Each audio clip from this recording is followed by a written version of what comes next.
rest in peace. He was a Brooklyn Dodger fan and then a Met fan. Hated the Yankees. He was at the first game Jackie Robinson in 1947. Dad was 19. Okay? Yeah. And they had a movie on 42. I don't know if you saw it, but yeah, with Chadwick Boseman. Yeah, he passed away, the actor. Yeah, he did. And the words that he did. The words that came out of the mouth of the I always call them Philadelphia. Not that they're filthy people, the craziest fans. But you know what? That's history. When I took my son up to Cooperstown with my nephew, and I said, look at this, man. The Negro Leagues, and look at this. Unbelievable, man. Yeah. It's just like it's still the greatest game. Yeah. No, it's hallowed ground, Mike. It's one of those. Right. It's listen, we are, but if nothing, our best memories, right? And I think that's something that your son and your nephew are going to remember for the rest of their lives, being able to be a part of baseball immortality, in a scene which captures the very best of America's national pastime. And that's why it is important, and that's why we got to get rid of these voters that look at a Hall of Famer like Ichiro and say he doesn't belong and doesn't elect to vote him in. It's just ridiculous. We got to get rid of this notion of guys that are clear Hall of Famers that somehow, because of yesteryear, they weren't first ballot, therefore they can't be first ballot today. Derek Jeter should have been unanimous. Ken Griffey Jr. should have been unanimous, right?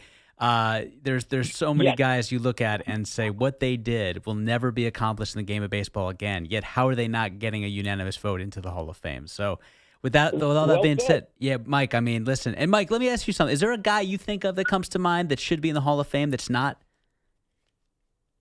Oh, God. I mean, I seen Bob Gibbs. I know he's in the Hall of Fame at Chase Stadium and Tom Seaver. I don't know. Keith Hernandez, I would say. Okay, that's a good one. Mike, always good to hear from you, buddy. We'll talk over the weekend. Safe travels, okay? Shep, I'm going to go to Mickey D's, get my senior coffee in about 10 minutes. Nice. And you know what? Nice. You got the mojo on the radio. Thanks, buddy. Appreciate you, Mike, in South Carolina. Scarpacci, is there anyone that we have not mentioned that comes to mind? Like, I'm getting a lot of good examples of individuals that people feel like should be in the Hall of Fame. Shout out to Joe_Smooth3. Believes that Jose Ramirez is absolutely in the Hall of Fame, should be. And then shout out to Scott Tyler, SVT331980, believes that Albert Bell, the most feared hitter, arguably in the 1990s, should be in the Hall of Fame. Is there someone that we have not mentioned on the busy program this morning that should be in the Hall of Fame that is not, that isn't connected to PEDs? I already mentioned Posada and Williams. I don't want to say Andy Pettitte because it's all the same team that I'm mentioning. Right. But here's the problem. Andy Pettitte was aligned with some of those, dirty deeds. And I don't even know if it was so much. He was a mediocre regular season pitcher, and from a Hall of Fame standpoint, he was probably Hall of very good. Yep. But he has by far the highest postseason resume in terms of innings pitched, wins. Scherzer came close on a lot of things, but he's still way up there. Granted, the Yankees were in the playoffs all those years. It was the start of the expanded playoffs, the start of the division series when he was coming around. So he had that leverage. It was just the right place, right time for him. But I don't think you should be able to take that away or count that against him either. Yeah, no, that's well said. The two that I constantly go back to are Carlos Beltran, one of four guys in MLB history with 500 doubles, 400 home runs, 300 stolen bases. That's pretty elite company. What he was able to do on the base path, 86% stolen base percentage. No one has done better than that in the live ball era. You talk about what he was able to accomplish in the postseason. Yes, everyone remembers, especially Mets fans, him looking at strike three, but the guy did have more walks than strikeouts in his postseason career, not to mention the fact that in 2002, we all remember what he was able to do in that incredible, postseason run with the Astros when he hit 8 homers. No one else has had more homers since.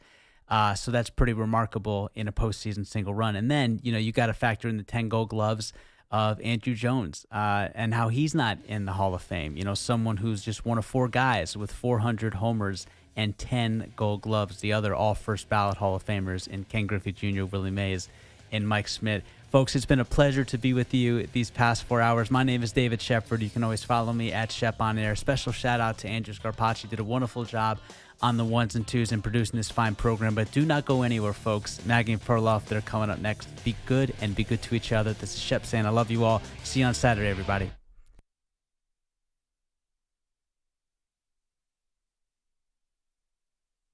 You're in a 5-minute break.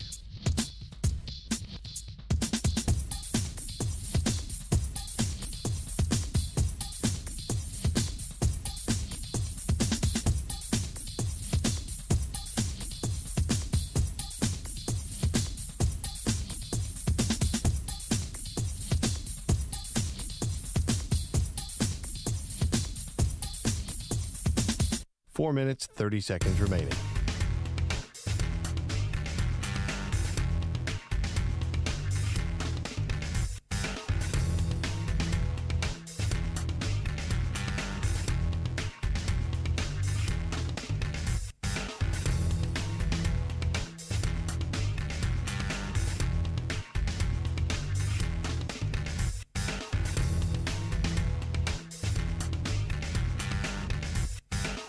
Four minutes remaining.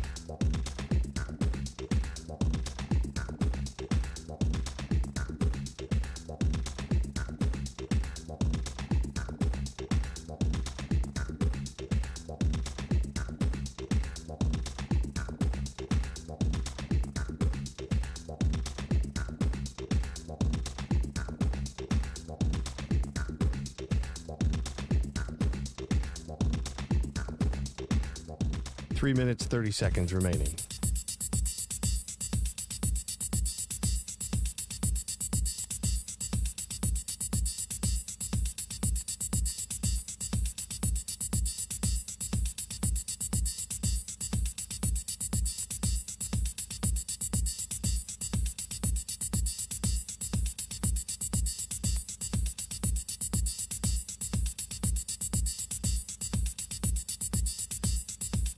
Three minutes remaining.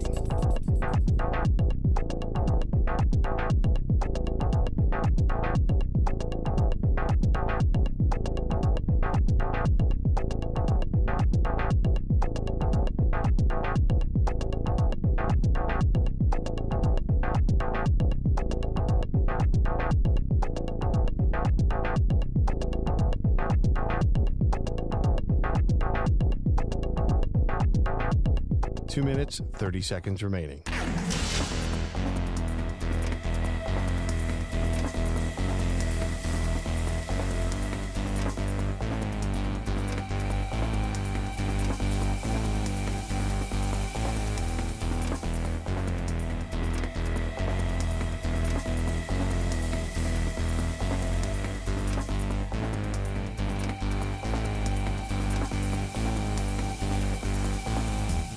Two minutes remaining.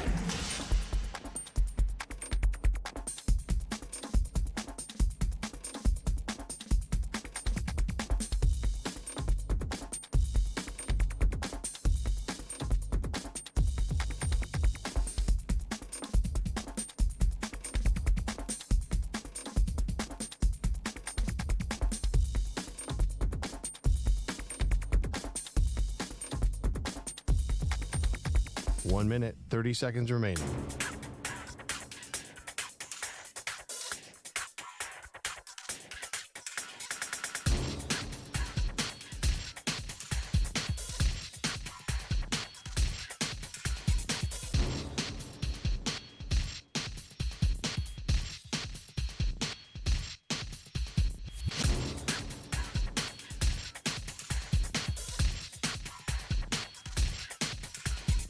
One minute remaining.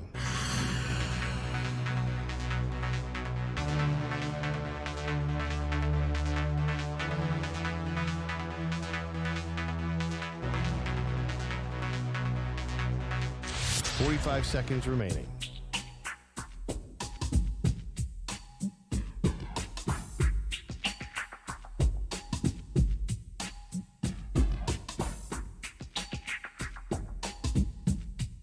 Thirty seconds remaining.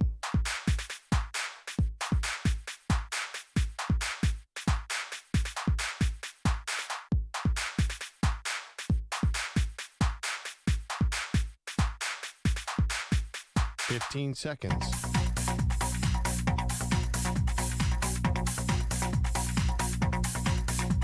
Break ends in 5 seconds.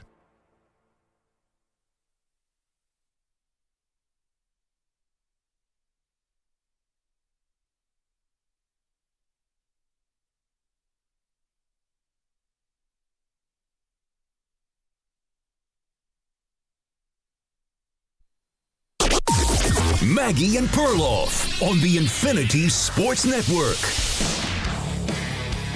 Got plenty of football for you, but whoa, Seattle Mariners step on up. The feel Good Vibes Only, is back, Pearl. Good morning. A big piece of the team that broke the longest playoff drought in North American sports history. That's what the Mariners were working with back in 2022. Eugenio Suarez, who was then traded away to Arizona, is heading back to Seattle and just in the nick of time because this team has a lot of expectations. It's been super fun with Cal Raleigh now as the MVP favorite in the American League with Aaron Judge sidelined from the Yankees. And they get Suarez back. Mm-hmm.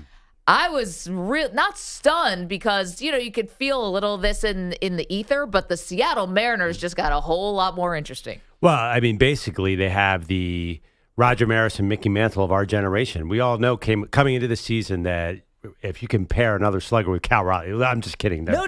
Both these guys are already at career highs in home runs. Wait, but do you know the nugget about Maris and Mantle? No, are they on? What about it? Wait, did you just pull that on the thin air? It's funny. I mean, I know they're both in the top. They have the leader in MLB home runs. That's immediately what came to mind. They're both on target for in their 50s. Okay, but how about this? According to stats, this is just the second time in baseball history where a team enters August with at least two players that have at least 35 home runs. The other were the 1961 Yankees of Roger Maris and Mickey Mantle. Yeah, of course. Amazing pull. But it's kind of obvious. But the funny thing is, Mickey Mantle was Mickey Mantle already.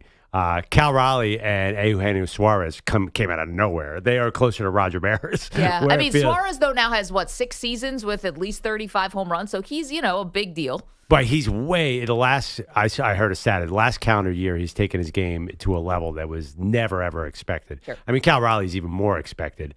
So, Suarez, you're right, did have 40 home runs 1 year. So, though, this is really interesting. Baseball is so funny now because you can look at the whole trade deadline. If you are in the last wild card spot, are you like a no-brainer buyer? I think the Mariners sent a strong message that we're a no-brainer buyer because you hear other teams right around that spot are like, I don't know. Yeah. That have 1 foot in, 1 foot out. Yeah, 1 foot in, 1 foot out. I think it's great that they're going like 2 feet in fully. And they didn't. And according to all the reports out of Seattle, they did not give up anything that's really going to hurt them. So this is really exciting, I think, because we've been, following the Cal Raleigh story, which in of itself, of course, the big dumper is awesome. And then you get back not just a fan favorite, but somebody who really can help this Mariners team that I said. Coming out of the All-Star break, offense would take a little bit of a dip. Now you get infused with this life. So baseball trade deadline delivering right now with Suarez, as we knew was going to get moved. We just weren't sure where exactly. Your team added the best maybe reliever on the market, Pearl, and Joe and Duran. So that's exciting for you. Your team, the Mets, are like a dream team bullpen now, according to all the reports. Oh my gosh, like 6 deep. 3 different arms that the Mets have added over the last week or so. So that's exciting as well. Lots of really, really cool baseball going on. Yeah, we still got till 6 p.m. Eastern today. See what the what the Dodgers, Yankees, etc. Some of the big boys have not made a move yet. So also sticking with baseball for a second. Again, we got tons of football for you, college and pro, but let's stick on baseball. There was a moment last night that I think everyone kind of collectively held their breath, or maybe it was yesterday afternoon, and that was Shohei Ohtani in Cincinnati on the mound. And all of a sudden, he loses control of his pitches. It was ball after ball, wild pitch after wild pitch. I don't know what took him so long. They're so afraid of Ohtani, it feels like. Everyone's so scared of him. They don't want to disrupt his routine. Okay, that's fine. Baseball players have their routines. Don't disrupt the routine. I get it. But they're letting him out, keeping him out there when he can't hit the ocean. Clearly, something is wrong. He said at first his hip, then he said it was the humidity because it was 90 degrees at first pitch yesterday in Cincinnati. Heat index was more like 100. Ohtani stayed in the game as a DH, was not very effective. 0 for 5, I believe, with 4 strikeouts. So it doesn't appear anything's wrong with Ohtani, but that was a hold your breath moment when Dave Roberts finally went out there and took him off the mound. So the big question is, are you starting to come to my side that maybe pitching is too dangerous for the league's best hitter? I'm trying not to be a baby about this thing, Pearl. It was just really hot. It was really hot and humid. Mm-hmm. That's not something that, exists really in L.A. It's not, he's not going to have to deal with that kind of humidity when he makes his next start, which he's scheduled to do. And he was only supposed to go 4 innings anyway. It's not like they're asking him to go out there and throw 100 pitches. Right, but I can't believe more people aren't on board with me. You are risking literally the surefire MVP every single year as a hitter. MVP, most valuable player in the league, to like ramp up to 6 innings here, like coming off Tommy John, feels like a bit of a wild risk to me. If the Dodgers didn't have a championship under their belt and an all-star team around him, I don't think they would. If it was a normal team, don't you think they would be more protective of him? If, say, you needed him as a slugger, which they don't, because they have Freddie Freeman and Mookie Betts. Wow, those guys are struggling a little bit. But if it was a normal team, they would be with me and say, Ohtani, you are our whole life as a hitter. But the Dodgers are like, forget it. We just have the best team of all time. Maybe it's some of that, although the Dodgers have had these all-star lineups and not won the World Series, and we've seen that. I think they're scared of him. Nobody in that organization wants to have a conversation with Ohtani, I think, about even broaching the topic of whether or not he's not going to pitch. I'm serious. He is one of those, he doesn't actively flaunt his leverage, but he has it. But he gets to do whatever he wants to do. So if you want to say, are you coming around to my side? Like, Ohtani is supposed to just, relent and not do the thing that he set out to do, which is pitch and hit. Nobody in that organization is going to tell him, stop doing this. Wait, this is news to me. We've never looked at this story from that angle where he's forcing this, because they have all these strict rules around Ohtani. That's coming from the team. No, the rules are Ohtani's. See, that's the thing. He said that he wants to pitch and hit. And even if the Dodgers said, we don't want you to do it anymore, I don't think that's factoring in. I think Ohtani gets to call the shots. There is he doesn't get this because he's not like a diva and he doesn't come off that way at all. But there is a clear 52-1 thing happening when it comes to Ohtani. And either you just got to get on board or not. Remember Mookie Betts at the All-Star game said he talks to him he sees them for 2 seconds before a game. He has his whole different warm-up. He gets to be on his whole different schedule.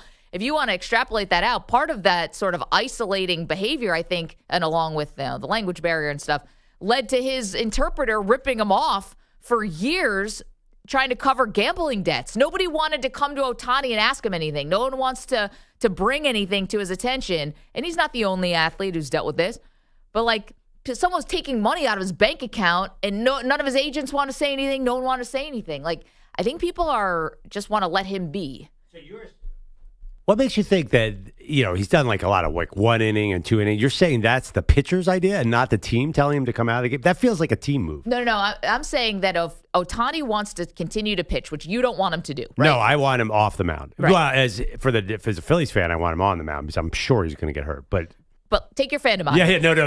Not being ironic. Yes, I think he's going to get hurt if he keeps pitching. Right. So you think that he should not be pitching. Even if the Dodgers also think that, they cannot say that to him. But they've been controlling his innings very strictly. And there's no way Ohtani wants to come out when he does. They definitely are pulling him in and out. I don't think I think you're misreading the control here. No. You're getting into the minutia of, okay, maybe they're having conversations, and that's a collaborative, I would say, about how many pitches he's throwing and how many innings. I'm saying the fact that he's pitching at all, which you don't think he should do, that is Ohtani's call. The fact that he's pulling the double duty, if you will. How do you know that? Do you speak Japanese? I think every other part of the Ohtani story would point to that, where he gets the leverage, especially when he was going through free agency. He gets to say to a team, do you want me? Do you not want me? These are the terms. And I think he's that big of a star, that much earning power for a team.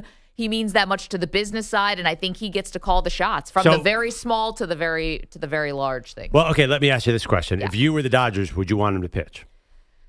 I mean, yeah, probably, because he is really effective when he pitches, but I think he's the one who's dictating this, not them. Okay. All right. I don't know. Dave Roberts isn't doing anything. He's not standing up to Ohtani. He's not telling him, hey, man, I don't think you should skip the next start. I don't think that's happening either. All right. First of all, you say that like you're sitting there next to Ipe and Ohtani. And I don't know. I feel like women's college you might soccer. be overstating this dynamic. And secondly, I think that this is a convenient out for you because you know as well as I do when that injury or the cramping came through last night, you thought the same exact thing. Oh man, Perloff was right. Just admit it. There was a moment I was like, oh, good God, I can't believe he's gonna after 6 starts that all of a sudden he's gonna be hurt again. But I think everyone else is underestimating. You got to hear what people are saying coming out of the Dodgers.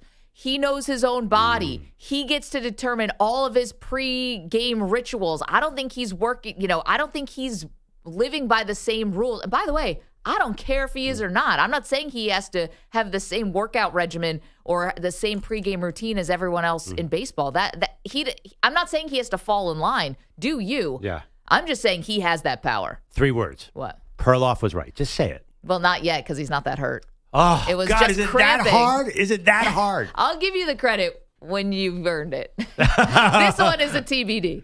Okay, all right. Because I got to tell you, man, if they do pull him off the mound because of health, I am going to do a victory lap. And he still hits, which would be the best case scenario.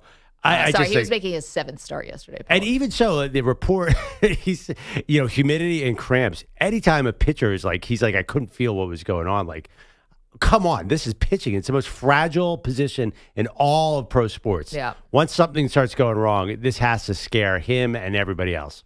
Let's hear a little from Dave Roberts. Can I hear cut 7, please, Manny, where Roberts said he saw the 2 pitches that looked off, and that's what made him go check on Otani. I just saw a funky throw. The follow-through just didn't look right, and I think he was on the one right before that pitch I came out. And then he threw another pitch, and I just didn't see the finish the right way, so I went out. Yeah, I mean, he basically hit the mascot, and he finally got up and out there and onto the mound. Funky pitch, by the way. Funky pitch is code for we'll see this guy in 3 years in baseball talk, but go ahead. Yeah, that's not what you want to hear. More from Roberts, though. He thinks Otani will make his next start. If you're looking at Shohei, the next time we're thinking about is next Wednesday, so he'll have a week. It'll be at home, so there won't be humidity to deal with. All right, there you go.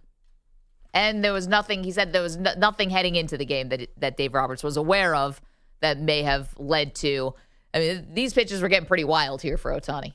But the cramping, it happens. It happens to the best athletes. They don't think anything's wrong. That's funny. I don't remember pitchers cramping and going wild. That's a bizarre, I'm sure it happens all the time. I just don't remember this exact dynamic as a common thing in baseball. Yeah, I'm going to be honest with you. I don't either. At first they said the hip, I thought. And it's like, well, that's not just cramps. Oh, Cramps boy. happen. Well, cramps, I guess, can happen anywhere. Cramps happen, I feel like, though, in your calf. Oh, in the side of your feet. stomach? That's the one I always had as a kid when you're running. Oh, my the stitch? stomach. A stitch? Yeah. Oh, that was the worst. Have you ever had that in the middle of the night if you're woken up by a cramp in your foot or your calf Charlie muscle? horse in the middle of the night after basketball practice all the time. The worst pain. And it usually doesn't last for very long. But you're like, am I going to lose a leg? Yeah. That's how bad it is. Or you feel like your toes are all kind of gnarled. And you have to straighten your leg out immediately. That's the worst. Or, if you're sleeping with a partner, they're like, what just happened? Like you kick them like, I can't move my leg. That pain is unbearable. It's inhumane. I think it's worse than childbirth. Yeah, easy. The one thing I always think of too, I'm like, is this Good call, it? Manny. Yeah. Let's you and I compare notes. It's like, is this the blood clots? That's what I'm always worried of. I'm like, is this it? Is this the big one? But it's usually just cramps because I forgot to stretch. Your mind doesn't go there? No. Oh, good. Is that a thing that can happen? Now my mind. Now my mind will. I know. Now I've just infiltrated everyone's brain with new things to worry about. Can you get a blood clot in your calf? I have no idea. Oh, man. I mean, listen, back to Shohei. Yeah. Just being funky pitches, hip, all these words are terrifying to a pitcher. Especially a guy who's gone through Tommy John, especially a guy who's putting so much wear and tear in his body. And I get, by the way, the humidity thing. I'm watching these NFL guys. This humidity, this is dangerous. I was just walking in my car yesterday, and I almost had to get a Gatorade bath. This is crazy outside. It is. It does feel a little bit weird. But I don't know why the humidity would lead to more Achilles and all these. I don't know. Oh, man. I thought that sometimes having it be kind of sauna-like is kind of good for your muscles. Obviously, you don't want to be dehydrated, but there's something where it's like you kind of loosen up in the hot weather. Total left turn, and this is probably just for you and me. Have you noticed the NFL reporters out there trying to keep it together in the humidity? No. Oh, my God. Because can you imagine what's happening to your hair and your makeup in this? I've been out there. Yeah. It's like you end up looking like a horror show. Yeah, I saw our good friend Judy Batista out there. She had her hair all pulled back and had on the shortest sleeve shirt. And she was amazing, but it is challenging out there. I mean, that's soldiers. I had to go out there and ask 3 questions to whoever. Yeah, for things that won't even count or matter in a matter of weeks. But we love it. 888-710-4ISN, 888-710-4476. All right, got it going with Eugenio Suarez. Gino Suarez back with the Seattle Mariners, which is super exciting for the Mariners crowd. Big stuff at the trade deadline, but then also Shohei Ohtani having to leave his 7th start of the year because he had cramping, and I think he's calling all the shots here. I don't think anyone of the Dodgers has, I don't say the stones, it's not about that, but I think they've entered into an agreement with him where he has so much leverage and so much power over his pregame routines, over his schedule of hitting and pitching, over how he feels he can handle his body. I think it's almost unprecedented in a way, 52-1. This dude got pushed around by a translator. He got manipulated by a translator. Pushed around by a translator, and you're telling me the team doesn't have power over him? This guy, I feel like anybody can push him around. Oh, boy. 888-710-4ISN. So that's a little what's going on in the baseball world. In football, so much happened yesterday, including a potentially cautionary tale for the rest of the NFL, which we'll get to next. M&P. You're in a 5-minute break.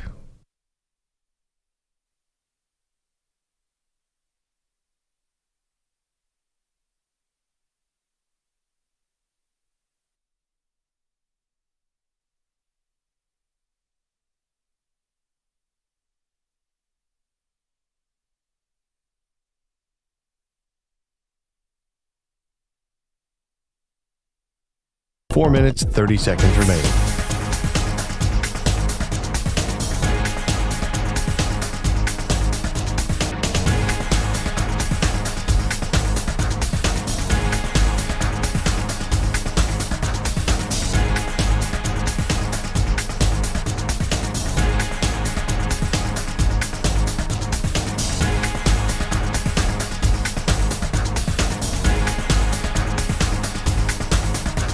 Four minutes remaining.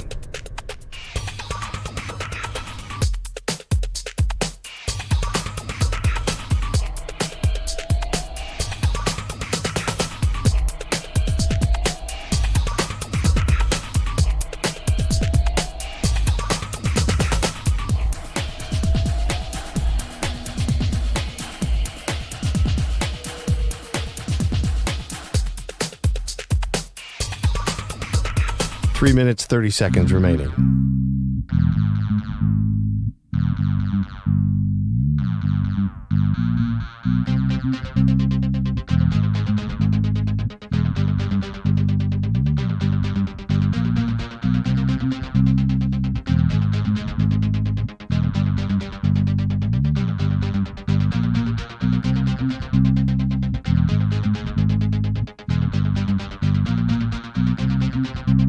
Three minutes remaining.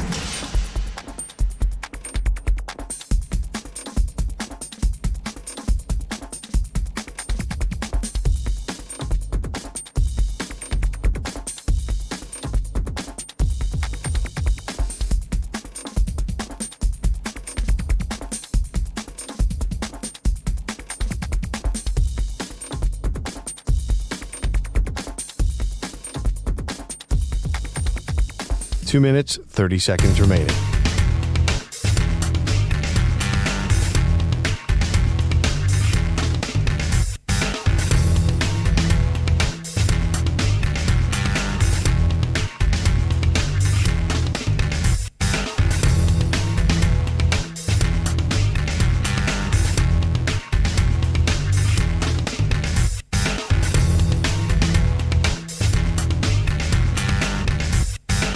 Two minutes remaining.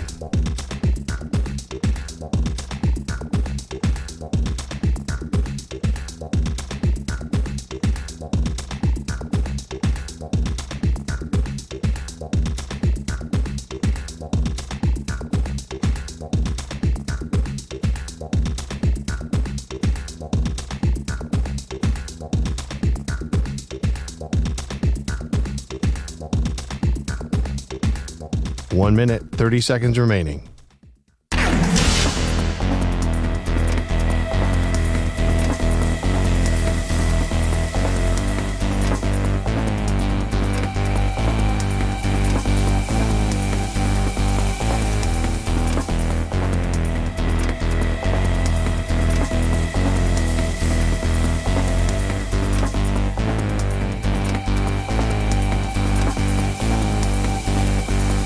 One minute remaining.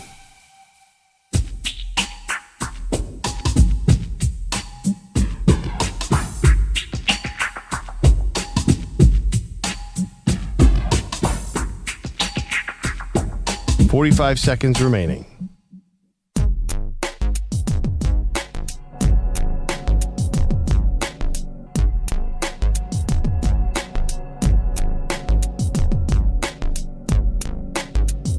Thirty seconds remaining.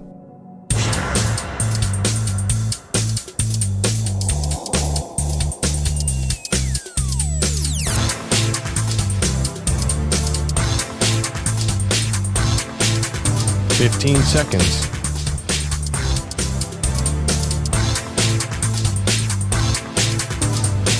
Break ends in 5 seconds.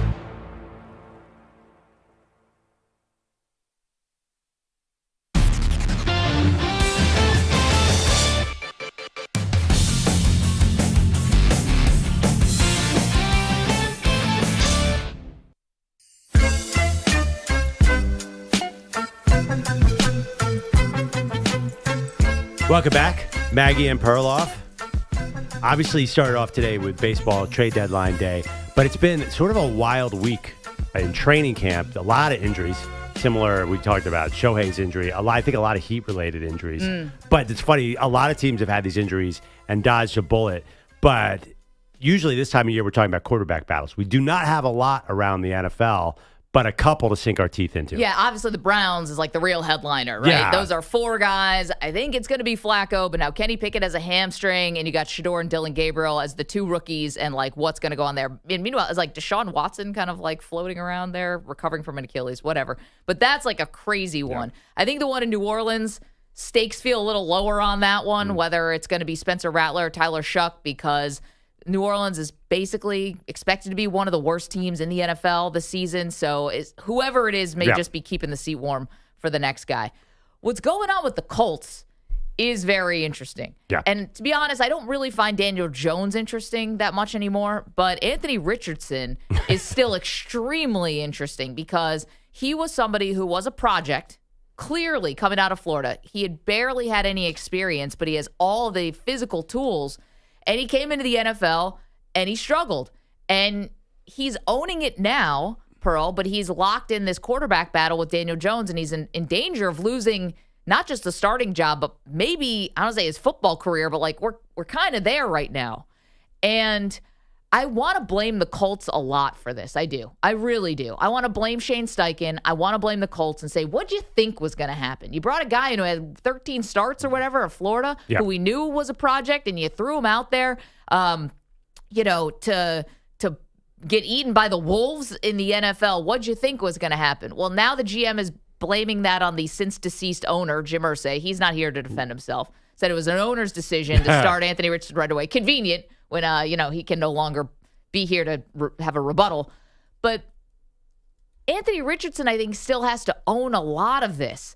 I've never seen a quarterback take himself out of a game and out of a drive because he was tired.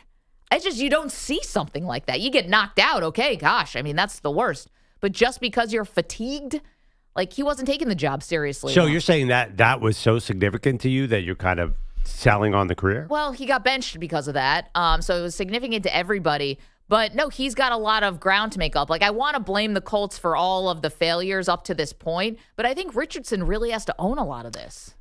I love playing a game. How much younger is Anthony Richardson than every single other person? And here's a little fact.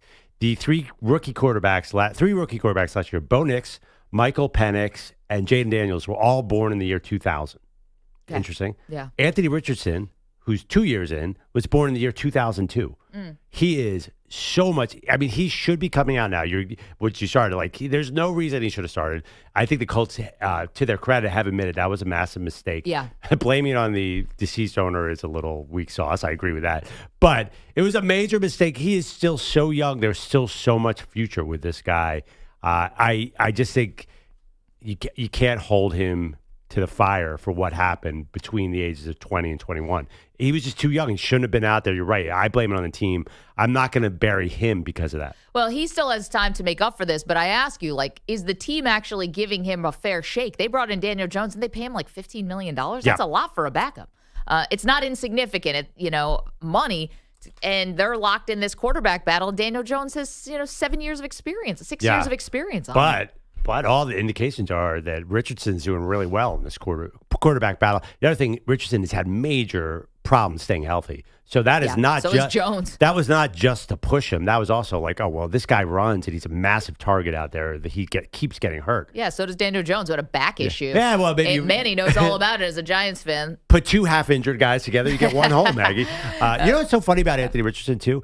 Like a lot of young quarterbacks, when you can move, you can win some games. So he has a crazy low completion percentage, 47% last year. He's still 6-5 as a starter because when push comes to shove, he can get some big yards with his legs. So he is still promising to the Colts. I'm way more high on his potential to come out of nowhere because I think most people think he's done. But how can you be done when you're 23?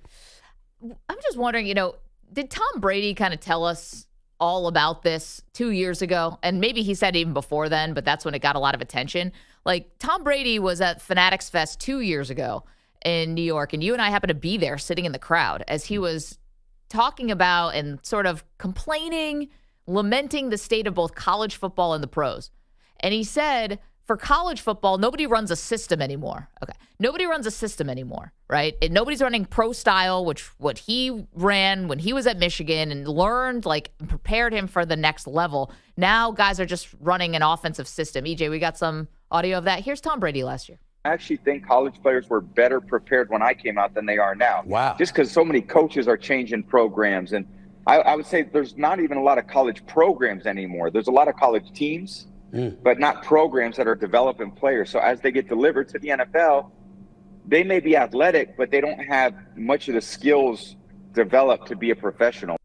Yeah, that's kind of exactly explaining Anthony Richardson, right? They have the physical tools, but they don't have the skills. And then Brady went on to say, about how it's important for guys to sit and to learn and to actually be coached. So, this is kind of like the Anthony Richardson story. And if you're going to blame it that Jim Irsay, the owner, wanted to, shove him out there and run him out there to sell tickets or what have you, well, what are you supposed to say? I mean, the guy passed away. So, you can't say, well, you were wrong, Jim. I mean, it's too late for that. But well, it's kind of funny. So Brady took that philosophy of the Raiders, and they could have gone with a young quarterback. They signed 34-year-old Geno Smith for a pretty fair amount of money. So Brady seems to lean towards a veteran. I'm not sure he's 100% right because a lot of rookies are coming in and killing it. I mean, we saw Jaden Daniels last year in the NFC title game. I guess one thing that, and I don't think Brady was not saying this true, some guys get 5 years in college and are ready to go.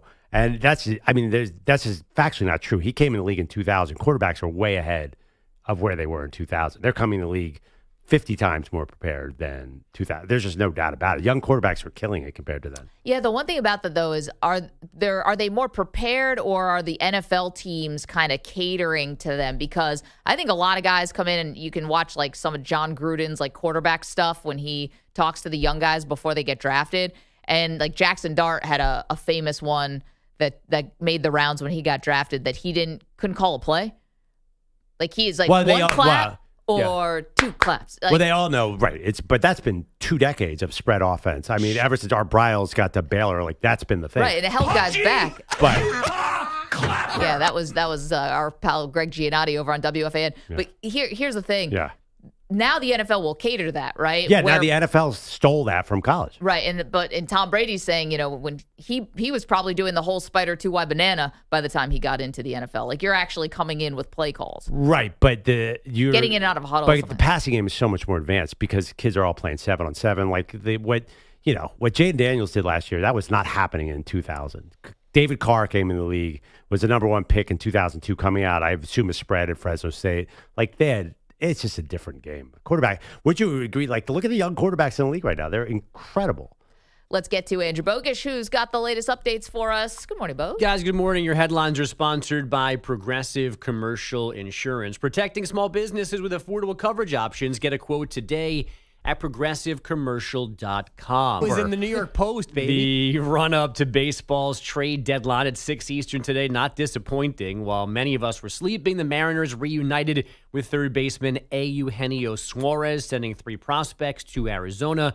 Suarez's 36 homers, apparently the most ever traded at the deadline.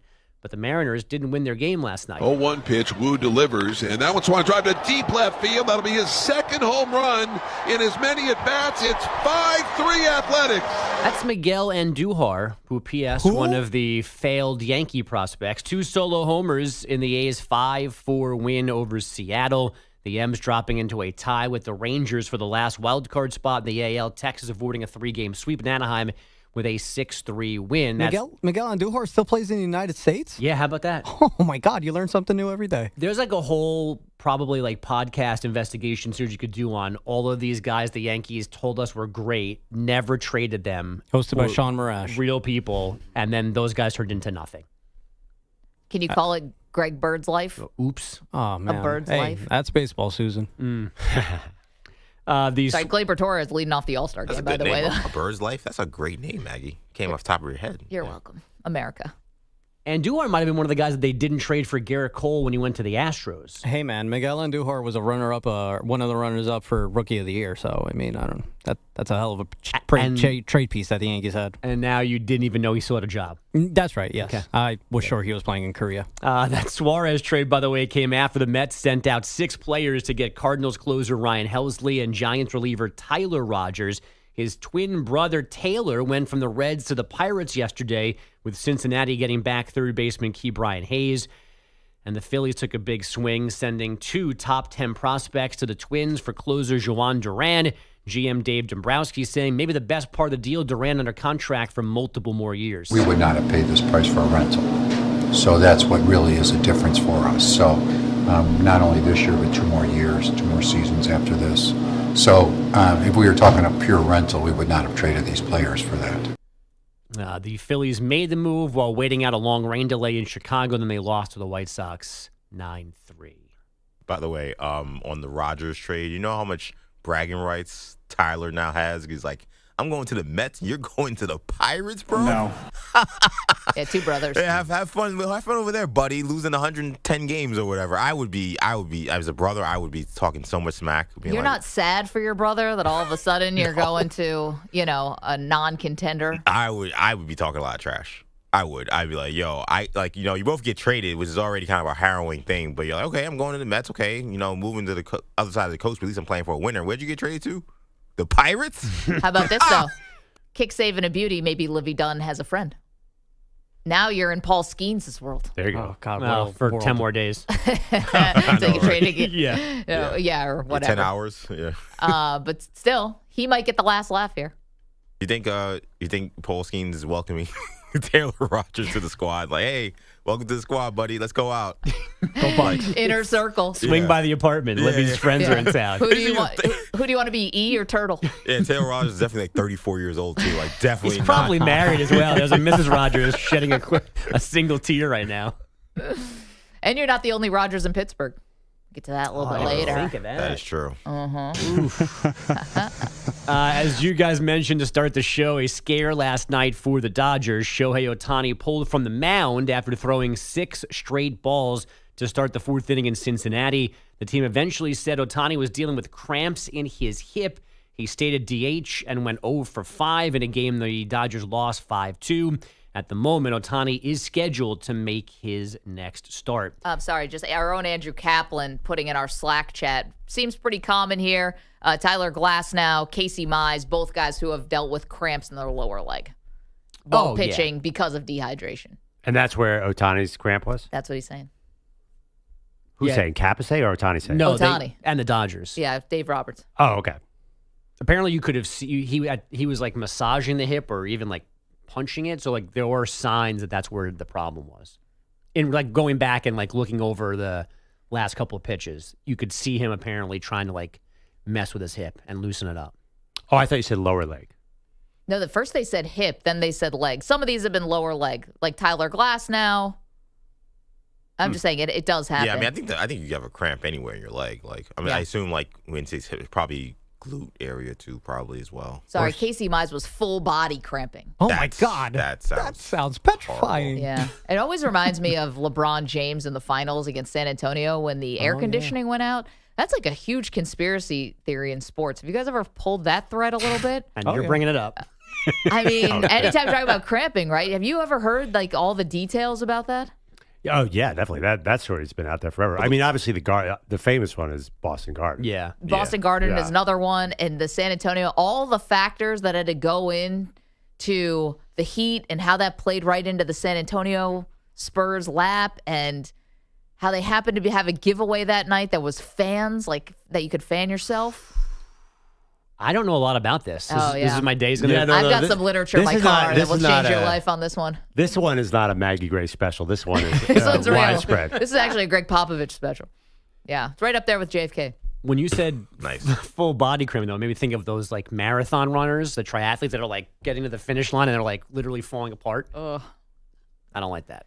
Where were we? Oh, the Raiders extending left tackle Colton Miller for 3 years, reportedly $42.5 million in guarantees. Trey Hendrickson did not practice yesterday at Bengals camp after ending his holdout. He and the team don't appear any closer to a deal, despite Hendrickson giving in. And as far as we know right now, nothing inappropriate thrown on the court during any of last night's WNBA action. The Fever winning again without Caitlin Clark, 107-101 over the Mercury. Ari McDonald scoring a career-high 27. Indiana's now won 3 straight, 7-7 without Clark. Guys, back to you. Bogusch, thank you so much. Let's head to Wilson, who's in California. Wilson, you want to weigh in on Shohei Ohtani. What's up? Yes, I do. And good morning to both of you. I agree with both of you guys. First off, Perloff, I agree. Thank you. They shouldn't let this guy – yeah, you're welcome, sir. They shouldn't let this guy pitch. But, Maggie, you're right. And this was all set up, prerequisite to him coming to the Dodgers, that he does make the calls. The thing is about Shohei, I think when you really look at the big picture, he wants to be known as the great offensive force, but he also wants to be known as a pitcher. Mm-hmm. And I think he sees his legacy and the greatness of his legacy as being out there on the field next to the guys on defense and playing. And that's where the catch-22 is, okay? Because I don't think he should be pitching. And now that he's got these cramps and he's got these problems, the coaches need to have the wherewithal to say, okay, that's it.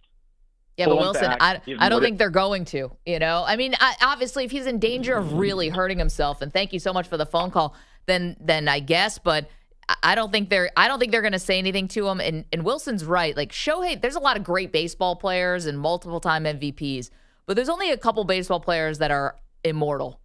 And I think that's what Shohei's going for. And it's only a bummer, that we don't speak Japanese, or he maybe doesn't feel comfortable enough in his English to get inside that mentality. Like, I'd love to know what's driving that, because clearly he wants to be the modern Babe Ruth.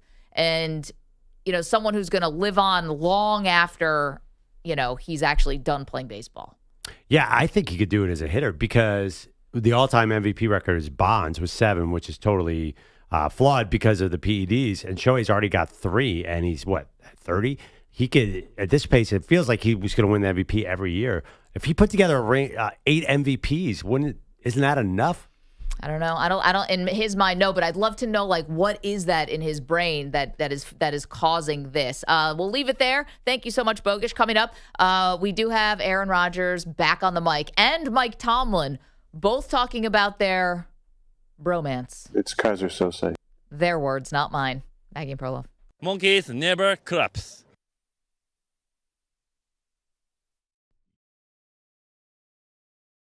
There's a storm rolling in on the pickleball court. Bailey showed up in jorts and a cut-off shirt. Pierre walked in with a monogram grip, talking about spinning angles and wrist flick tips. Daly just smirked, said, bless your heart, then served that ball like a moonshine dart. Pierre's got a name that belongs in Versailles, but he's getting schooled by a dude who eats fries. Daly just smirked, said, bless your heart, then served that ball like a moonshine dart. Pierre's got a name that belongs in Versailles, but he's getting schooled by a dude who eats fries. Daly's gonna wreck Pierre, say it loud. Gonna humble that paddle prince in front of the crowd. You can't beat grit with your country club flair, cause ain't nothing fancy about winning fair and square. So sip your latte, Pierre, sit in your chair, cause Daly's bringing smoke and he ain't gonna share.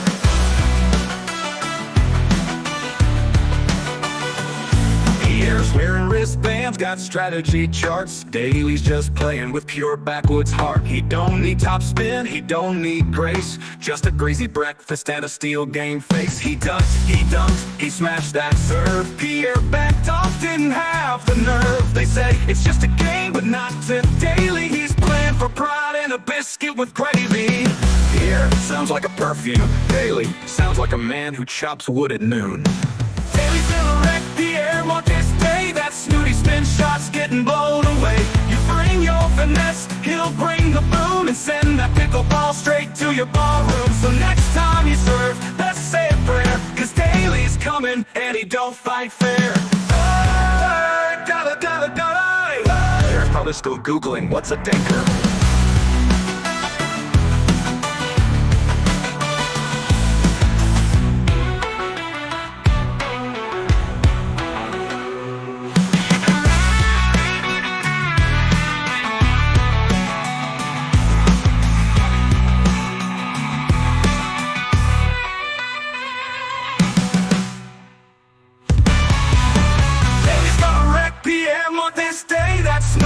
Shots getting blown away. You bring your finesse, he'll bring the boom and send that pickleball straight to your ballroom. So next time you serve, I say prayer, cause Daly's coming and he don't fight fair.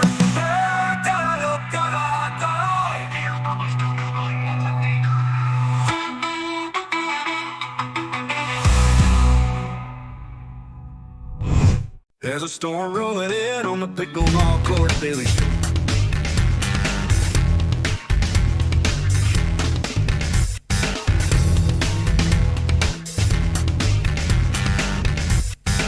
Two minutes remaining.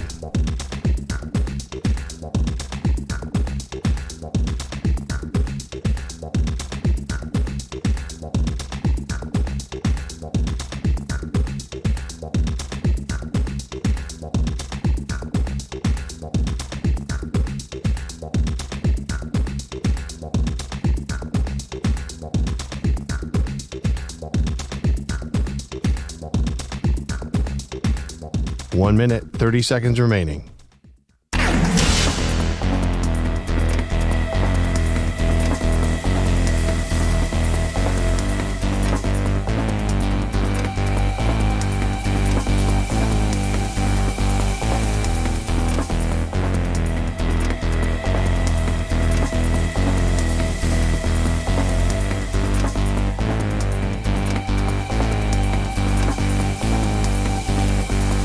One minute remaining.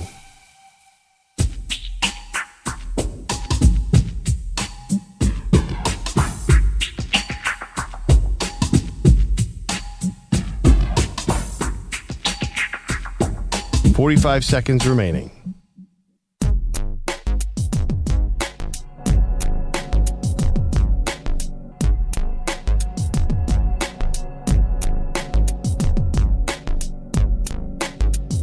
.30 seconds remaining.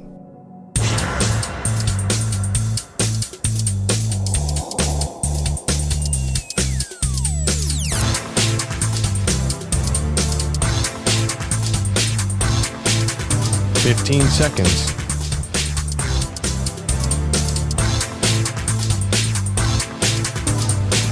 Break ends in 5 seconds.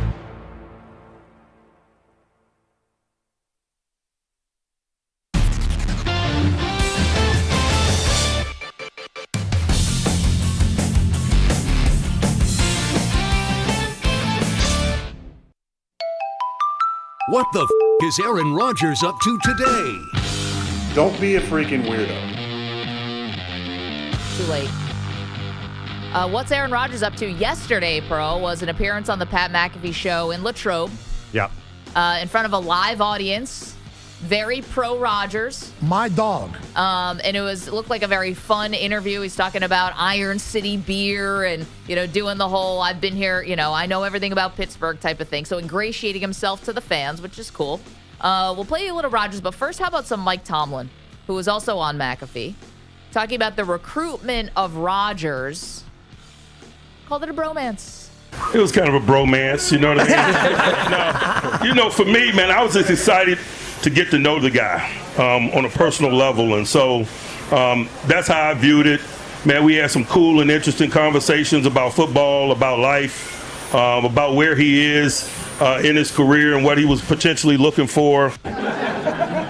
Okay, more from Tomlin. This cut's a little bit longer, and the question is in it, too, from one of the guys from McAfee, about having a quarterback like Aaron Rodgers gives the Steelers hope. Just the possibilities, man. To have a guy like that, man, in your huddle, in your locker room, a part of your group, it certainly gives us all great confidence. Okay, so I'll play a little more from Rodgers in a moment, Pearl, but this is what I want to get at with some of these quotes. Yep. Rodgers came into the Steelers. First of all, we weren't even sure if he was actually going to play football. He definitely had a lot of things going on in his personal life. Let's not forget that. And it was like a will he, won't he, will he retire, should he retire? And now he is playing football. When he got to Pittsburgh, it was not like when he got to the Jets and said, oh, that Lombardi trophy is looking a little lonely. He said, the press tried to get, not manipulate him, but tried to get him to talk about Super Bowl. And at least at first, he would not do that. It was a very different tone and tenor that he brought to the Steelers that he did to the Jets. All of that is out the window now. It's all in. They're talking championship now. It's only taken a couple days. Play more from. It was. Did you see it physically? It was a wild party in Pittsburgh. It was crazy. When Tomlin got up there, I thought the crowd acted. It felt like you were at a Kansas City Chiefs parade or something. Like they were so excited and optimistic. And Tomlin looked like he had a whole new breath of. He looked amazing. He looked like he lost 10 years. Okay, let's hear more from Tom. Can I hear cut 16 on how things feel so different now with Aaron Rodgers? Does it feel different to you when you look over and you're like, okay, since Ben, that's Aaron Rodgers? You're damn right it does. I mean, they are. It's completely changed now. We're no longer doing the hey, let's pump the brakes on expectations or anything like that. And can I just also play you a little from Rodgers, the man himself? This one's a tiny bit longer, but Pearl, here's Aaron Rodgers on McAfee Show on why he likes Mike Tomlin so much. Mike T is the man. From day one that we talked on the phone in the offseason, I was never talking to a head coach. I was talking to a friend. I respected the hell out of that. I have crazy respect for him. The way that he leads the room, the way that he talks in the team meeting, the way he is at practice. The surprise has been just what a great dude he is, what a great leader he is, on top of what I already expected, which was already high based on what I thought from afar. I mean, this is like the football equivalent of wedding vows. I mean, you can't get any nicer. You can't get any more effusive in your praise of somebody, Pearl. Is it possible that, this relationship, like, what do you foresee for the season with this relationship? The excitement, the sort of rejuvenated hope in Pittsburgh, all that's going to go away when Arthur Smith calls 9 straight running plays to Jalen Warren in week 2, and they squeak out a 19-13 win, and it's going to be like, all right, we're in the wild card hunt. Because convince me, Maggie, that this isn't just Pittsburgh Steelers 10-7. Because that's reality, and it feels great. Like, around the entire NFL, everything feels great. It's July. Yeah. But this feels like, okay, this excitement is not going to match the product we're used to in Pittsburgh, where remember, you saw me do it. Kenny Pickett threw 5 touchdowns in a preseason game, and I said, Steelers are going to the Super Bowl, and then they just did not call the right plays.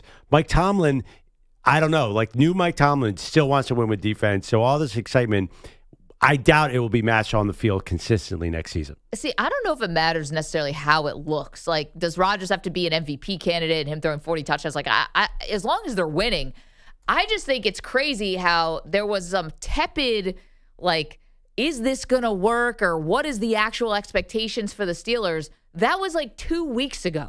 Now and I don't blame the fans on this, by the way. Be excited. You got Aaron Rodgers in the building. That's fine. I would be that way too. I watched it with the Jets. I mean, this was so exciting. It was so positive. The Jets coaching staff was saying the same thing. Hey, he's our guy. We got him in the building. Look at that over there. You got Aaron Rodgers. Now, that unfortunately ended basically with that Achilles pop. But it's like now we're looking at, and this is something that I've been saying about the Steelers, not that I might be right, but I've just been saying it.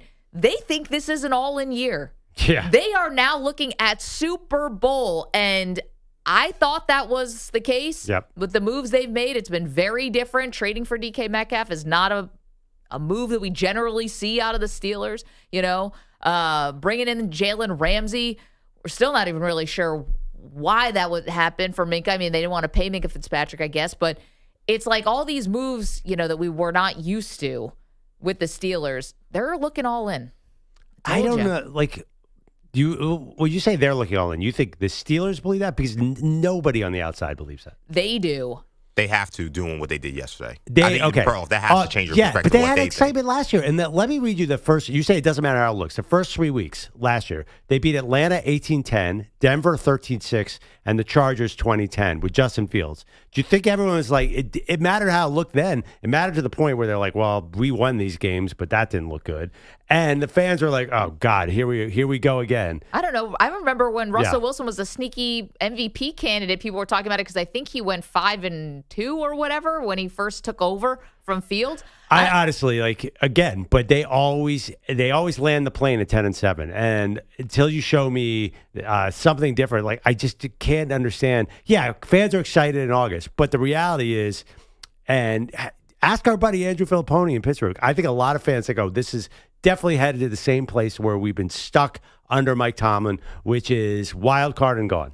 Okay, so you're not into raspberries. So what I'm saying is yesterday, I don't know where the record's going to land. 10-7.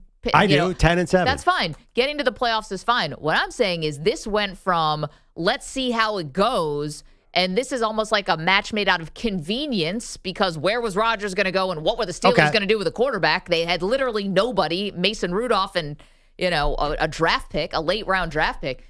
It was, all right, well, I guess this makes sense. Let's pair it together to this is a bromance. Yeah. We are more connected and in sync than ever, than anyone, and the respect and all of that. And they're now talking championship there. Yeah, okay, I'm not disagreeing. You're right. It changed. But Something changed. But I think from the outside, I think more people with me skeptical. Like, oh man, like the day they signed them, our buddy Warren Sharp, really sharp.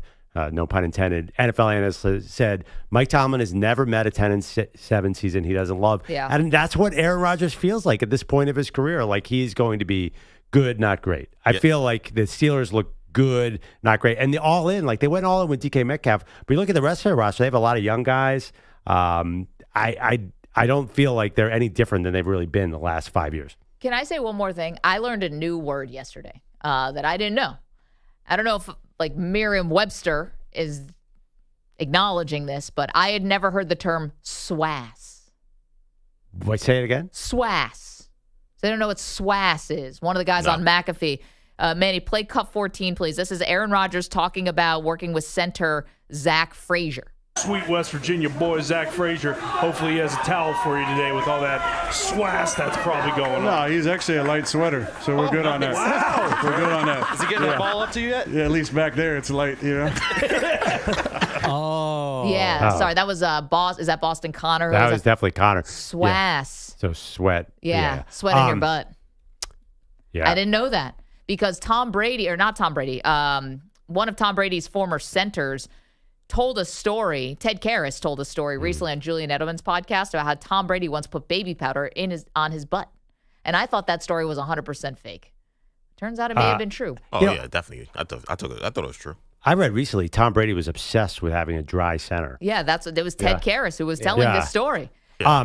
Apparently, Zach Frazier, not a sweater down there, but I had never heard that term SWAS before. A lot of swaz in the New York City area over the last few days. I've heard of swamp. I guess Manny's pants. Swamp ass? SWAS. Yeah, Swamp ass. Oh, yeah.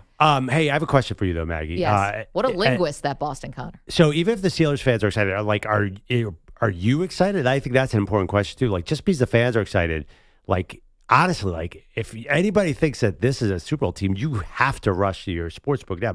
They're 50-1. They're tied with the Bears. I am seeing this. There's no scenario. Yes, this is optimistic, but come on, like what is different? They are the same team. I think it's because I've been sitting next to you now for a while, and you always bring up Brett Favre in Minnesota. Oh, okay. All right.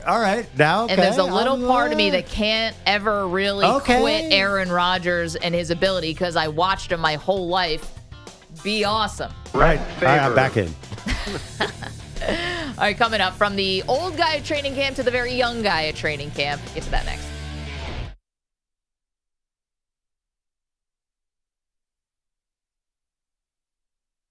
You're in a 5-minute break.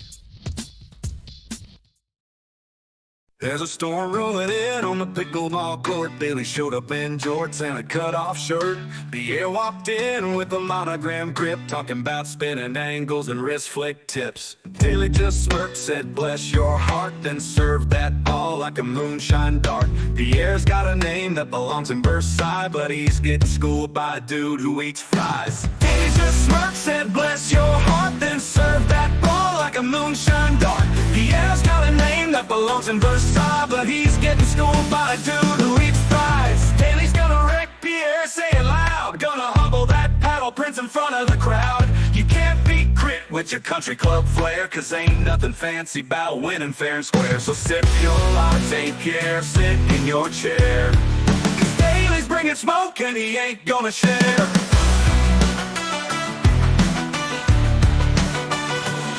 Pierre's wearing wristbands, got strategy charts. Daly's just playing with pure backwoods heart. He don't need top spin, he don't need grace, just a greasy breakfast and a steel game face. He dunks, he smashed that serve. Pierre backed off, didn't have the nerve. They say it's just a game, but not to Daly. He's playing for pride and a biscuit with gravy. Pierre sounds like a perfume. Daly sounds like a man who chops wood at noon. Daly's gonna wreck Pierre on this day. That snooty spin shot's getting blown away. You bring your finesse, he'll bring the boom, and send that pickleball straight to your ballroom. So next time you serve, let's say a prayer, cause Daly's coming and he don't fight fair. They're probably still Googling what's a dinker.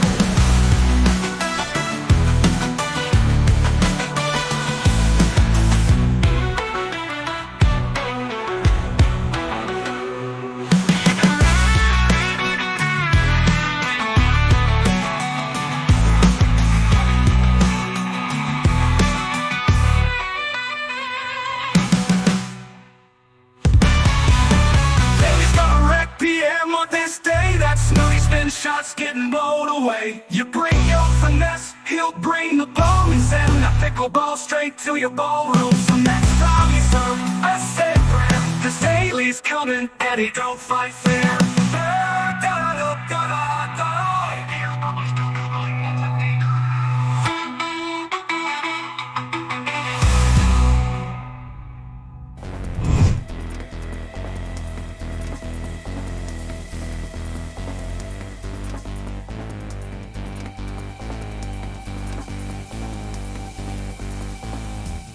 2 minutes remaining.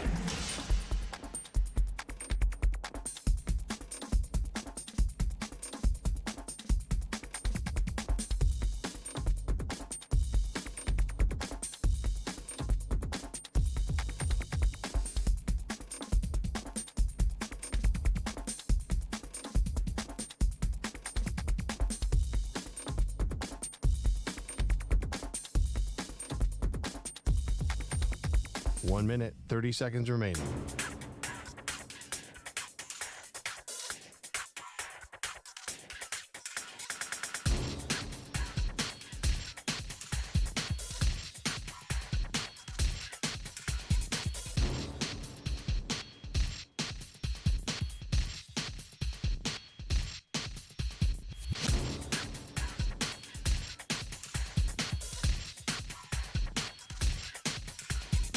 One minute remaining.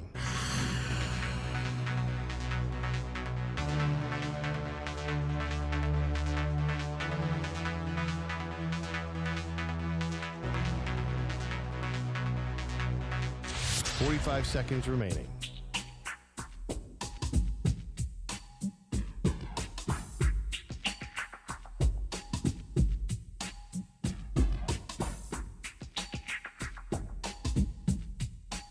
Seconds remaining.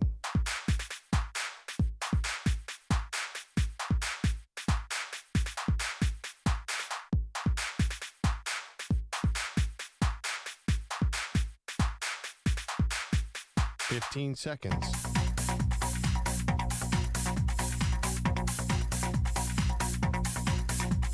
Break ends in 5 seconds.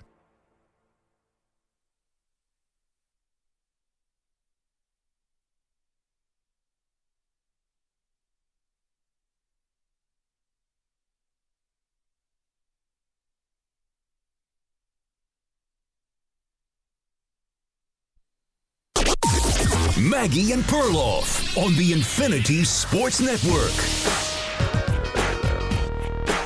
Well, if the goal is for young quarterbacks to not make headlines at training camp, Cam Ward, unfortunately, did not nail the assignment. Now, welcome to the show. Maggie Gray, Andrew Perloff.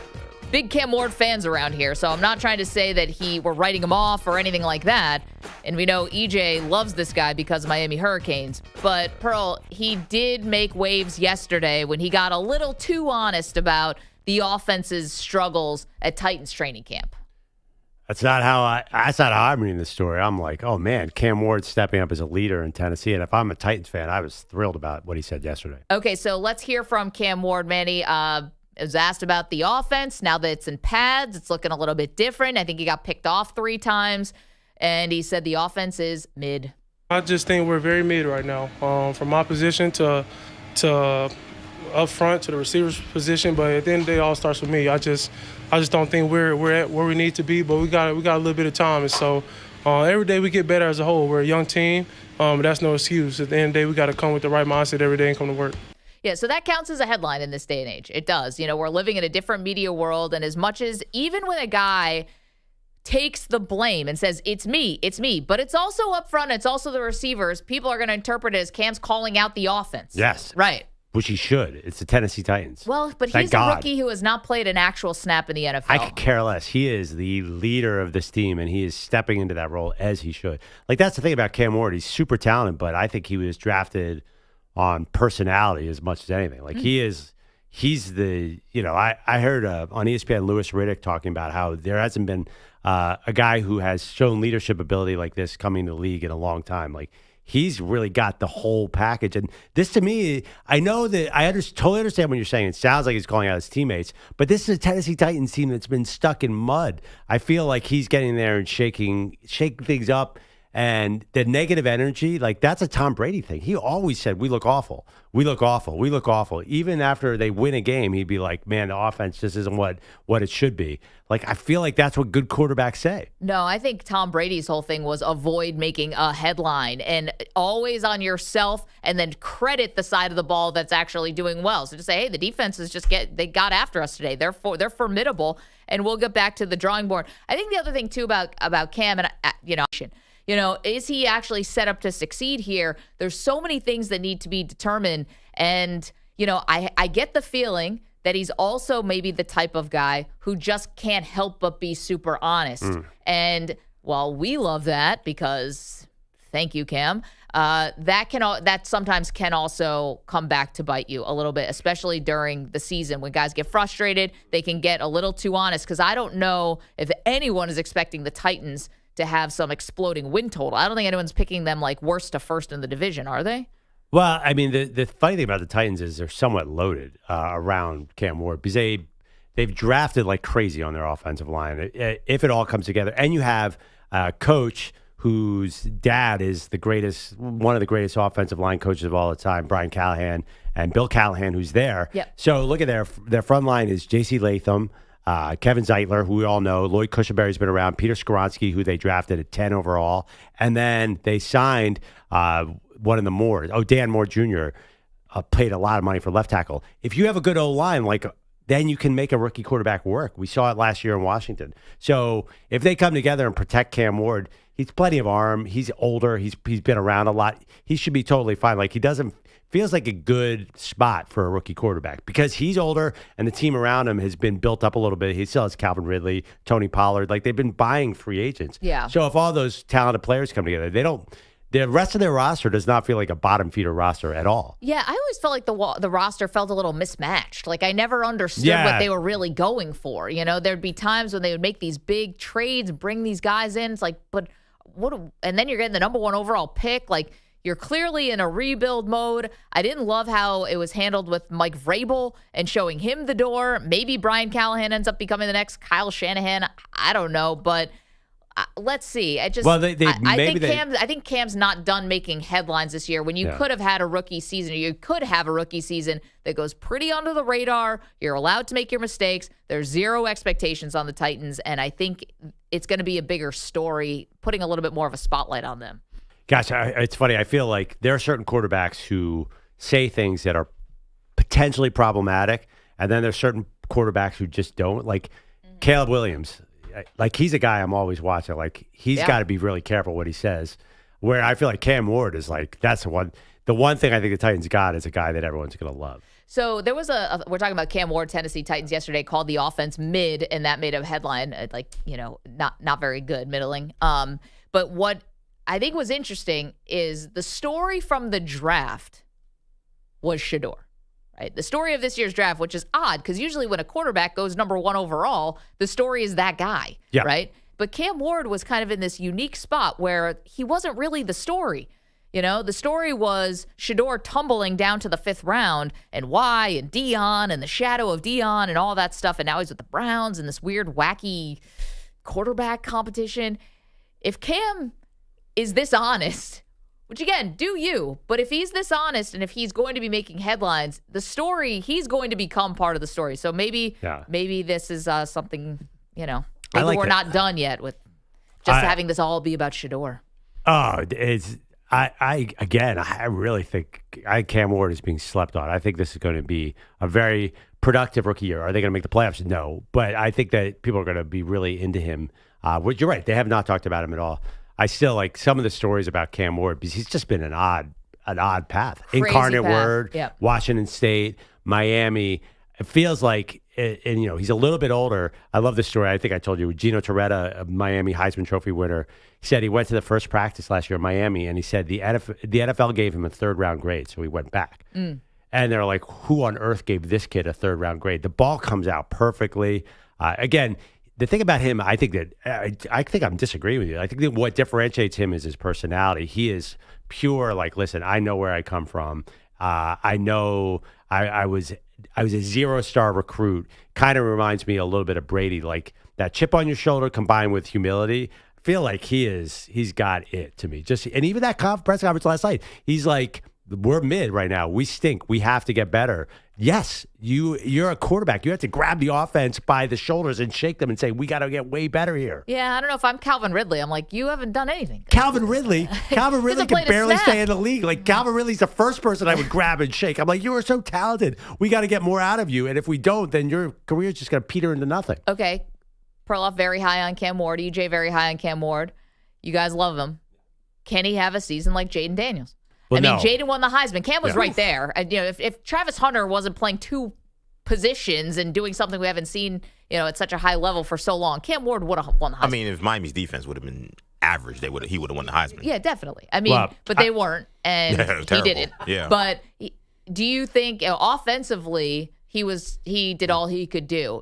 Could he have Jaden Daniels like season? Did anyone think that the Washington roster was so amazing? No, but I think Jaden Daniels had Dan Quinn and Cliff Kingsbury. That is my biggest concern for Cam Ward is Brian Callahan really did not do a good job last year to be. Wow, Jaden Daniels. Well, did he have much? I mean, they got the number 1 pick. Clearly, they're a terrible team. Yeah, I mean, Cliff is a bit of a superpower as a play caller for young quarterbacks because he looked great with Kyler Murray at first. If Cam Ward was in Washington with Cliff Kingsbury, man, I would be really, really excited. Now I'm just optimistic. Brian Callahan looked like he could be that like Stefanski type. I can't remember. Is he from the McVay tree or is he from the Shanahan tree? One of those two. Anyway, he did disappointed Will Levis. He should have pulled Will Levis the first quarter of the first game and gone somewhere else. So we'll see how that works out. But I'm pretty confident in Cam Ward. And again, if I'm a Titans fan, I'm definitely happy with him here. This is what you want to hear. Maggie, this is a team that needs the status quo just completely turned around. Yeah, I just, coming from somebody, when it's coming from a veteran, I get it. Someone who's been around. When it's coming from somebody who is coming from, I love the ACC. We come from ACC, you didn't make the college football playoff, and now you're telling, the offensive line to get their ass in gear. I don't know. That could potentially rub some people the wrong way. Yeah, but no veteran on this team has the right to say anything because they've been terrible the last 2 seasons. You know who kind of reminds me of? And this guy actually is still apologizing or still having an answer for being this way. Reminds me of a little Cam Newton, right? Like, what did Cam Newton say literally a couple weeks ago? Oh. I came into a locker room with a bunch of losers. They were terrible. He said they were losers. Yeah, and those guys got really upset. And he was like, show me the lie. Look who the team was before. Look what happened when I got there. And Cam was the same way. Cam came in and just took over the entire locker room because he has that magnetic personality. I think, ironically, they both named Cam right now. I'm realizing that. Cam Ward is the same way, where I think he has this magnetic personality where he may be able to get away with some of this stuff because people be like, man, I know this guy's kind of got some rough edges, but he can sling that rock, and he is very accountable for how he plays, too. It's a really good comparison, EJ, but Newton really backed it up right away. I think that is Cam's got to do it, too, and Ward's got to do it, too. Slight difference. I think there are probably not two quarterbacks who are more opposite in personality than Cam Ward and Cam Newton. They are so different. I mean, Cam Newton, have you ever heard behind the scenes? Cam Newton walked into it with his chest out like, I own this league from day one. And, I mean, Cam Ward was Superman. Cam Ward is Mr. Humble Guy. Like called out the offense. No, he's really like in person, like everything you hear about it, like his personality, like he is. That's like the first thing like all the scouts say, like, oh, he's got the humility thing. He does the humility thing for the scouts and the media and his players, the trash talk, the stuff that. Trash talking with Shedeur. He is trash talking at amazing. Miami. Like I mean. He is not Cam Newton. He is not. I totally 100% hold on. disagree. Let's set up for people if you're not so online as we all are about what happened between Shedeur and Cam Ward. So Shedeur obviously coming in as Deion's son, and Cam's there as the guy who started Incarnate Word and had to work his way through. So they're very polar opposites as far as their stories are concerned. And they were together at a workout, and the cameras are rolling, and Cam Ward basically just keeps stepping to Shedeur like, you don't want to work out. I can tell you don't want to work out, kind of calling him out on his work habits. And what else happened that day? Am I getting the whole story there? There's multiple videos of them talking trash. I mean, he was like, that's what happens when you're tired, you're a 9-win man. Cam Ward, I don't think he went at Shedeur. I think you're living in the world of all the coaches, and he's a humble guy talking to the media and talking because he is from a small town. Yeah, he's small town Texas. But again, but he's a killer, I think. This guy on the field, he's playing in South Florida. He's talking to the defensive line. We're about to run right there, pointing right there. Something Cam Newton didn't in the NFL. And then running right there and then, showboating in their face. I mean, Cam Ward is an absolute crazy person on the field, and he will talk trash to anybody. He'll talk to his teammates, to the other team. He's a brash guy. I think that some of that's a facade that people are falling for. I think you got it wrong. And both of you now, I think he's a kid, like he's the 0-star recruit who made it big. What's the first thing you think about Cam Ward, one quickly? What's the first thing you think about after he scores a touchdown? Celebration. Yeah. What do you think about Cam Newton when he scores a touchdown? So he got it from Washington State. Yeah. We didn't get it from Washington. He is the celebration. What do you mean? The backstory is like there was a guy at Washington State who did it, and then he took it from there. Right. But my point, though, is that, again, he is taking a celebration that is now that has become his signature celebration, just like Cam Newton doing the Superman. Like, this is not a guy who's like, oh, I'm going to hand the football to the referee and walk away because I'm a wallflower. That's not him. Can I also point out one other thing that happened yesterday? And you can weigh in on Cam Ward at 888-710-4ISN. Can he have a Jaden Daniels-like rookie season? Which kind of came, we weren't expecting much from Washington, not expecting much from Tennessee either. But these guys are very dynamic, and they change locker rooms the moment that they walk into them and change franchises, quite frankly. He was asked about Will Levis getting the season-ending surgery, and he just said, "Hey, what do you think about Will Levis getting season-ending surgery, Pearl?" And he goes, "I didn't think about it at all." Like, whoa. Like, not even the cursory, like, hey, I was just getting to know the guy, or I'm wishing him all the best. Not even a wishing him all the best. Just, I didn't think about it at all. We got to move on. Mr. Humble. I was like, whoa. But also, to be honest, Levis was throwing the ball God knows where. He can't take much from that dude. I feel bad he's got the surgery, but he needed it, clearly. Did you guys see the picture of Will Levis' shoulder? Mm-mm. You have to search this. Pretty gross. It is gnarly. I don't know how he was playing. Yeah, see, that's a shame because, we love when guys are tough and play through injuries, but clearly it was impacting him, right? I mean, it looks like his shoulder is broken. Like, I don't know how else to describe it. There's like a weird indent that becomes like a little hanging thing on his shoulder that looks like, it almost looks like a bone sticking out. And he said, this is the the thing I've been dealing with for X amount of months. Oh, my God. And this is on his throwing shoulder. I mean, I actually grew a lot of respect for Will Levis. I was like, man, he played through that, and he was going to try to play again this year. I don't know how he did it. I'm surprised this isn't poking through the skin. Yeah, it's insane. Anybody who's listening at home or in the car, you should check it out when you get a chance. It is a gnarly picture. Wait till you're, at a safe spot. But yeah. Ew. And Cam was like, I haven't thought about anything about that guy.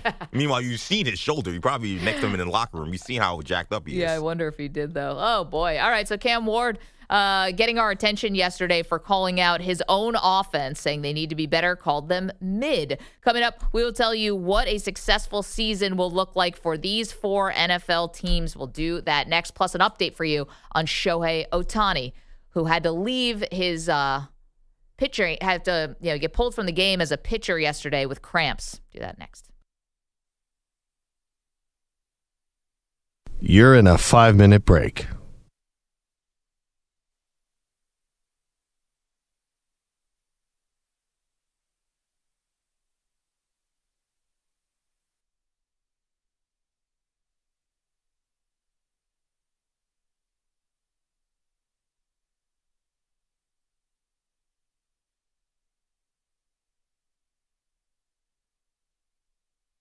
Four minutes, 30 seconds remaining.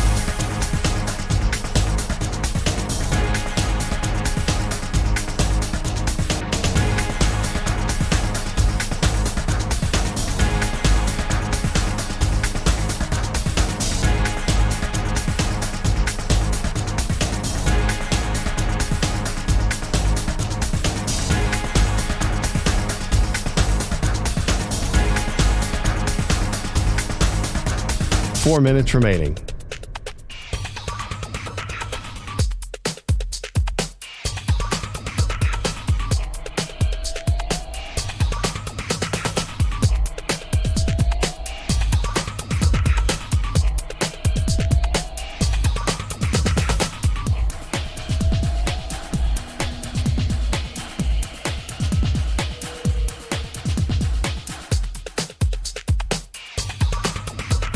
Three minutes, 30 seconds remaining.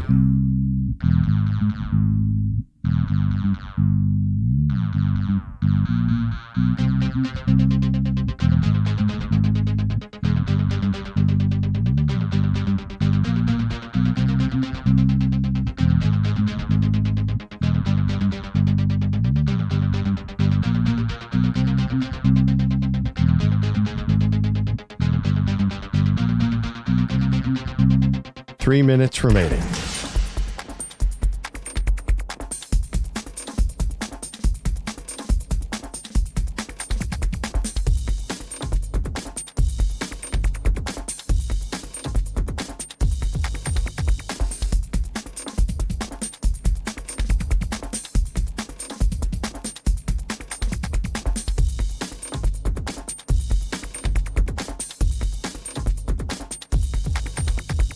Two minutes, 30 seconds remaining.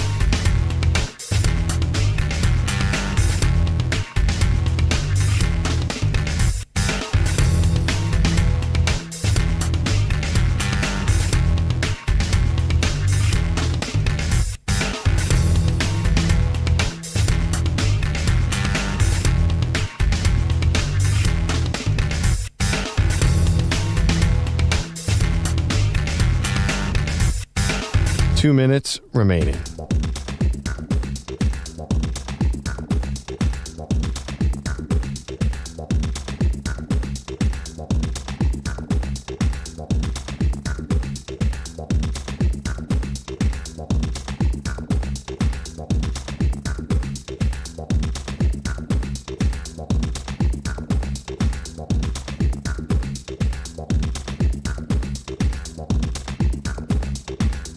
One minute, 30 seconds remaining.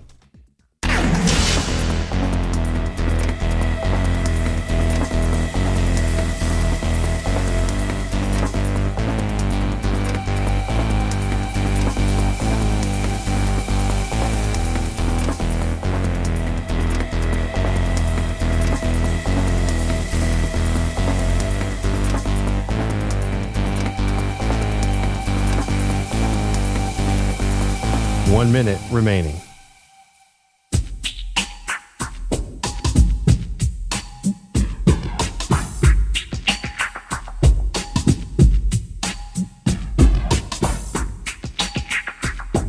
$45 seconds remaining.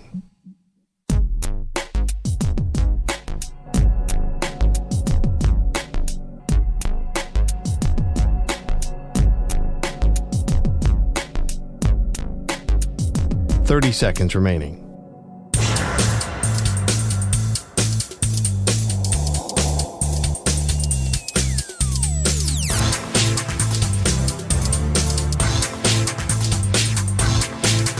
$15 seconds.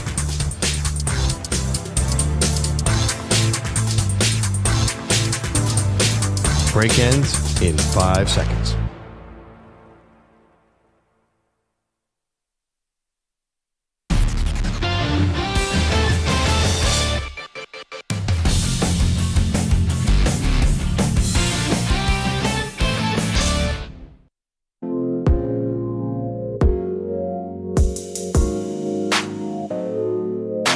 Welcome back, Maggie Perloff Show. So we've been doing a running segment, what is a successful season for these NFL teams? And I'm excited for today, Maggie, because there's one team on here that we have been consistently disagreeing on all spring, and we'll get to that. There's a team that you and I just do not see eye to eye on.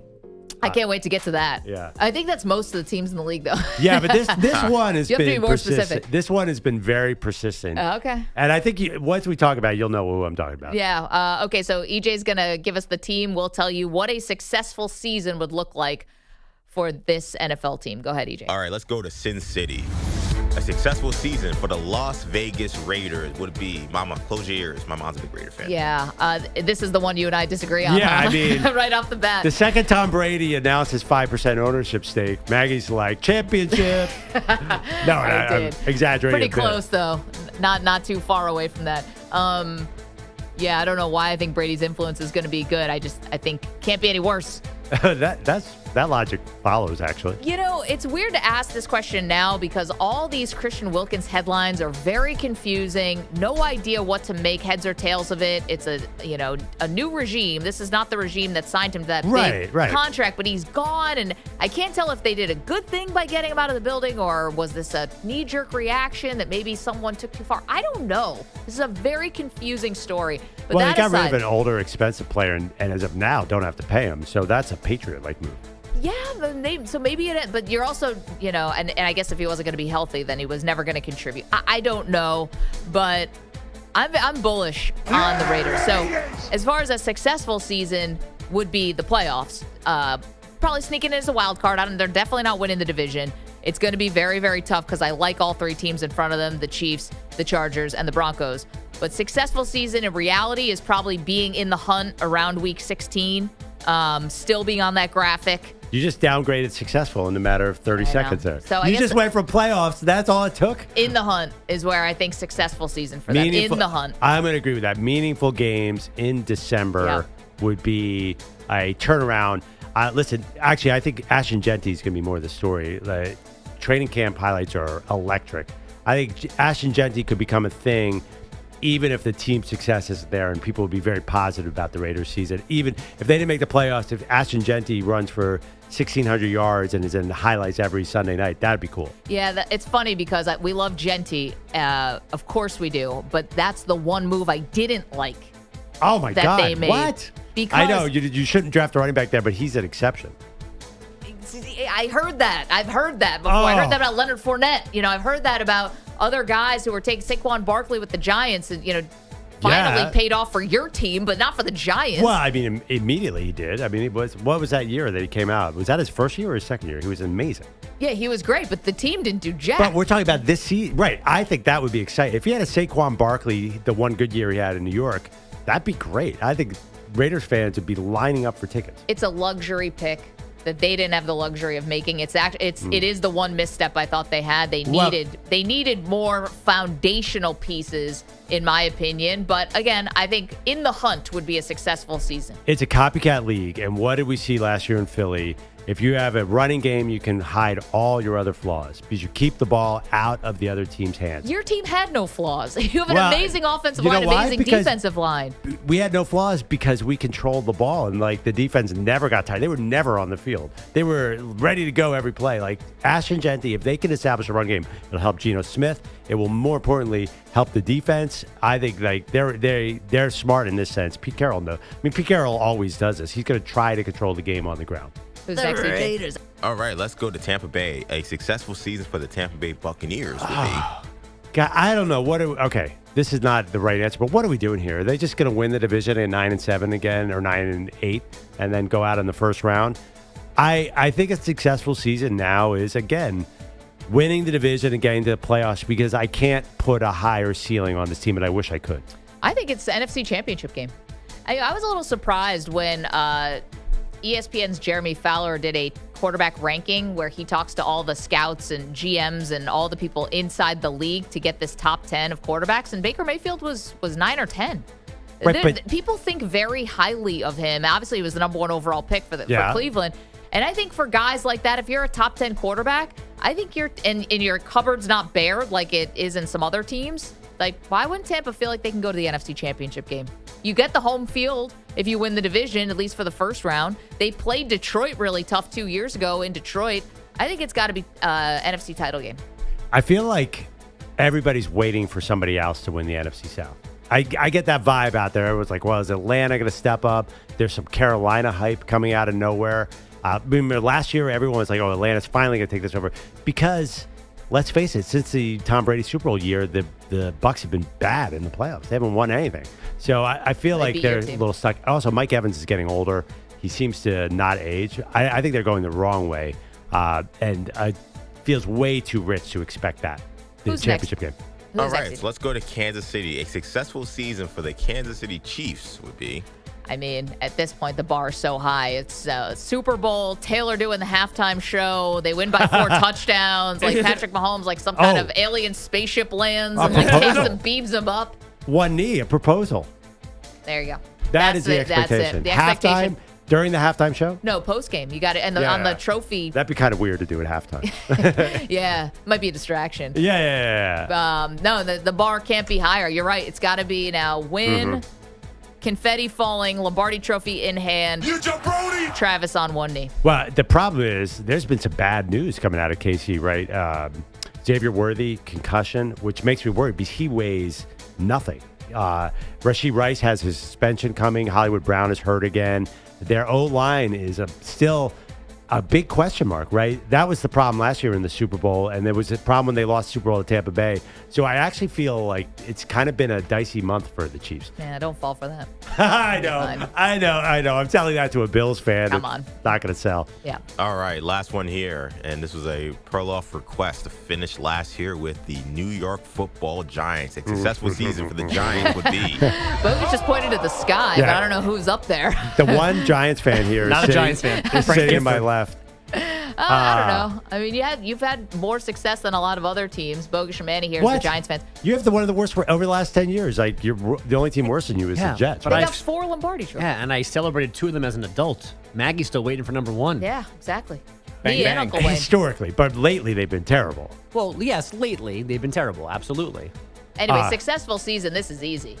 I can't wait to hear this. 3 wins.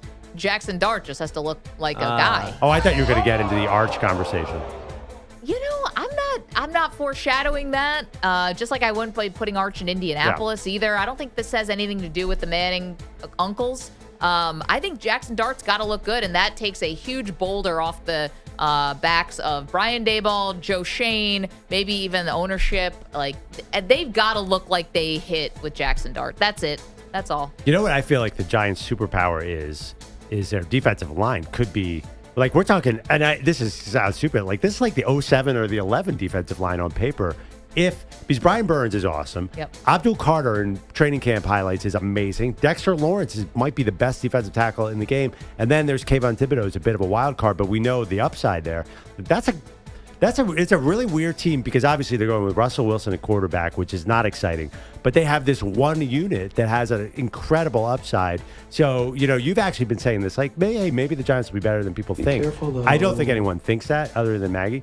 But I do think that they do have some pieces that are really interesting.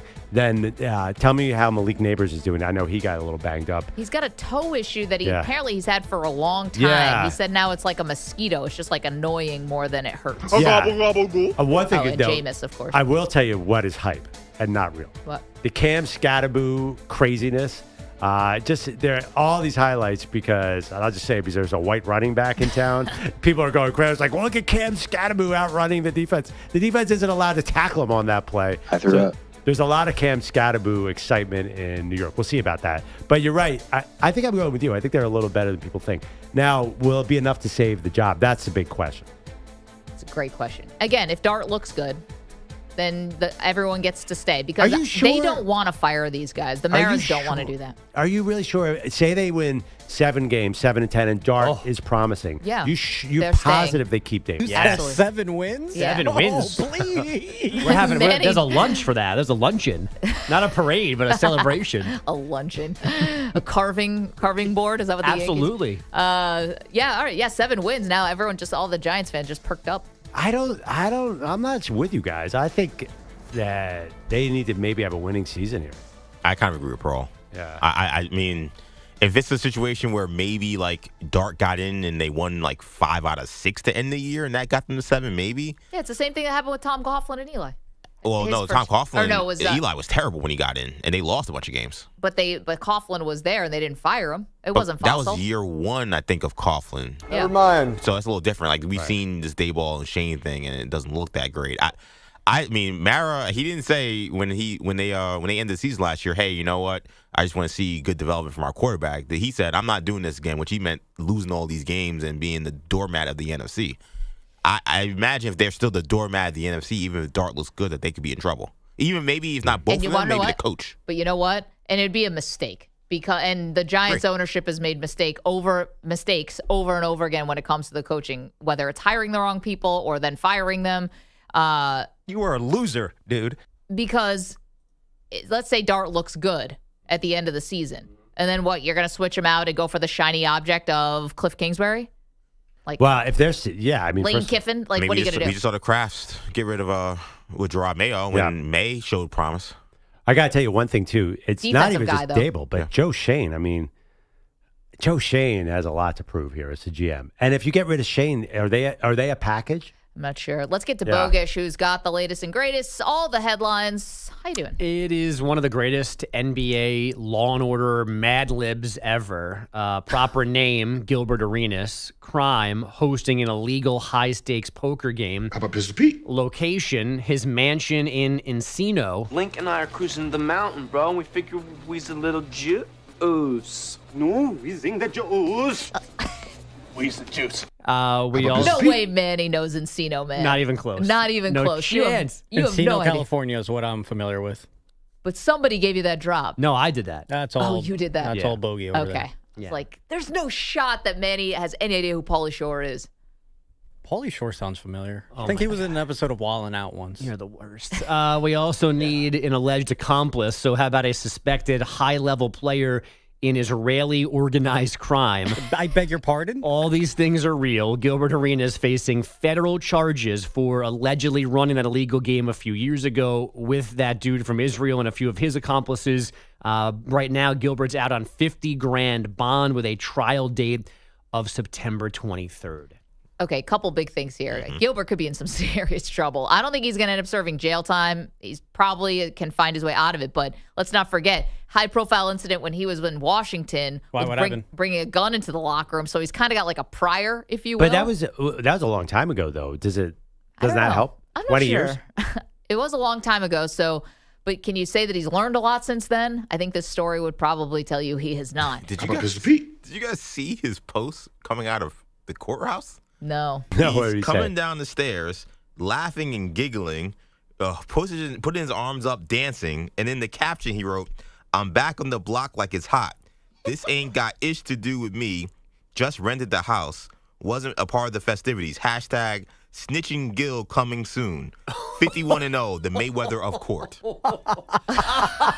This is a real Gilbert Arenas quote, I promise you, in his post on Instagram. We know. No one's thinking that's fake. It's Snitching still. Gil. Oh, yeah, are you supposed to announce that you're going to snitch? Also, when the other person involved is they're describing them as an Israeli crime syndicate member, which is also hilarious. Like, so this person's just walking around. These people in California just walking around, free, but everyone admits that they're criminals.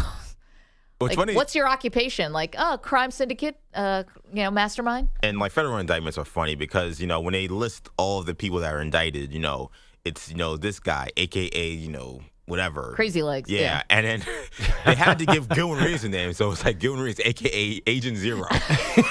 I'm like, I'm pretty sure you got that. That goes as back a to the basketball blog. player. Remember the blog days? Yeah, like as if like these other guys that have these criminal nicknames for their enterprise, and like, Gil Reese, too, you guys don't know about him. He's called Agent Zero. Yeah, have you seen the Maggie and Perloff greatest nicknames in sports bracket? Yeah, he almost made it. My brother was like, they should have put the hibachi. The other part, too, I mean, we joke about this because Gilbert's so crazy. And it doesn't look like there were any victims here, whatever. But he's like sitting on a budding media empire. People really like Gil's arena. He's doing First Take. He's kind of got back into the good graces of the mainstream. Yeah. And now he's got this. I'm the Floyd Mayweather of court. No chill Gil. 51-0. I'm glad you mentioned First Take, though, because they've also had Marcus Morris on that show. That's another Mad Libs. And that dude got arrested this week. And I didn't give you the update off the initial story, but the update is, and again, he's facing felony fraud charges. And now we know that he is accused of writing 2 bad checks totaling roughly $260,000 to get markers from 2 different Vegas casinos. Now, Marcus says he did nothing wrong. He was just taking his time paying back the money he owed, and then all of a sudden he was in jail, is what his story is. Once a nick, always a nick. He said that he went 50+ hours in jail with no food, no water. Also that. Which is kind of harrowing. But, like, come on. And you see how much time do you think you have to pay back a casino? Right, you can't slow play a debt. And did you see what he said in terms of getting arrested? He said, last thing, I never wrote a check at any point at a casino. When you get a marker, that's considered a check, which I didn't know. We could have handled this mob style in the back room at the casinos, LOL.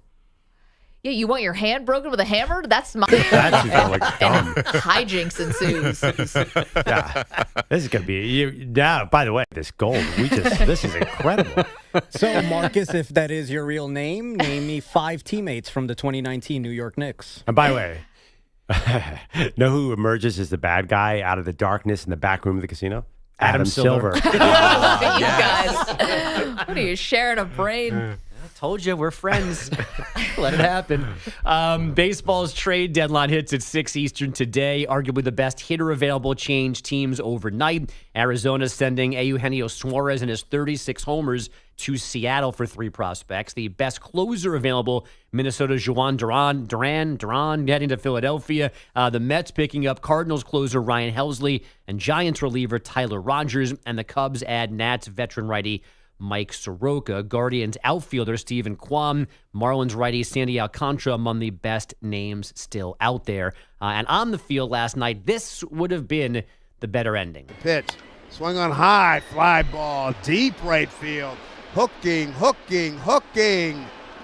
Fair ball. 2-run homer. Just stayed fair. Hey now! Sweet Dave Sims. It got better, though. Josh Lowe gave Tampa a 3-2 lead, top 9 in the Bronx, but those pesky Yankees tied the game in the 9th, and then again in the 10th, and then finally won it in the 11th, 5-4 on Ryan McMahon's RBI single. Not great for my mental health, but that's another W in July. Go Yankees. Man, that was such a no-sell by Sims. That's amazing. Never heard a call like that. I love the no-sell announcer. It's best in person. 3 points for Curry.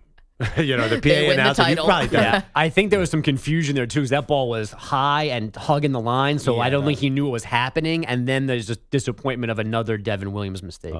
Bogusch, when you do play-by-play, do you no-sell the opponent scoring? I do not. Yeah. No, I don't. That's no. That's You're not that much of a homer. I like to enjoy those calls. Finds Bridges quarter 3. I couldn't It's possibly good. be like, that sucks. Like, thanks for nothing. Yeah. If you're doing a Nets game and they're playing like the T-Wolves and Anthony Edwards does some 360 dunk and you're like, dunk, Edwards. Yeah, no, you got to do the call. T-Wolves 110, Nets 17. Yeah, but with Fordham Sports, you have so much experience losing. I thought you would have mastered this by dear now. heavens. No. Shots fired. Sorry, yeah, we're not friends again. Don't forget Fordham Dartmouth football this year. No, I already forgot. I know. I didn't even know. I didn't know what happened. You know what we should do? We should put some unbelievably big wager on that. Yeah. Like one that gets the sports books like raises it. Life-changing. Plays on non-paid leave. Is it in at Dartmouth or at Fordham? It's at Fordham. It's actually homecoming. Oh, God. And we put that bet in. Perloff and Bogusch are going to be in that Marcus Morris movie. Really good with Arenas. Bogusch, I expect sideline passes, by the way. This is terrible because now there's going to be That's pressure. called just showing up. There's going to be pressure on all. By the way, Maggie? I'm sorry. we're all going to have to go up to the Bronx, and you know how bad the traffic is on a Saturday afternoon? Stop No, it. you're good. Sad dad. No, fall Saturday, you're fine. No, I'm not. I always go up to Columbia for the Dartmouth. It's terrible. You come to me on the train nice and easy, and then I'll drive you to the Bronx nice and easy. Look at that. You're making fun of his team, and he's still offering to give you a ride. Come to you on the train. It takes like 2 hours to get to you. Yeah, No, Bogusch no, is definitely lying, by the way. I just drove through Andrea drove through the Bronx like last weekend on Saturday, and it was a nightmare. The summer in Yeah, September right, and for the October. bridge traffic. That's Thank not- you, EJ. Guys, I drive there nonstop through the academic year. There is not summer traffic in September, and October, and November when there are football games. What are you guys, news and traffic on the ones? Come on. We're going to go. We're going to put a big wager, maybe not money, but something that will bruise an ego. Now who's making this? Don't say we're going to go, man. you're not going to coming. get caught at this thing. You know how I long live it in would New take? Jersey. I'm not Actually, it'd be coming. easier for you to get there. Okay, we got to leave it there. Thank you so much, Bogues. Coming up, lots to do, including, guess what? There's a football game tonight. Sort of. Get to that next. You're in a 5-minute break.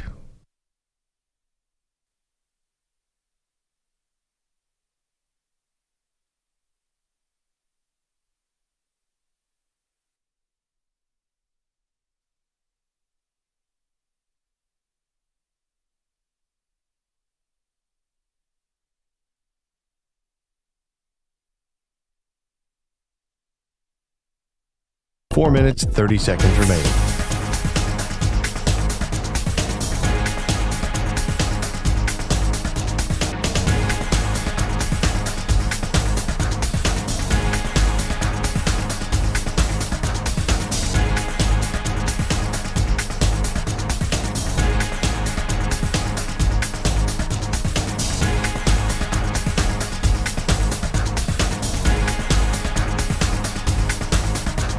Four minutes remaining.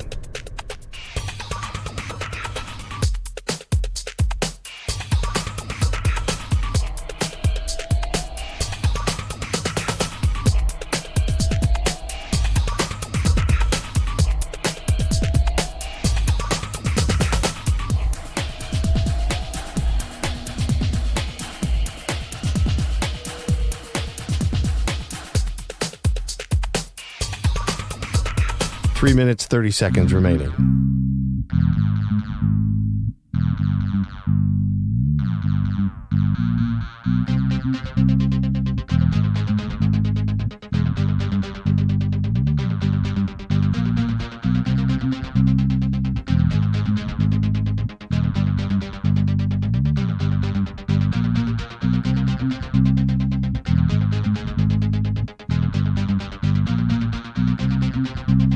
Three minutes remaining.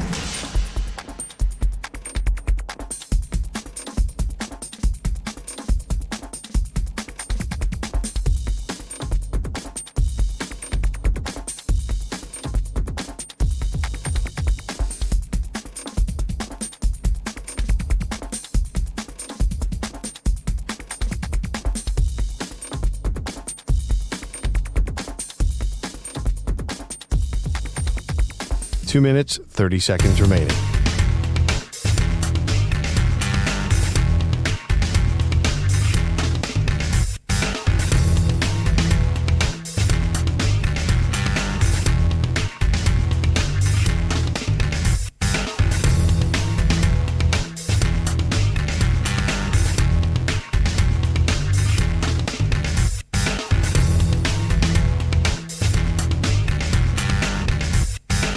2 minutes remaining.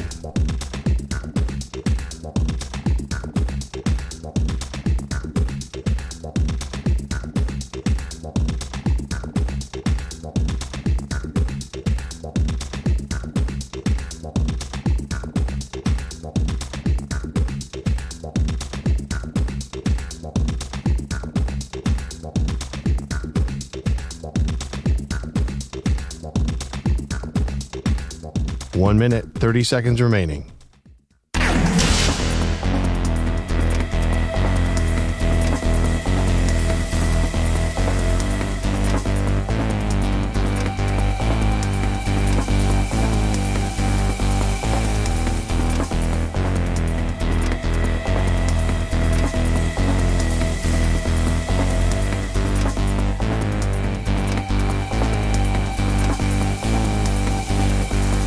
One minute remaining.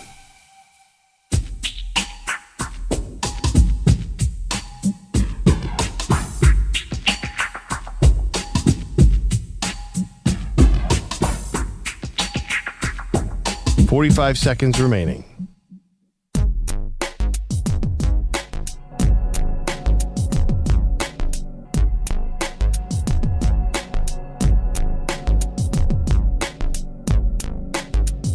$30 seconds remaining.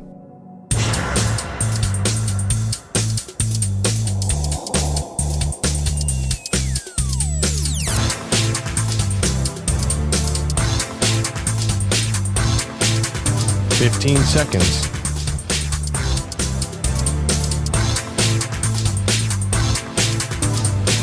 Break ends in 5 seconds.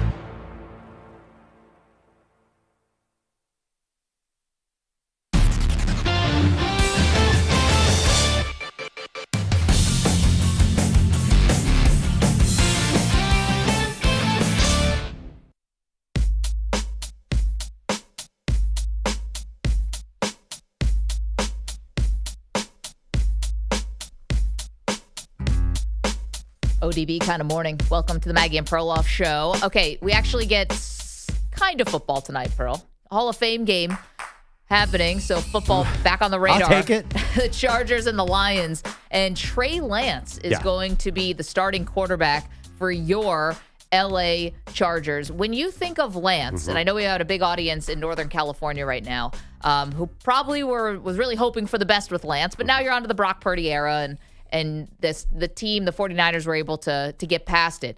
Do you think of him as being one of the all-time busts in college football? In the NFL, excuse me? Yeah, no, I don't. And it's weird, and this is probably my mistake. I think of him as a guy who was overdrafted because COVID messed up the whole NFL draft process. So remember, he played that one game in 2020 just to showcase his skills, and actually didn't look good in that game. Basically, the NFL had no idea what they were getting in Trey Lance. They saw the physical skills and overdrafted them. So no, that's not the first thought. I don't think of him as a great draft bust, which might be a mistake on my part, because it's funny because I think of the guy who went right before him as a great draft bust, and Zach Wilson. Yeah, Trey Lance Zach Wilson also have be the same type of thing. I mean, he played a little bit more. I think he had a season. They were really good that year, BYU. The other thing about Lance is he got hurt. He might have been okay as a Niners quarterback. That's the thing. He broke it. It was a horrible injury. Yep. He showed some signs of being okay. He got out there and they won some games. They didn't look like I'm this massive bust. What happened to him was behind the scenes, he got outplayed tremendously by Brock Purdy. So no, he doesn't feel like that traditional quote unquote draft bust to me. It's funny because you would think that the story would be the yin and the yang. Like you can't talk about Brock Purdy without talking about Trey Lance, or vice versa. Almost like you can't talk about you can't talk about Ryan Leaf without talking about Peyton Manning. And I know Ryan's a good friend of the show, and I would say that even if he was sitting here, he's sensitive about being labeled a bust. He's tried to own that a little bit more, not let it define him. But, he is part of Peyton Manning's story, and Peyton Manning's part of his story. And they can't really get divorced from each other because they were 1-2. It was a big decision. Who was going to go first? That was a really, really big call. Peyton Manning goes on to be a no doubt Hall of Famer, and Ryan's career didn't go the way he wanted to. And all the personal stuff that he's overcome aside. He's going to break down that touchdown. Can't hear. I don't think that Trey Lance and Brock Purdy are as connected like that. But I do think that Trey Lance is a big draft bust. And is all of it his fault? No, it's not all his fault. He definitely got hurt. But when you're thinking about a guy who got drafted so high, didn't have the college resume to back up that draft, that being drafted that high, but certainly, was expected to be the next iteration of a Kyle Shanahan offense. Yeah. Like this was going to be the evolution of what the Shanahans could do, like RG3, but even better. Yeah, but the thing is, we never saw Trey Lance be bad. Like Jamarcus Russell, we saw him go out there and stink it up. We've never seen, think of a bad Trey Lance game. It doesn't really exist because he started 5 games. One of them was the injury game. One of them was in a monsoon. I think he won a game 10-7. So there's no bad games for Trey Lance. There's nothing on tape. So I don't even know, when you think of him as a bust, yes, you're right. Everything you said is true, but he's not like most busts where we saw him stink it up. You can weigh in at 888-710-4ISN. Another question for you off of tonight's game. Who do you think will actually end the season with more wins, the Chargers or the Lions? They kind of have a little bit of similar, challenge in front of them in that they both play in the 2 hardest divisions in the NFL. We're going to bite a kneecap off. Certainly the NFC North and obviously the AFC West. Vegas has the win totals for both the teams. The Lions is 10.5. And on the way up, we're going to take your other kneecap. The Chargers is 9.5. So it's not like it's so wildly different as far as Vegas is concerned. Who ends the season with more wins, Pearl? I'm actually back on the Lions bandwagon. I'm going to go Lions. I was worried because I'm a big Ben Johnson fan, but I think that Jared Goff's been there a long time now. I think a lot of what Johnson did is institutional now, and that their offense is going to keep on humming, and Aiden Hutchinson is going to be something like his old self, and they're going to be an 11-12 win team. So I feel like that's a little safer. I like the Chargers too, but they feel more like 10-11. So I'm going to go 12-10. I'm going to go with the Chargers are going to end with a bigger win total than the Lions for a couple reasons. One, I don't know if the Lions offense is going to look as creative without Ben Johnson. You mentioned the DNA, but you're not doing stumble bum if he's not there, right? Yeah, Do they still have the confidence to pull off that kind of stuff? Yeah, that is not why they scored all those points. It's because our running backs were unstoppable. That's true. I think I'm putting a lot of stock into Jim Harbaugh year 2. Jim Harbaugh year 1, they were a playoff team. Now, it didn't go well in the playoff because Justin Herbert threw 5 picks in a playoff game, 3 of which were his fault. And, they lost to the Houston Texans. But Jim Harbaugh year 2, that's when the real magic happens. That's what happened with San Francisco. Mm-hmm. I think that's where you're going to see this big jump. And I'm flirting with Chargers going all the way. Who is Justin Herbert throwing to? Let me read their job. Ladd McConkey, he was great last year. Quentin Johnson, nobody still trusts. Trey Harris is now in there, the rookie. Then he's got Jalen Reagor somewhere on the bench. Oh, dear God.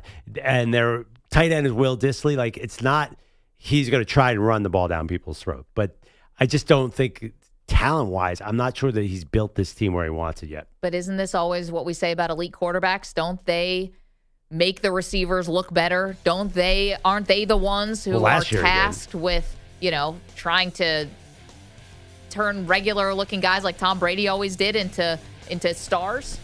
Did Herbert do any of that last year? Well, let's see. Harbaugh year 2.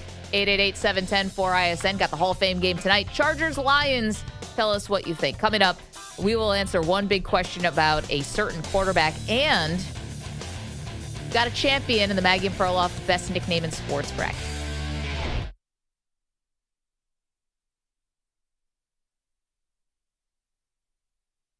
You're in a 5-minute break.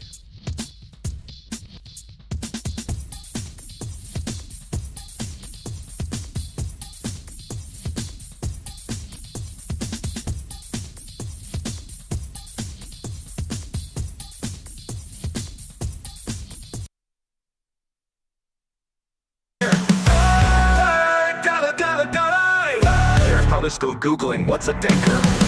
There's a storm rolling in on the pickleball court. Bailey showed up in jorts and a cut-off shirt. Pierre walked in with a monogram grip, talking about spinning angles and wrist flick tips. Bailey just smirked, said bless your heart, then served that ball like a moonshine dart. Pierre's got a name that belongs in Versailles, but he's getting schooled by a dude who eats fries. Bailey just smirked, said bless your heart, then served that ball like a moonshine dart. Pierre's got a name that belongs in Versailles, but he's getting schooled by a dude who eats fries. Haley's gonna wreck Pierre, say it loud. Gonna humble that paddle prince in front of the crowd. You can't celebrate with your country club flair, cause ain't nothing fancy about winning fair and square. So sip your latte, care, sit in your chair. Cause Daly's bringing smoke and he ain't gonna share.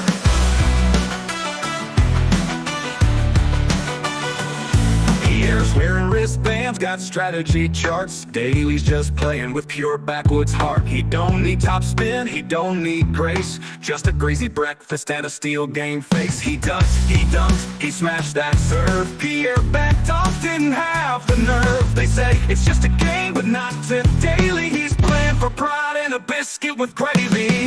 Pierre sounds like a perfume. Daly sounds like a man who chops wood at noon. Daly's gonna wreck the air on this day. That snooty spin shot's getting blown away.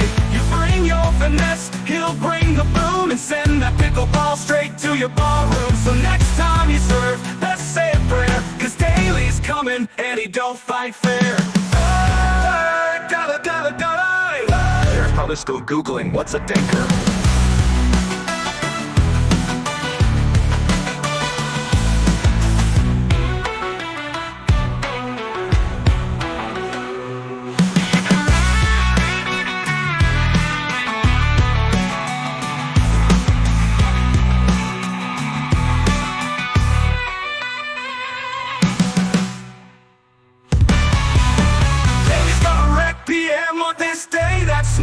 Shots getting blown away. You bring your finesse, he'll bring the blow and send that pickleball straight to your ballroom. So next time you serve, I said prayer, cause Daly's coming and he don't fight fair.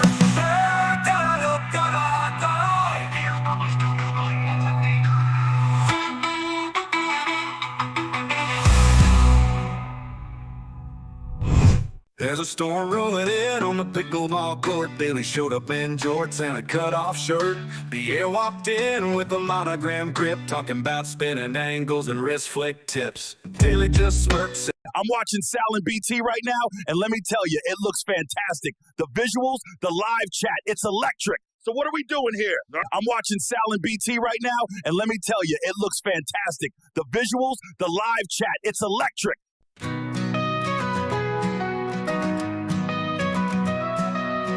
Remember Bogusch, I grew out of wrestling. I was 12 or 13, I stopped watching TV. I moved out of the house, we sold the TV. I think I went to school and watched less wrestling. Bob Custer in Nevada. Bob Custer in Nevada. Bob Custer in Nevada. Bob Custer in Nevada. Bob Custer in Nevada. Bob Custer in Nevada.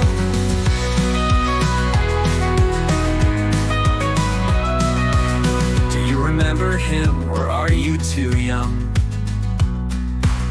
I don't know where he is, but I don't care. He had curly hair, he always wore a tie. He always wore a tie, I don't know why. Bob Custer in Nevada. Bob Custer in Nevada. Bob Custer in Nevada. Bob Custer in Nevada. Do you remember him? Or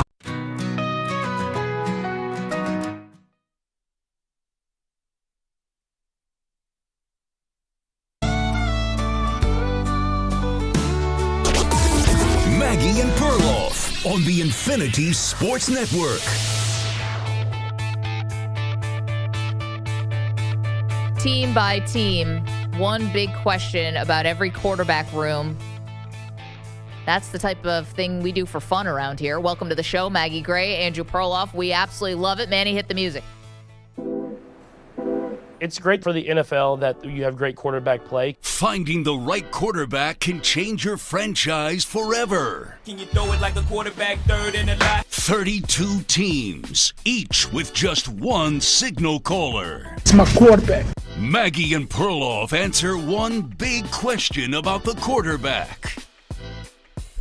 All right, Pearl, yesterday was Tua Tagovailoa. Asked the question, would the Dolphins be better off with a bounce-back year from Tua or a terrible year from Tua, and then they move on and get a new quarterback? That was yesterday's news. Today's news, EJ's New York Jets. Justin Fields getting a lot of praise after he dodged what looked like something very serious with his toe. It looks like that's not going to be an issue. He's going to be full go and ready for, the rest of training camp in week 1, and so sigh of relief from the Jets fans. The big question that we're asking today, will Justin Fields have a more successful stint in New York than Aaron Rodgers? Oh my God. I mean, yes, by definition, he could go 0-17 and be more successful than Aaron Rodgers. Aaron Rodgers had all these expectations. Justin Fields has 0 expectations. He's on the hook for no money. Like how I don't know. There's no scenario where Justin Fields has a worse stint than Aaron Rodgers. Well, it is the Jets, so every time you think it can't get worse, Butt somehow fumble? it does. Yeah, just hold my beer. If you're talking about wins and losses, if that's how you would want to define this, it's not going to be that high of a bar to clear. Rodgers technically went 1-0 the first season. He got hurt 4 snaps into the game. Zach Wilson came in and cleaned up, and they beat my Buffalo Bills. That's a very technical 1-0, Maggie. A shocking loss. You're giving him a W on the game where he ran out with the flag and tore his Achilles? Okay. Okay, so for real, he was coming off an Achilles last year, and he went 5-12. He definitely didn't look like himself. As far as more successful, to me, and until proven otherwise, Justin Fields will feel like a stopgap, will feel like a bridge. Now, I don't know if he's going to play well enough that maybe he plays better than that. And maybe there's a real question, like there was at one point when he was still in Chicago, about whether the Bears should have stayed with Fields or taken Caleb Williams #1 overall. That was a real debate that was going on. So can Justin Fields play well enough in New York where even if the Jets are in position to draft a quarterback next year, they don't do it because Fields has looked so good? Yeah, I mean, it's really interesting. So he has a new offensive coordinator, Tara Engstrand, who's from Detroit, who's playing with a statue with Jared Goff. Yeah. But I think that the key to Justin Fields is going to be his mobility, get him on the move. I think run a conservative, run-based offense. I think it's very promising in the sense that I think he fits where they are as a team now, because what's a Jets' superpower is their defense, right? Justin Fields can win games without having to throw the ball 45 times like he did at Ohio State. So I think he can fit a certain mold here of a quarterback. And I definitely think he can put up some W's. I'm not sure why everyone is like, I'm looking at the win totals. Like, nobody thinks the Jets are going to win any games. But you can win. Justin Fields won in Chicago. That's the amazing thing. Did he win 4 of his last 5 games there? So I think that, or something like that. He was definitely effective. So I don't think he has to have, all-star numbers to be good there.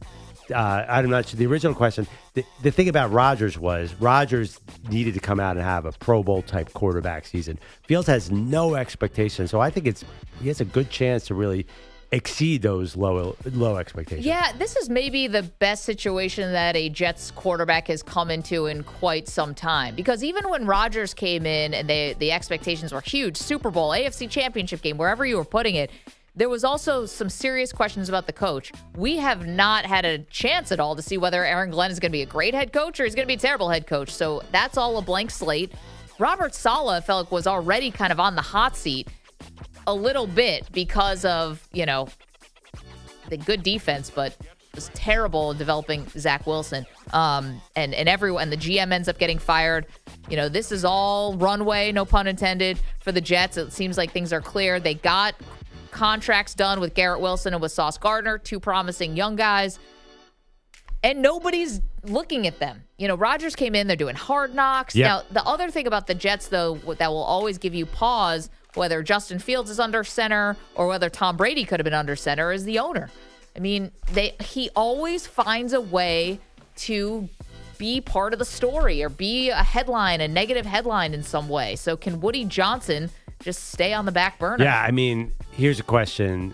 Can he do damage now? He feels like more of a February, March damage guy. I feel like the die has been cast. I will tell you one thing. You're seeing highlights of Fields after the toe injury. I mean, he looks great. Yeah. You forget how big and mobile, and when he throws the ball, it's gorgeous. Like, he's got all the tools. I feel like it's, as you kind of just said, nothing but upside situation.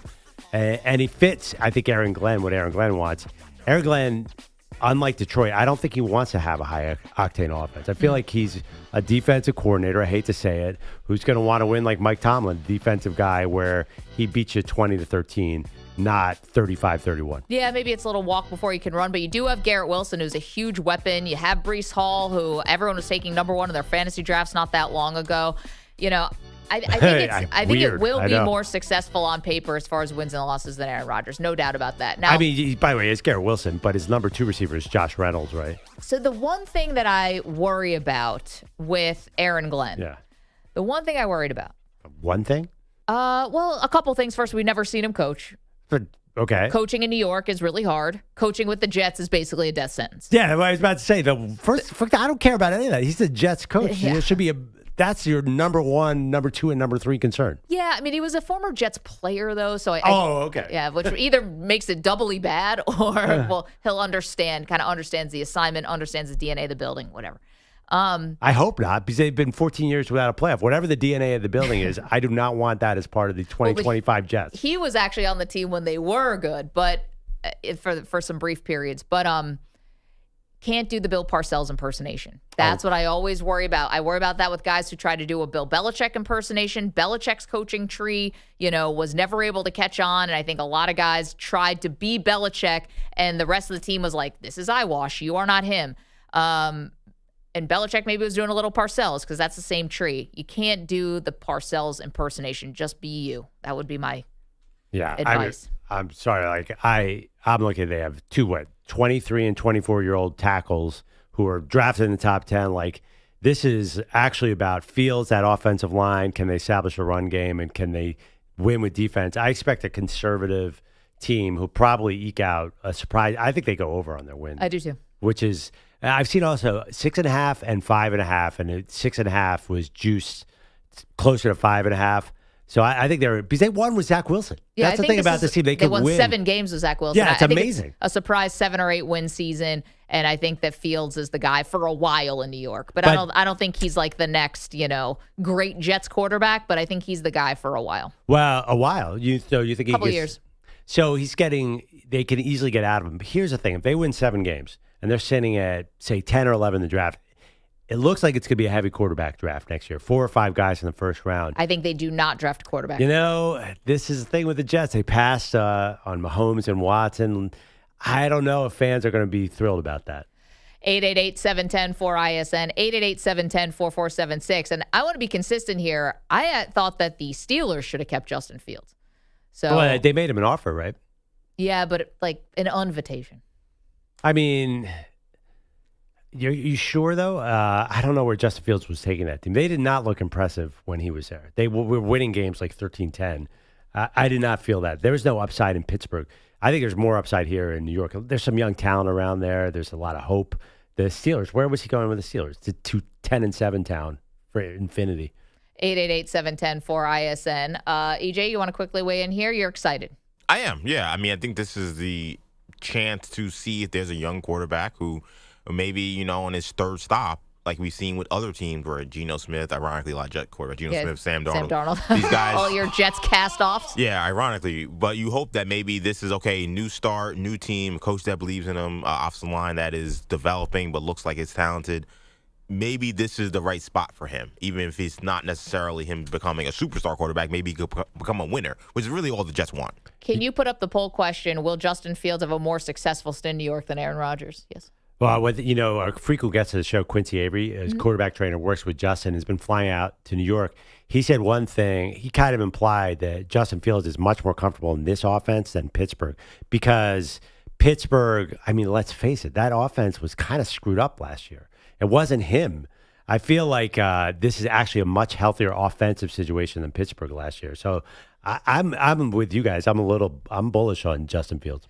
Tonight we have technically a football game. We got the Hall of Fame game. It's the Chargers and the Lions, and Trey Lance is going to be starting for the Chargers. You remember him, of course. He was the 3rd overall pick for San Francisco just a few years ago. Then a stop with the Dallas Cowboys as a 3rd-string quarterback, now 3rd string with the Chargers. We're asking, do you think of Trey Lance as a bust? Scott is in San Francisco. Scott, what do you think?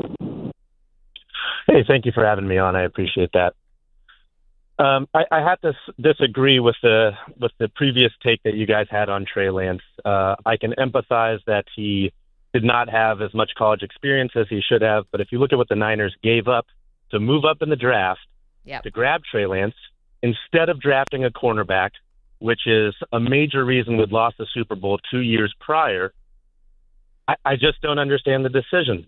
And when you look at the film, it just shows that he could not progress through his reads and make the decisions for a Kyle Shanahan offense. So, unfortunately, he's a bust. Now, I wish him nothing but the best. But if you look at what the Niners had going into that season, Jimmy G was playing some of the best ball that he had played in his career post the Trey Lance injury. And they were a formidable team. They made it to the championship game with a very similar quarterback.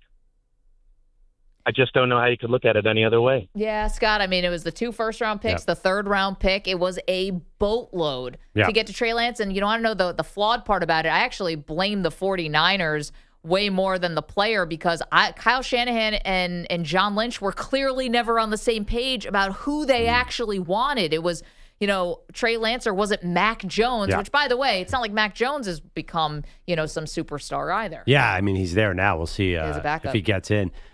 You know when I knew Trey Lance was in trouble? He threw a fastball no matter where it was. Kyle Juszczyk was open about 4 feet from the line of scrimmage, and Trey Lance threw a ball that almost went right through his chest. It was so freaking fast. Yeah. So Trey Lance, obviously, he's just one of those quarterbacks with a gigantic arm who could never, kind of like Anthony Richardson, could not do the 5-yard pass. And that's the key to Kyle Shanahan's offense. So you're right. I'm not sure what the thinking was, but I've seen worse busts. That's all I'll say. I'm sorry. I left out another first-round pick there, so apologies. This was the 2021 first-round pick was like the flip, trading back with the Dolphins, the 2022 first-round pick, and the 2023 first-round pick, along with the 2022 third-round pick. It was a king's ransom. But I'll tell you one thing. This might be a hot take. They definitely would have gone to the playoffs with Trey Lance if he hadn't got hurt that year. Like, definitely. Because their defense was incredible. They had Bosa and Warner at their utter peaks, and Trey Lance would have run the ball. They would have been fine. They would have probably been 11-6. Yeah, you know, we're talking about the 49ers and Trey Lance because Lance is starting the Hall of Fame game tonight for the Chargers, his 3rd team. But he's deep in the depth chart there. I want to say I understand the philosophy of what the 49ers were thinking, right? They were thinking the offense that they were running had become too well known around the league. There were so many Shanahan assistants and so many people who were running that type of offense had gotten hired all these different places in the NFL, and they thought the defenses were catching up to it. So what do? Well, we got to get a mobile quarterback now to kind of evolve this offense and make it something that the rest of the league, that will take them by storm. And they try to do this a little bit with RG3 with Mike Shanahan, right, when Kyle was an assistant. I get the logic, being a couple steps ahead, but their own building wasn't in lockstep. Because if you want Mac Jones, and some people want Mac Jones, and some people want Trey Lance, well, then you don't know what from your elbow, because those are 2 wildly different players. Yeah, but I mean, at the end of the day, what does the Niners do best? They run the ball and play defense. So you're telling me Trey Lance couldn't have just handed the ball to whoever was there at the time? Because Jimmy G took over, and what do you think of Jimmy G? Jimmy G was awesome. But I mean, come on. I think a lot of people think Jimmy G saw the clip where he gets people killed. Jimmy G's not well thought of, and he won a ton of games. And I sometimes wonder, is Brock Purdy that good too? I think Trey Lance would have ironically been absolutely mediocre in San Francisco and kept that team afloat. Jamie is in Dallas, Texas, wants to talk about the Cowboys. Hi, Jamie. How are you? Good morning. I'll sprinkle this in since Trey Lance just left here, and then I'll move on. Look, the deeper conversation here is, when you talked about the King's ransom, you just mentioned that they gave up. If you look at the amount of defensive talent that just left the building in San Francisco, and you think about how that they have built that over the draft in the last 15, 20 years, or going back to Harbaugh, whatever, Trent Baalke, the fact is that they don't have depth and they have a dearth of high-end talent because of what they did with that Trey Lance trade, and they're not headed in the right direction. Obviously, I poo-poo on all things 49ers, but I'll just move on, and then I'll say this on Trey Lance. Trey Lance had the poor timing as well as COVID situation. If Trey Lance is in college football today, he's an early riser and he surprises at North Dakota, wherever, and he transfers and maybe he goes to SEC or Big Ten school, and we find out what he is much sooner. Okay, now with that being said, I just pivot to the Cowboys. You guys are looking over the overall quarterback situation. I think that this is a possibly career-defining year for Dak Prescott. This contract's going nowhere. Yep. He's going to play out this contract in Dallas Cowboys. You can't trade it. It is what it is. But just like there became a point where, despite Romo's entertainment, despite his talent, despite his how much people liked him here, there was just a resignation on the he's the not the fans. guy. He's never going to win. He wasn't going to win on that level, and I don't think it was fair. But with Dak, I think it's becoming pretty clear if he is not able to elevate average or above average talent, around him, then it's going to be defined by that, and he's going to just be a really good player, and that's it. And I just think that how he responds to that, and, he said things about the money. It's not about the money. I'd give up all this money if I could just win. And I have a hard time. All I hear is LeBron opting in and then saying he wants to win at the same time. So anyway, you guys have a great morning. Jamie, thank you. It's great. It's so easy to say it's not about the money once you've gotten the money. Yeah. Oh, that contract? I'd play for free. No, and by the way, Dak, who would take any commercial that ever came anywhere near his way. Well, can't blame him for that. Yeah, I just think it is about the money. How about this as a fun fact? Yeah. So we're talking about Here we go. All the draft picks that the 49ers gave up for Trey Lance, right, to trade up. Yep. Do you know, so that 12th pick in the 2021 draft, the first-round pick, they traded with the Dolphins to go from 12 to 1. And the Dolphins traded that up for Waddle, right? No. That pick got traded 3 more times. So that 12th pick in the 2021 NFL draft started with the 49ers, went to the Dolphins, went to your Eagles, before finally being sent to the Cowboys, and guess who was taken with it? Micah Parsons. And we got Devonta. Yep. But I do think in that the Dolphins traded from 12 to 6 to get Jalen Waddle. Right? They took Waddle in that draft. But what happened to that draft pick? And if you just pull the thread on amazing. that, it ends up being Micah Parsons. But let me tell you one thing though about what Jamie said. I think the Niners' problem was coaching. I think once Ryans and Saleh left. And you know why I think that? Saleh came here this offseason. It's like, these guys stink, and cut half the D-line immediately. I wonder, they had a ton of talent on defense, and they just started to really lose it. I don't know. I'm not sure I disagree that that's a talent issue. I think it's a coaching issue. We're asking today, when you think of Trey Lance, do you think he's a bust? He's going to be suiting up for the Chargers tonight in the Hall of Fame game. Coming up, ladies and gentlemen, we have a champion. The Maggie and Perloff greatest nickname in sports history has crowned just one. 64 came. One man's holding the crown. We'll tell you who it is next. M&P. You're in a 5-minute break. I could crash. The sun comes up, it's 6 a.m. Maggie and Perloff at it again. Mike's hot, lights on, coffee's black, and Andy Rodriguez got the board on track.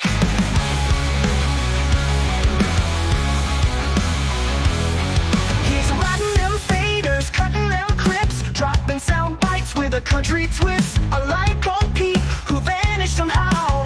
All we can say is, hey now, man, he's doing work. Hey now, he's delivering.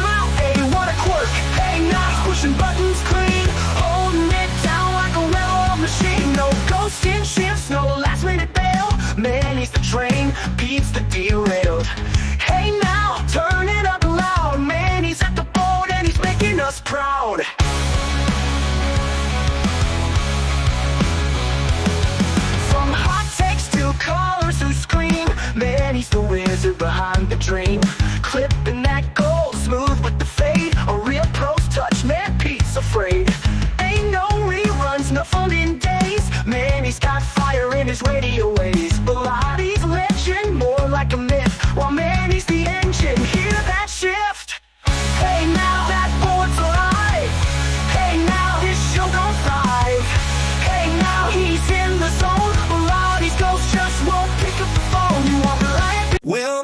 strolls in with a grin on his face. Yankee pinstripes all over the place, but his chest is out like he's on the beach. Moist pork yells, button up, you creeped.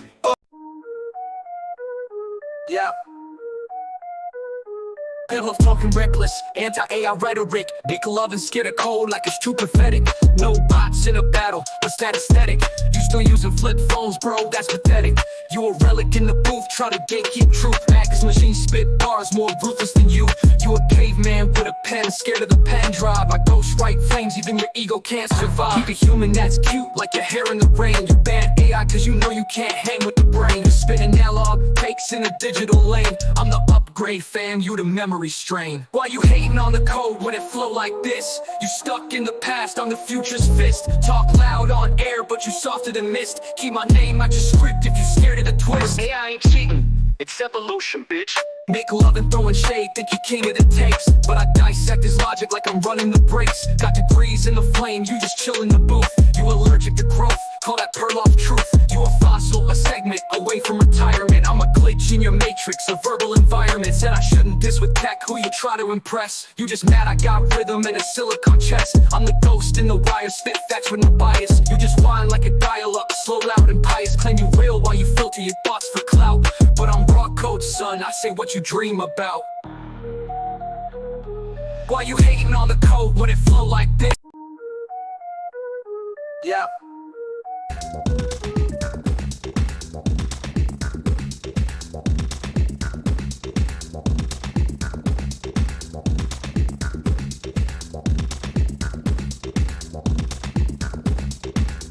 One minute, 30 seconds remaining.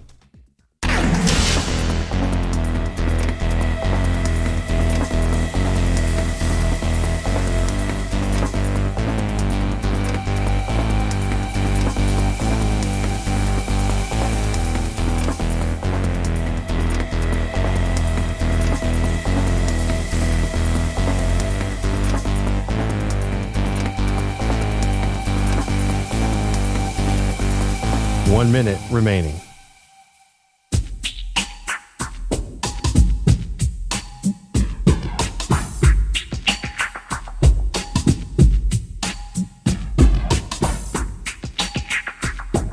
$45 seconds remaining.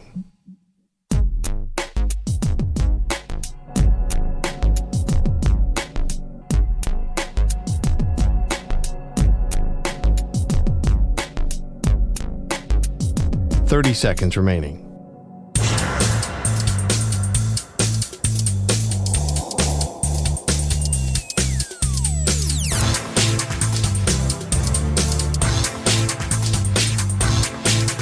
$15 seconds.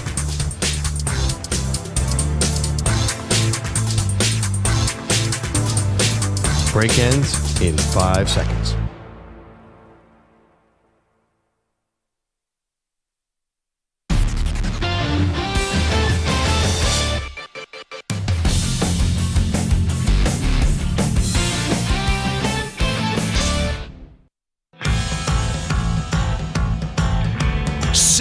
Four nicknames were entered, but only one will win. It's Maggie and Perloff's search for the greatest nickname in sports. All right, back on Maggie and Perloff show. This reminded me of the 1981 North Carolina Tar Heels. Michael Jordan in the biggest spot possible. The Final Four, like he was in college. Can he come through? How are we going to do this, Maggie? The finals, Air Jordan, Michael Jordan, versus a great one, Wayne Gretzky. A heavyweight battle. 1980s nicknames and 90s in the house. What do you got? I mean, it could only come down to this, right? I mean, greatest nickname of all time, I didn't think would go to like just greatest athlete maybe of all time. Makes some sense, though. That's the way people viewed it. I mean, again, I kind of looked at it that way. Yeah, I mean, you're going to tell me that Air Jordan is a greater nickname than Pillsbury Throwboy, R.I.P. Jared Lorenzen. I'm going to have beef with you, but it kind of turned into people could not separate the nickname from the athlete, from the greatness, if you will. So it was the two number one seeds, bracket of 64, Air Jordan versus the great one, and America and Canada and all over this great world and great globe of ours, you decided.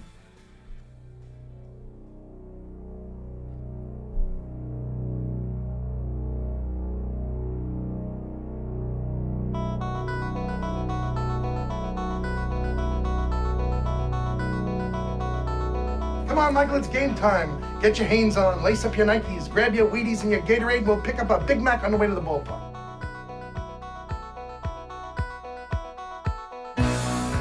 Could it be any other, Pearl? Michael Jordan, Air Jordan, wins the greatest nickname in sports bracket. 54% to the great one, Wayne Gretzky's 46%. It's MJ all the way. Was that Wayne Knight? Is that what we introduced from Space Jam? Seinfeld, but yes. It became personal with me. Yeah, that makes sense. All the great Michael Jordan highlights, that's what we had. It's not the most clever nickname of all time, but it does feel like the greatest nickname of all time because it was kind of a movement. We played the clip yesterday of how they came up for it. I mean, there's a reason that Jordan Brand is still making billions of dollars a year. Like, it's just the greatest. Yep. So Air Jordan is the winner. You know, to be honest, I do not think this is the greatest nickname in sports. And it's not. It's definitely not. First of all, we call him MJ more than anything. We already decided that we don't like just the initials. You know, KD, CP3, PG-13. We already kind of said that we didn't love those. And it's more MJ. I don't think anyone calls him Air Jordan to his face. His airness may even be cooler than that. So where would you have knocked him out? The great one is way better. And the fact of the matter Why is the great one? There's not very anything that I love clever. that. The fact of the matter is, too, and let's do a little, not that I expect everyone to know the backstories on all this thing, but, you know, Michael Jordan's agent came up with the great one. Great David Falk. If you're into sports business, he's a legend. But it's a marketing thing. Wayne Gretzky got the title, the nickname, when he was 12. Like, somebody really saw him skating at 12 years old and said, that's the next guy. At 12, it's a better nickname. The great one is better than Air Jordan. I think you could easily argue the great one is the least creative nickname of all time. Hey, what do we call this guy? He's amazing. What's his name? Let's play off it. How about the great one? Like, what is that? What did you want? The main Wayne? I just saying, like, the great one is too easy. Like that. It's not even thinking here. It's literally the most obvious nickname in this entire list. Like we just talked last segment about Agent Zero. That's cool. The answer, half man, half what's it? Amazing. Half amazing. Like Air. No, there's nothing about the great one. But I disagree. I think Air Jordan. For me, I was voting him. I knew from the second we started this that was going to win. It was a number one seed. I actually did not know the great one would beat out so many people. I thought that was vulnerable. Air Jordan. I did, by the way, we talk about this a lot on the show, a little left turn. Yeah. I did rewatch the movie Air. Oh, the Ben Affleck vehicle? Yeah. And it's pretty good. We liked it that day. We went to the premiere. I forgot. There was a scene that is actually, I saw on social media that made me want to rewatch where Matt Damon's explaining how he knew Michael Jordan was so awesome. It was the jump shot that I talked about earlier in the segment, North Carolina freshman year, that they went right to him and said a worthy. It just shows how special this guy is. So I feel like the nickname Air Jordan is caught up in that period of time that revolutionized not just basketball, but marketing of athletes. Like everything we do now is because of the years 1985 to 1988, when Nike discovered they have the greatest athlete on the planet. And that's what Air Jordan symbolizes. All right. I mean, nice soapbox there, Shakespeare, but I don't know. Wow. They made a movie out of it. I would do Magic Johnson and also how about Hick from French Lick? We didn't even have that. Larry Legend? I just think that there are way better actual nicknames. And, it was Air Jordan going back to the very first round here, a 1 versus 16 matchup. I think people like White Chocolate is kind of a more fun sort of nickname that was Jason Williams, who clearly didn't have any 1/1,000,000th of the career of Jordan. Yeah. But that's really fun. Dr. Duncanstein, that's creative and fun. Air Jordan, fine. Congrats, David Falk. We had people vote on this, so people clearly did like Air Jordan. I'm going against America here. She's also on the selection committee. I was very involved. Yeah. You're like, people like White Chocolate more. Actually, scientifically, they don't, Maggie. Maybe just me. But it is funny that we did this nickname bracket. You're right. They definitely picked the greatest players. Like Greg Bambino went really far. Mm-hmm. Like there was no third string shooting guards that made it here. No, as I said, Pillsbury Throwboy, couldn't even get past the Diesel. But Shaq Diesel is a great nickname, so that's fine. But if we think about it, though, aren't the greatest players, those nicknames are going to be said and used more in theory than just like the Pillsbury throw boy for a guy who's like a journeyman. Yeah. Like even if the nickname is greater, it's not in our lexicon as much. So maybe in one sense it doesn't make it greater because we're not talking about it as much or using it as much. I mean, Air Jordan is we talk about all the time just because of sneakers. I know, but Mr. Hockey didn't even get out of the first round. Yeah, talk about uncreative. Yeah. Hey, what should we call this guy? I don't know, Mr. Hockey. But we're talking about great players. You're like talking about the greatness and whether it lives on. I mean, Gordie Howe is Mr. Hockey. Everyone knows that. Like the great Bambino. He wasn't as old as a great Bambino, but you know what I mean. Come on, Michael, it's game time. Yeah, Get your Hanes on, lace up your Nikes, grab your Wheaties and your Gatorade, and we'll pick up a Big Mac on the way to the ballpark. And again, I honestly think people thought like Magic Johnson is no longer a nickname. That's his name. That's a name. It's not a nickname. Like Andy is not a nickname for Andrew. I don't know. You're going to tell me Big Papi is not as good of a nickname as Air Jordan? I mean, America told us that. That's what Burrow was saying. What did the Dominican Republic say? Dominican lunch. We voted on X. It's available in the Dominican Republic.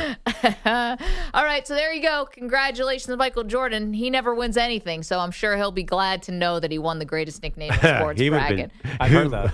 He would have been terribly upset if he had lost his one to the great. He'd probably put out another documentary about nicknames. Yeah. I don't want to get Steve Curd, if you know that story. Bogusch has headlines. So the last thing we all need is Perloff being right about something significant. So imagine our shared dread when Shohei Ohtani was taken off the mound after throwing 6 straight balls, including 2 wild pitches to start the 4th inning last night in Cincinnati. Every fear of Ohtani the pitcher ruining Ohtani the hitter was front and center. But Ohtani stayed at DH, the Dodgers blaming the sudden loss of control on cramping in his hip. Manager Dave Roberts. I don't know how long he's been dealing with it. I know he mentioned to me that the humidity kind of, made his body respond a certain way. I don't know how much it's affected his hitting, though. Ohtani never collapse. Ohtani went 0 for 5 last night. Struck out all 4 times he was up on Tuesday. So the hitting, for some reason, has been a struggle the last couple of days. The Dodgers also lost this game last night, long after Ohtani stopped pitching. Here it is.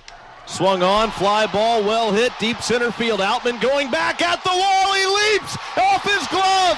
It stays in play. 2 runs are going to score. Steer on his horse to third. The relay throw, not in time. Spencer Steer, tie-breaking 2-run triple, bottom 8, the Reds winning 5-2 since he made a minor trade yesterday, getting Pirates third baseman Key Brian Hayes. The big moves came from the Mariners, who were sending 3 prospects to Arizona to reunite with slugging third baseman Eugenio Suarez. The Phillies pluck closer Juan Duran out of Minnesota, and the Mets add Cardinals closer Ryan Helsley and Giants reliever Tyler Rogers. Nothing new this morning, with the trade deadline hitting at 6 Eastern today. Trey Hendrickson back with the Bengals yesterday, ending his holdout, but only watching practice. What I'm not going to do is, as best as I can, avoid being a distraction. I want to help the guys. So he's back. He gave in, but he also said that nothing has changed with negotiations. Okay, I've been saying all summer, we're not going to be patsies in these contract negotiations. We're not going to play into this. But I got to tell you, I don't know how this team and Trey Hendrickson ever get on the same page because he's been so negative about them. He is ripping them left and right, day after day.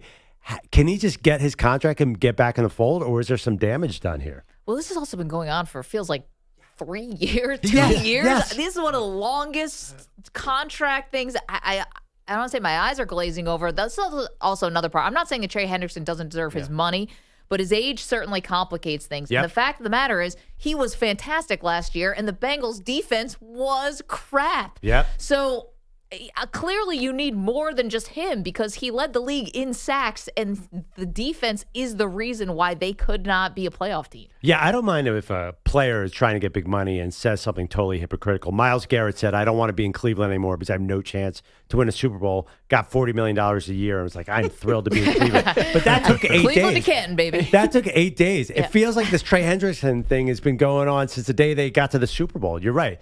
You get a week to be a total hypocrite, but now it's going too far. Now, he said yesterday that they both agree, him and the team, that he can't play on his current contract. Okay. The guaranteed money is the issue, apparently, and the Bengals want to give him like $10, and he wants all of them guaranteed. Yeah. I heard on ESPN that the Bengals didn't want to give Chase guaranteed money, and eventually Burrow sort of forced their hand to give it to him. But they don't want to pay anybody. I'm telling you, though, Burrow is like, he's putting his thumb on the scales for who he wants paid. And I think he did that for Chase and for T. Higgins and didn't do it for Hendrickson. I would hope so. But who do they actually need? What do they actually need more? I just said that they, Hendrickson had all those sacks and they didn't win jack squat. But I mean, they needed more money for everybody on the defense. Well, what would you do if you were Joe Burrow? You'd be like, I love throwing to T. Higgins, but I really need a pass rusher? Come on. Turn Yoshavash into the next T. Higgins. You're Joe Burrow, for goodness sake. The Bengals' defense was crap. T. Higgins is amazing. If I was Joe Burrow, I would cut off a pinky to keep that guy in He's the not fold. even healthy all the time. Oh, he's a great player, though. He is great. No, you got to also, dude, there's a little bit of chemistry here. You got to support your wide receivers. I mean, you're right. They do need a defensive end, but that's not Joe Burrow's job. Joe Burrow's. Remember, though, when we thought the Bengals had finally, with Mike Brown, realized how to run an organization this time? And now, that was like 18 months. And now they're right back to being penny pinchers, doing things that nobody else does, playing hardball for no reason. Well, they have this smart sort of quasi-GM in Duke Tobin who makes a lot of good draft picks. Yeah. But you got to pay the guys at some point. Yeah, I think that people are like, oh, they built a practice facility. They practice indoors now. It's like, it's Cincinnati. Oh, it's 2025, people. By the way, I saw camp highlights of Cincinnati. The humidity almost melted the camera there. That is one hot place for the I know. summer. Shohei almost was crawling off the mountain last night in Cincinnati. And I didn't want to get into it because it's not about us, but are you guys not enjoying this week right now? The humidity level is 1,000 outside. A lot of swaz, as they say. Yeah. I didn't know that word until This is better than it being, 10 degrees outside. Incorrect. This is the worst weather. No, I am the correct. worst. I'm with you. Subtracting disasters, tornadoes, hurricanes, like regular weather conditions, nobody needs 95 in max humidity. Incorrect. Nobody. Wait, Maddie, or EJ, please put up a poll question. Would you rather it be 10 degrees or 100? No, Again, not tornadoes. We're not talking about the real stuff that comes along with these extreme weather. Yeah, but the specific though really is the humidity for me. Like I've been where it's dry heat, and it's not the same thing as being 90 and humid here in New York or the mid. It's awful. Put 95 in humid with instead of 100. I agree with Bogusch. Put the humidity. And by the way, not to ruin anyone's day, but there's massive flood watches for later. I know. Today, too. Oh yeah, big time. And on the back end of that, we're supposed to here in this area get like mid to low 80s. No humidity. That's summer. That's all I need. Hot enough to swim. Yeah. Okay, you realize the rest of the country is like, man up, you weenies. No, they're having problems too. There's problems. I'm saying if we're just talking about being uncomfortable, not the real life things. Jacksonville, Florida laughs at us. Yeah, you guys are talking about just being uncomfortable. Talk to someone who lives in Tucson, No, Arizona. Tucson's a dry heat. Yeah. Oh, that's right. fine. It doesn't feel like an oven? No, but I saw Jacksonville, Florida yesterday. It felt like 118. Yeah. Florida is a humid place. And Travis Hunter has to play both sides of the place. Yeah. It's Florida. Travis Hunter has to play both sides of the ball in that humidity. Can you imagine? Ugh. He's from Florida. He's from Georgia. Whatever. Same. That's the thing. You get used to it. You get used to it. Maggie, you're failing your job, by the way. I'm failing? Yeah. Most of your job is to make sure Perloff doesn't get the conversation steered towards weather and traffic. Speaking and we've of hit both topics today. I know. You sad dad. I mean, it's just like, what are we, any the Phillies water cooler? takes? Dude, Is there like a fence between us that I can also ask to borrow your like hedge trimmer or something? Well, I feel like I'm getting away with something whenever I can steer the conversation towards the weather, and you would just let me go there today. Bro, it's like, here's 15 dad jokes in a row. Oh. Who's down for some weather talk? Man, this weather, huh? Hey, that's how humans talk about it. Like, I'm having so many hair issues with the humidity, the frizz. Tell me about it. Yeah. That'd be a good sports nickname, the Frizz, but I don't know if anyone has that. The Fro, we have too that. close to the Jared freeze. out. The Freeze, the Frizz, the Fro. We've got a lot of it. I always think it's funny when we get into deep conversations about traffic around here and EJ doesn't drive. He's like, it's a nightmare. I'm like, you don't drive. No, it's only when I'm driving with Andrea or in the passenger seat. 888-710. Passenger princess. ISN. I think maybe you figured some things out. Bogusch, thank you. Coming up, NFL and college football superlatives. And this one today feels a little mean. But sometimes we're a little mean. Do that next. The Bengals defense was crap. You're in a 5-minute break.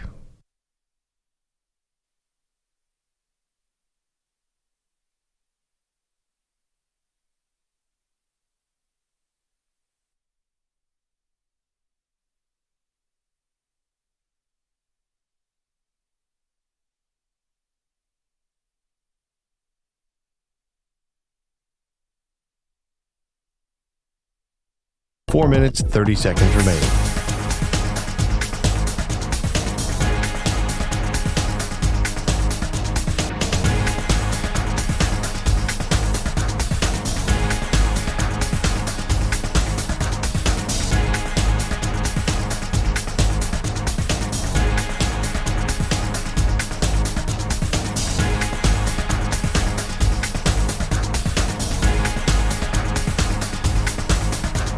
Four minutes remaining.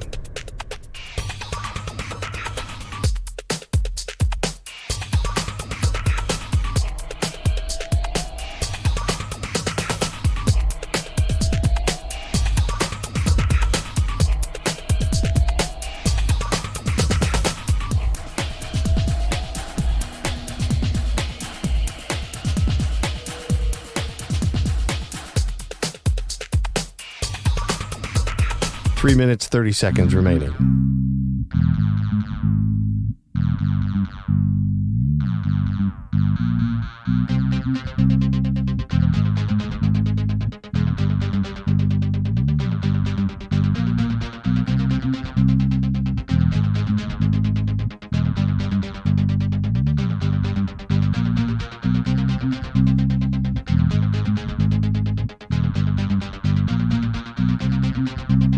Three minutes remaining.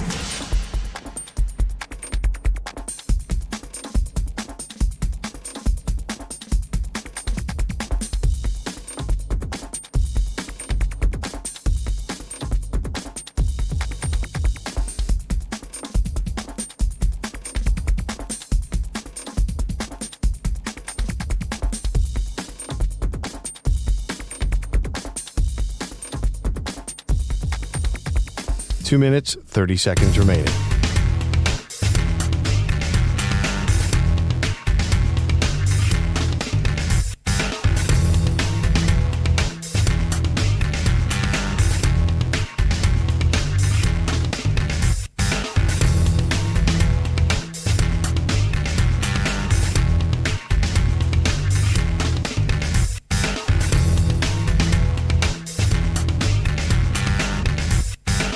Two minutes remaining.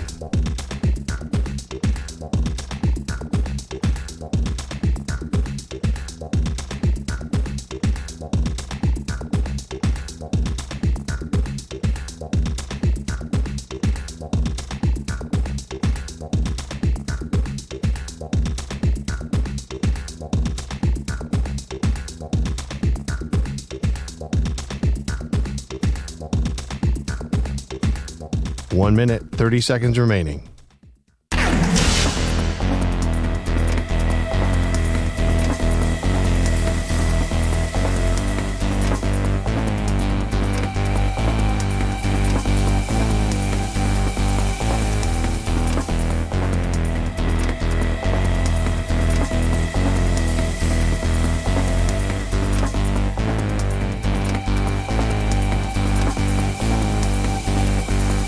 One minute remaining.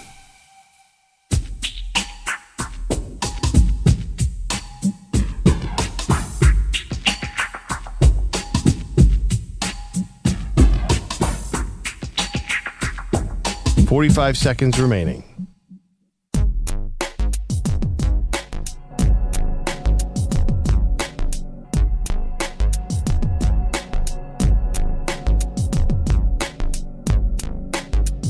.30 seconds remaining.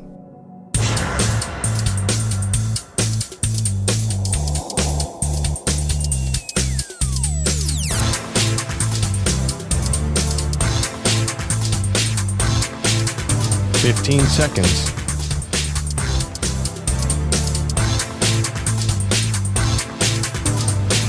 Break ends in 5 seconds.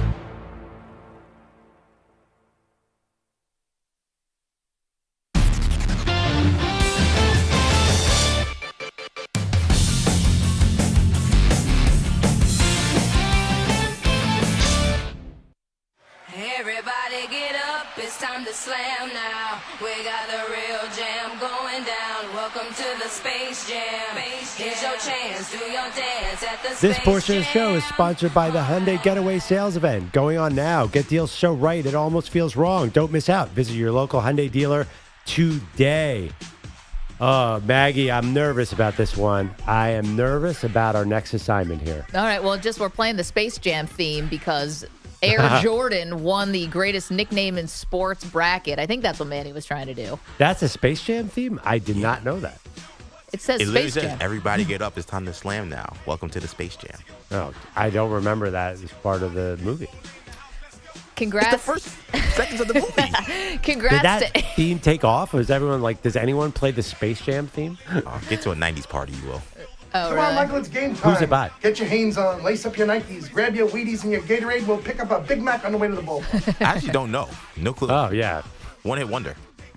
This feels like I something think that it's a no-hit. artificial intelligence would have come up with had we had it back It was then. Michael Jordan himself. I think that's a no-hit wonder, not a one-hit wonder. Like the studio just came up with It's it. not Ray Parker Jr.'s Ghostbusters theme. I'm just saying, like, I don't think that that's part of the canon is the Space Jam theme. Anyway, that's besides the point. To be honest, like not to do the production meeting on the air, but we did talk about greatest theme songs, both sports and non-sports. You just brought up the Ghostbusters theme.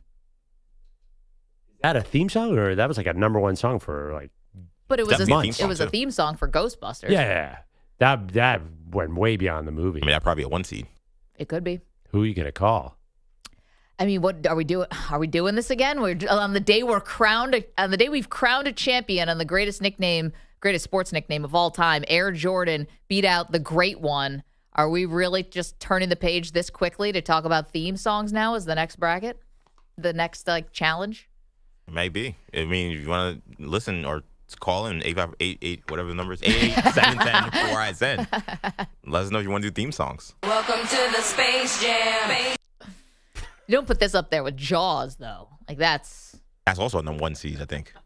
That's one of the most iconic. I think Jaws is even more iconic than Ghostbusters. Yeah, Wow. Star Wars, Jaws, probably. Are those theme songs or soundtrack? What's I think it's more of a theme song. You would Jaws, call I the thought maybe it was more of a Jaws score. music the theme song? Feels kind of weird. That is a good theme song. Well- Dun, dun. Jaws theme song, yeah. Yeah, it's not like a theme song. Maybe you think of like the Mickey Mouse Club or something a little happier. Is that what you're saying? Yeah. Yeah, I don't know. I'm not sure. Our soundtrack, like instrumental soundtracks, called theme songs. Right, because is it a score or is it a theme song? Yeah, is it a song? That's Is a it good even question. a song? Oh God, are we really gonna do this? Space Jam is a song by American music group Quad City DJs. Oh, they had more than just one hit. I think. There you go. They did? I believe so. I'm gonna really need. I think they did. Come on, ride the train. Yes, indeed. 1996 hit "Come On Oh, there and you Ride go. It," the train. Yeah, Good I think call. I thought they were playing that for Garrett Cole at one point. No, A rap remix of Barry White's 1974 theme from Brothers Together, or theme from Together's Brothers. That's not English. I think Quad City DJs has a couple hits. Anyway, Air Jordan wins this poll. Let's get to superlatives. And today we're doing something it's kind of mean. And we're being open and honest that this is not happy-go-lucky. It just seems a little mean-spirited. We're asking who is the worst coach in the NFL. This crap is crap. Pearl, you want me to go first? Yeah, go first, because I don't want to call out one of our, what if we have this guy on in a couple of weeks? If they aren't bad, as we were saying now, then we'll feel terrible. But go ahead. Well, it's Brian Daboll. I don't know what to say.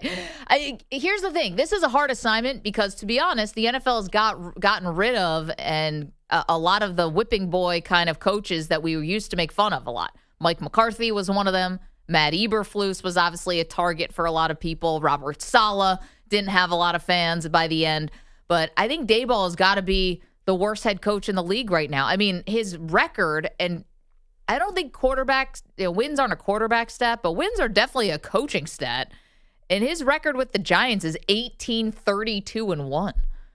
I mean, that stinks. He has no double-digit winning records. They made the playoffs that first year with a 9-17. But when you make the playoffs in your first year, is that like someone else's guys and you're coaching up a different team? But could you argue that he is way better than the people that preceded him? Like the bar was so low in New York that Congrats, he's you're better than Lombardi. Joe Judge. Oh, gosh. It was Judge and McAdoo, and it just it was bad. I don't like the segment. Who do you have? So I am going to go with Brian Callahan. There's a bit of a TBD element here, but they had one of the worst offenses in the league, and he is just supposed to be an offensive guy. Made it terrible. I know he pulled Will Levis, but should have done it almost immediately. And then, the team wasn't that bad last year. They should not have been a team, talent-wise, that was 3-14 and had the number 1 overall pick. I thought he underperformed coming into Tennessee, especially coming off the Vrabel era. I think this guy has a lot to prove. He easily could have been a one-and-done last year. I don't know if the question is he the worst guy? He's the guy I have the least faith in because he showed the least out of any returning head coach. So I think it's a little bit different than who's going to be the first coach fired, which I've very, in a funny way, predicted that would be Nick Sirianni last year, and he won the Super Bowl. So maybe this is, if I say this guy, maybe it means all the best things are coming your way. I think Mike McDaniel is actually going to be the first coach fired, but I don't think he's the worst coach in the league. If you gave me Dayball versus McDaniel, I might take McDaniel over him. Yeah, I feel like Miami, if the weather's warm and Tua is healthy, look out. Bring on the W's. I saw a report the other day that Tua a ball hasn't hit the ground in 6 days in Dolphins camp. Tua is at 100% accuracy. I don't know if that's true, but the injuries on defense are terrifying. That's what I really worry about. Miami has been snake bitten health-wise, so I don't think that gives McDaniels a pass, but it looks like their offense is clicking, as they say. And again, it's warm. You said, we were talking about this yesterday. What is Tua's biggest weakness besides health? He can't play in the cold weather. Hey, that's in December. They'll fall apart later, Maggie. I think he survives.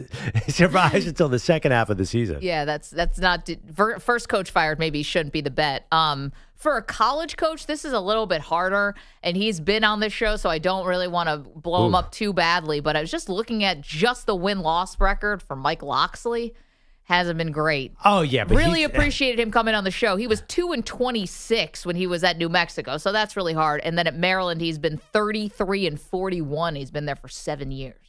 But I feel like for some reason, I don't know why, he doesn't count. Because he's very well respected despite that record. Yeah. And didn't he just get an interview with the Jets? The Jets. Yeah.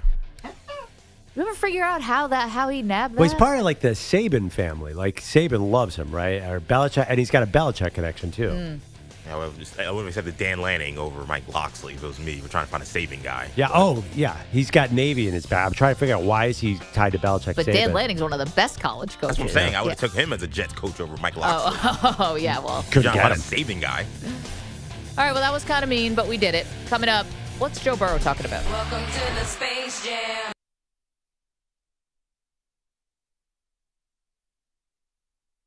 You're in a 5-minute break.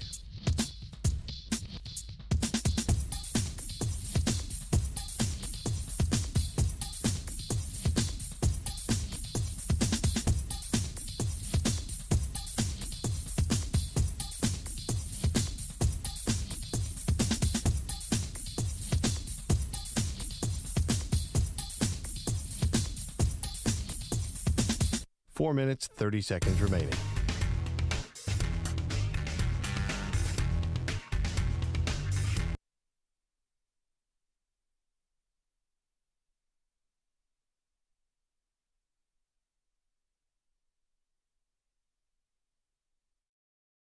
On the code when it flow like this. You stuck in the past, I'm the future's fist. Talk loud on air, but you softer than mist. Keep my name out your script if you're scared of the twist.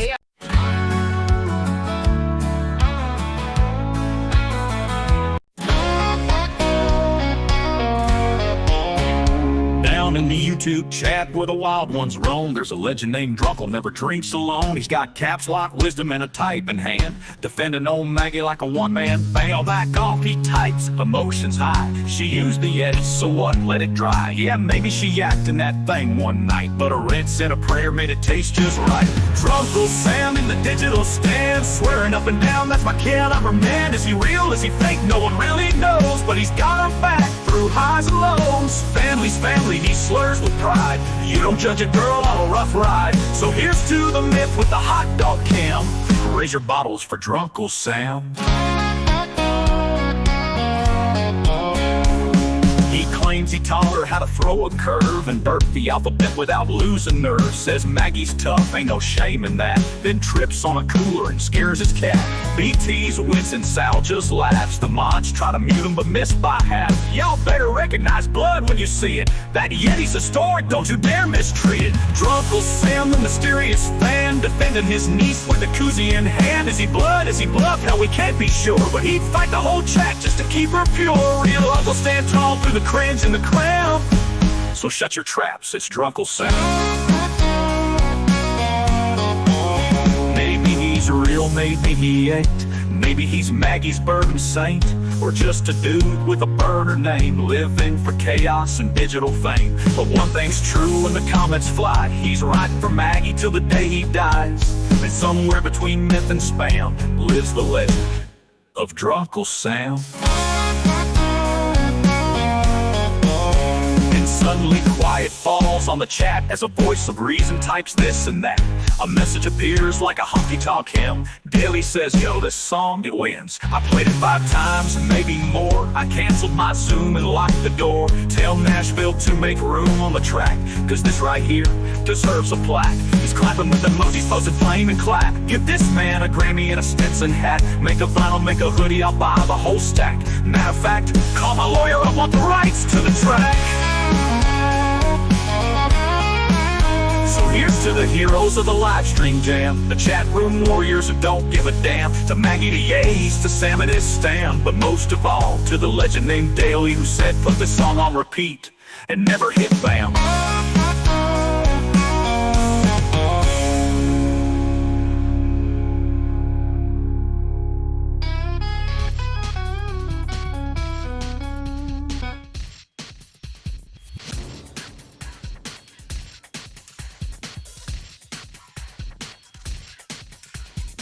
One minute remaining.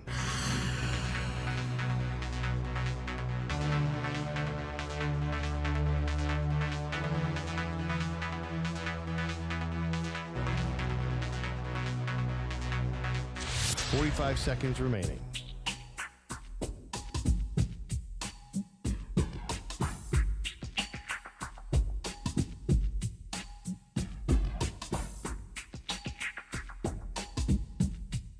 $30 seconds remaining.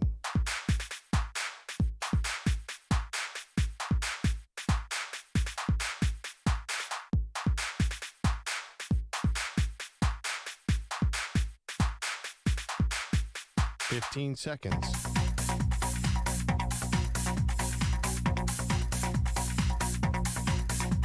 Break ends in 5 seconds.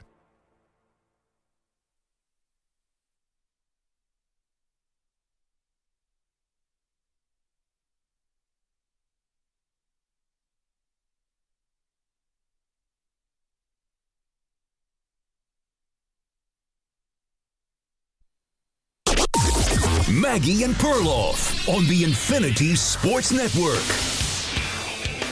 Get back to football in a moment, but it was a scary situation yesterday. It's a dicey situation, really, when Shohei Ohtani was pulled from the mound in his 7th start of the season in Cincinnati. Welcome to the show, Maggie Gray, Andrew Perloff, the Dodgers star, who, Pearl, you have long said has no business being out on the mound anyway, should not be pitching. Well, yesterday was a hold-your-breath moment. Turned out it was just cramps. He was throwing some crazy-looking pitches, though. I mean, you need another word when it's a ball that's so far outside the strike zone. I mean, wild pitches, ball after ball after ball before Dave Roberts, the manager of the Dodgers, finally said, we got to get him out of here. Just a bit outside. Exactly. Watch yourself in the front row. Yeah, I heard the word funky. I heard the word hip. These are words I never want to hear with a pitcher and hip especially. I never want to hear that with any pro athlete. I don't want to hear calf. I don't want to hear anything. Cramp, I'm okay with. These words are terrifying for pitching, especially a guy who already had Tommy John. This is looking bad. Honestly, somebody's got to go in and talk to Shohei. And if it has to be me, I will do it. Give me a translator and let's go. To be a fly on the wall for that. But let's hear from Dave Roberts, of course, the manager of the Dodgers, the reigning World Series champions, said Shohei Ohtani was cramping. There was some cramping, some hip tightness that affected the pitching, and you can see him kind of banging his hip, trying to loosen it up. I don't know how long he's been dealing with it. I know he mentioned to me that the humidity kind of, made his body respond a certain way. I don't know how much it's affected his hitting, though. Monkeys never claps. I mean, way to be on top of it, Skip. No clue how long he's been dealing with it. Not sure if it's been affecting his hitting, which he's been a little bit, I guess, in like I don't even call it a slump, but he'd have a pretty good answer to that. He'd just hold up his hand and say, "You see this ring, Maggie?" Basically, everyone shut up because I won the World Series. Yeah. Even honestly, I know I'm just joking, but I feel like with that ring, it makes it easier to play loose with Shohei and try this thing. Listen, I'm not going to make this about me. But I did say it's a good thing that they won that World Series in his first year. And you've got Ohtani now for the next 10 years. So you have plenty of time. Yeah. But considering his injury history, and he was literally hurt in the World Series, at least you got the bang for your buck right away.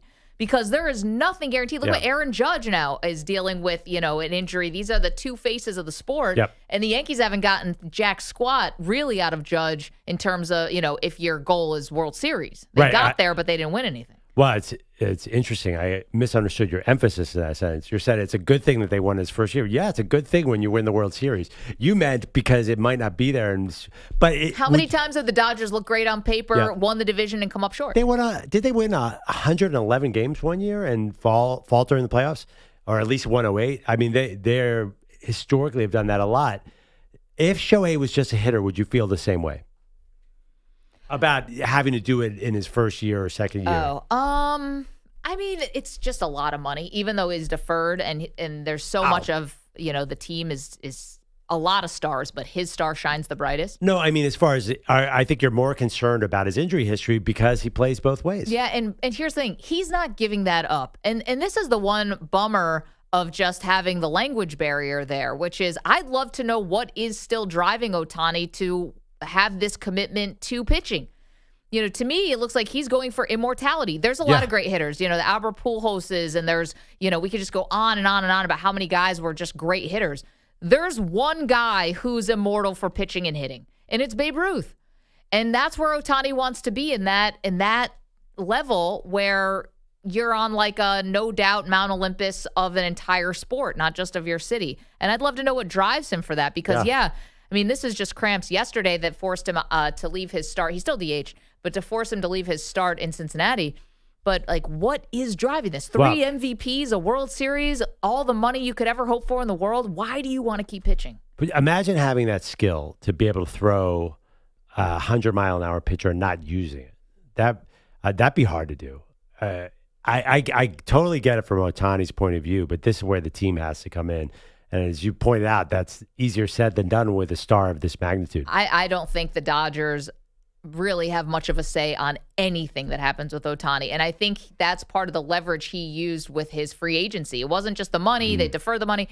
It was, I've got my routines. I don't want anyone disrupting it, which is fine. All baseball players, such creatures of habit. But clearly Ohtani's got a whole other regimen that he's on because teammates have talked about it. And I think he gets to call the shots pretty much when he's pitching. Maybe it's collaborative of how many innings he's going, how many pitches he's throwing.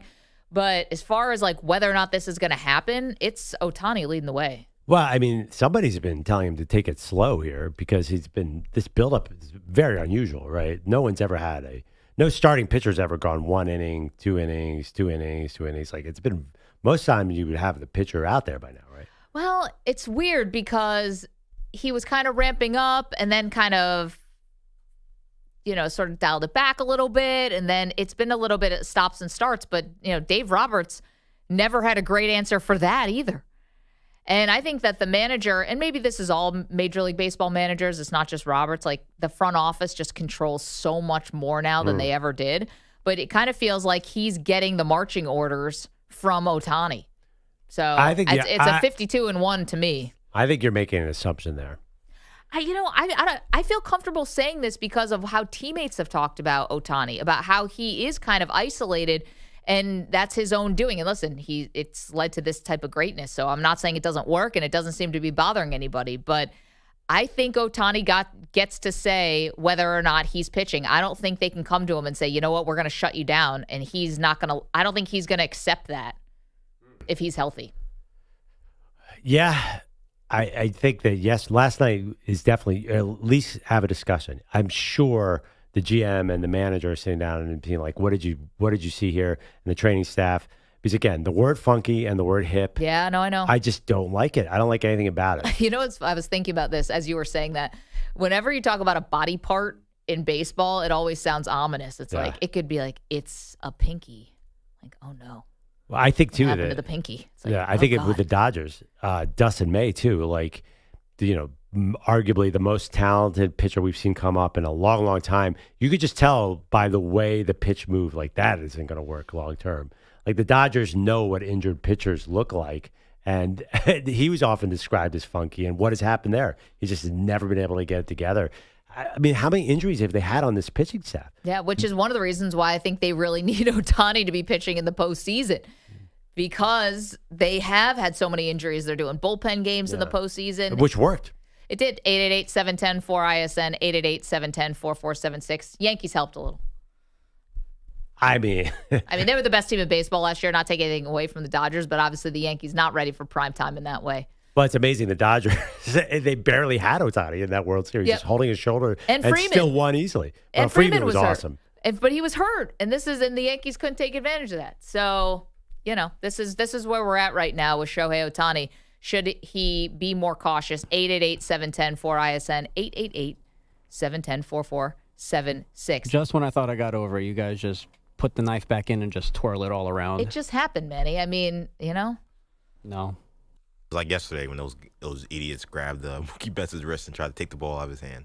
Those morons. Those morons. Getting back to football. And again, you're welcome to weigh in on Shohei Ohtani, but getting to football, just wanted to point something out really fast. And it has to do with Joe Burrow. And this is all positive stuff. So you would think. Joe Burrow yesterday saying this is the best he's ever felt in 3 years. Best he's thrown in years. He was awesome last year. He was completing like 70% of his passes. We have some Joe Burrow. Let's hear from the Bengals QB. Feel great. Body feels good. I think this is the best I'm throwing it in several years, so I'm excited about that. Excited about where our team's at, too. A lot of young guys stepping up, making plays, so very optimistic. Okay, great. So Joe Burrow, very optimistic. Joe Burrow feels great. I have a feeling Joe Burrow, must have been feeling pretty good last year because he could have been the MVP if his team was a little bit better. His numbers were amazing. Again, the 70% completion percentage, nearly 5,000 yards passing, 43 touchdowns, 9 interceptions. It was an MVP caliber season. It just got off to a really rocky start, but the offense finished strong. Joe Burrows. If I were Joe and your team didn't make the playoffs last year, I would probably undersell and overdeliver here. That would be my approach to training camp. Yeah. I wouldn't be out here saying, we look great. Everyone's awesome. This is fantastic. Is that what he said? Well, kind of. It kind of said, yeah, I feel good. And everyone looks good and this and that. I think if this is me, I'm doing the undersell, overdeliver. I'm doing the Tom Brady. I'm not giving him anything. I'm doing the one day at a time, all of that. I feel like his words were like that, but his tone was more low-key. So what do you think, though, the outlook is for the Bengals? Because we've been very split on this show. Yeah. EJ, you called the Bengals... Old news. Old news. Pearl, I'm a little higher on them because I will always fear Burrow. But what about you? Well, I think when we're talking about Burrow, what's the big deal that they're going to play him in the preseason? Because what's the Bengals' problem? They always lose week 1 and week 2. So they're trying a different approach this year. They're going to have all their starters play in the preseason.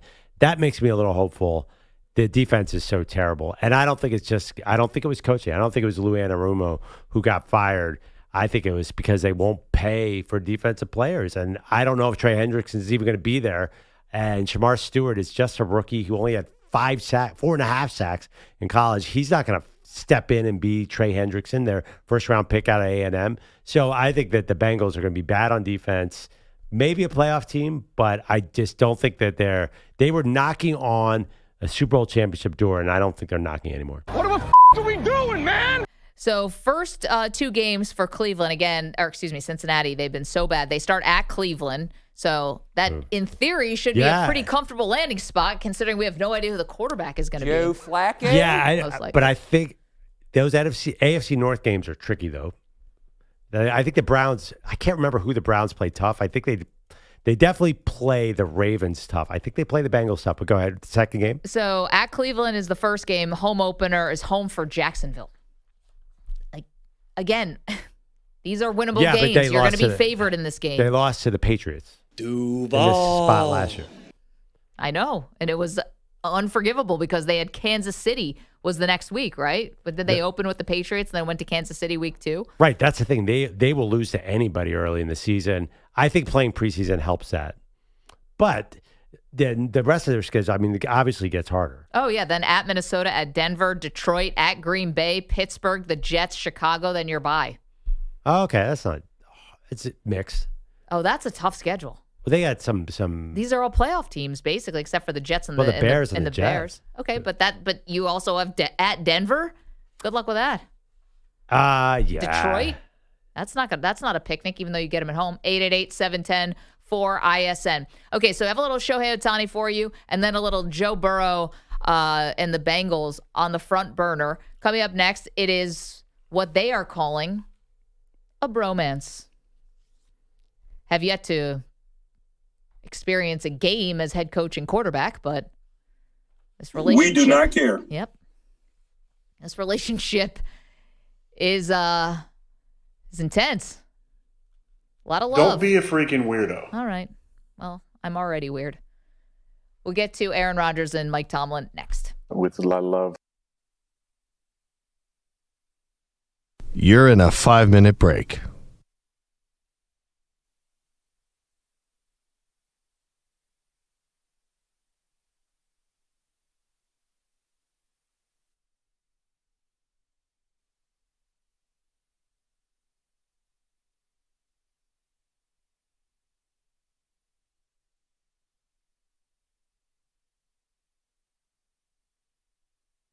Four minutes, 30 seconds remaining.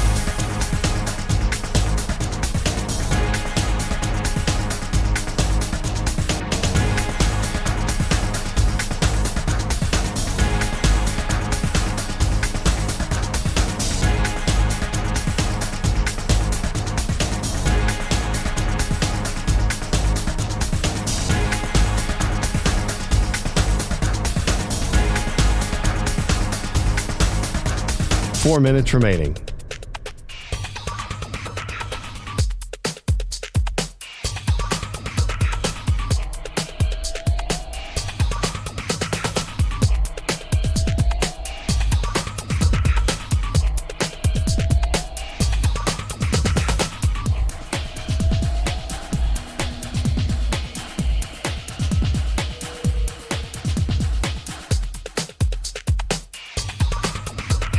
Three minutes, 30 seconds remaining.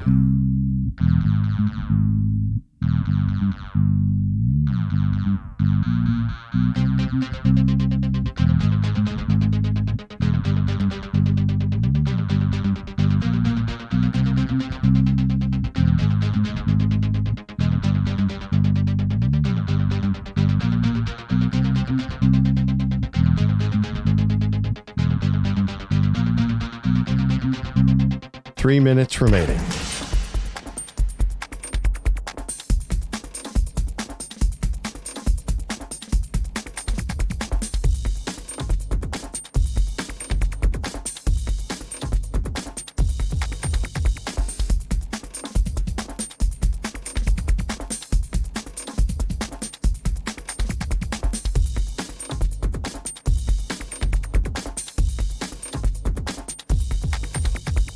2 minutes, 30 seconds remaining.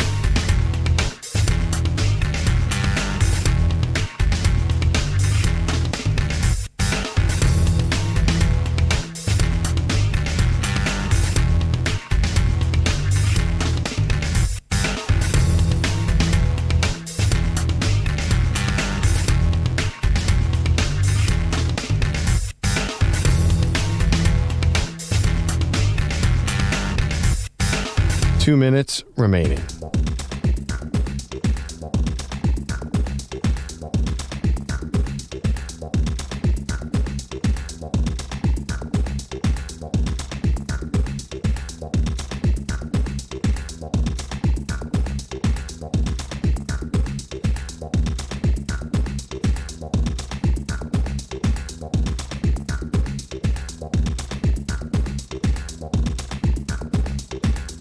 One minute, 30 seconds remaining.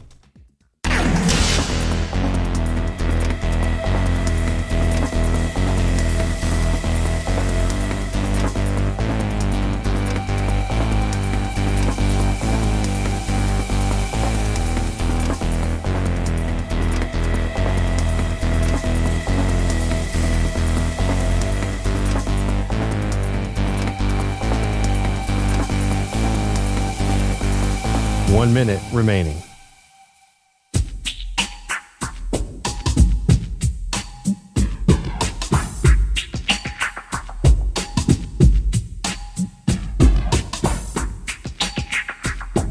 Forty-five seconds remaining.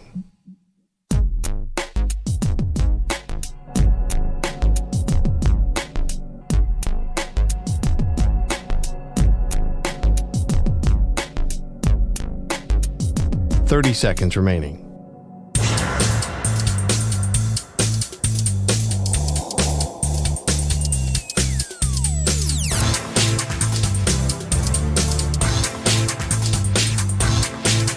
Fifteen seconds.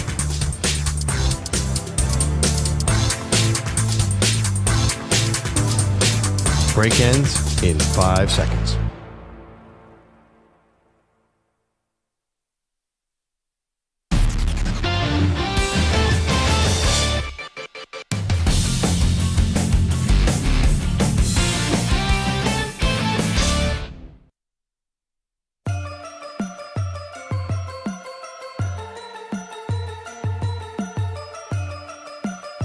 Welcome back, Maggie and Perloff Show. A lot of excitement around the country right now.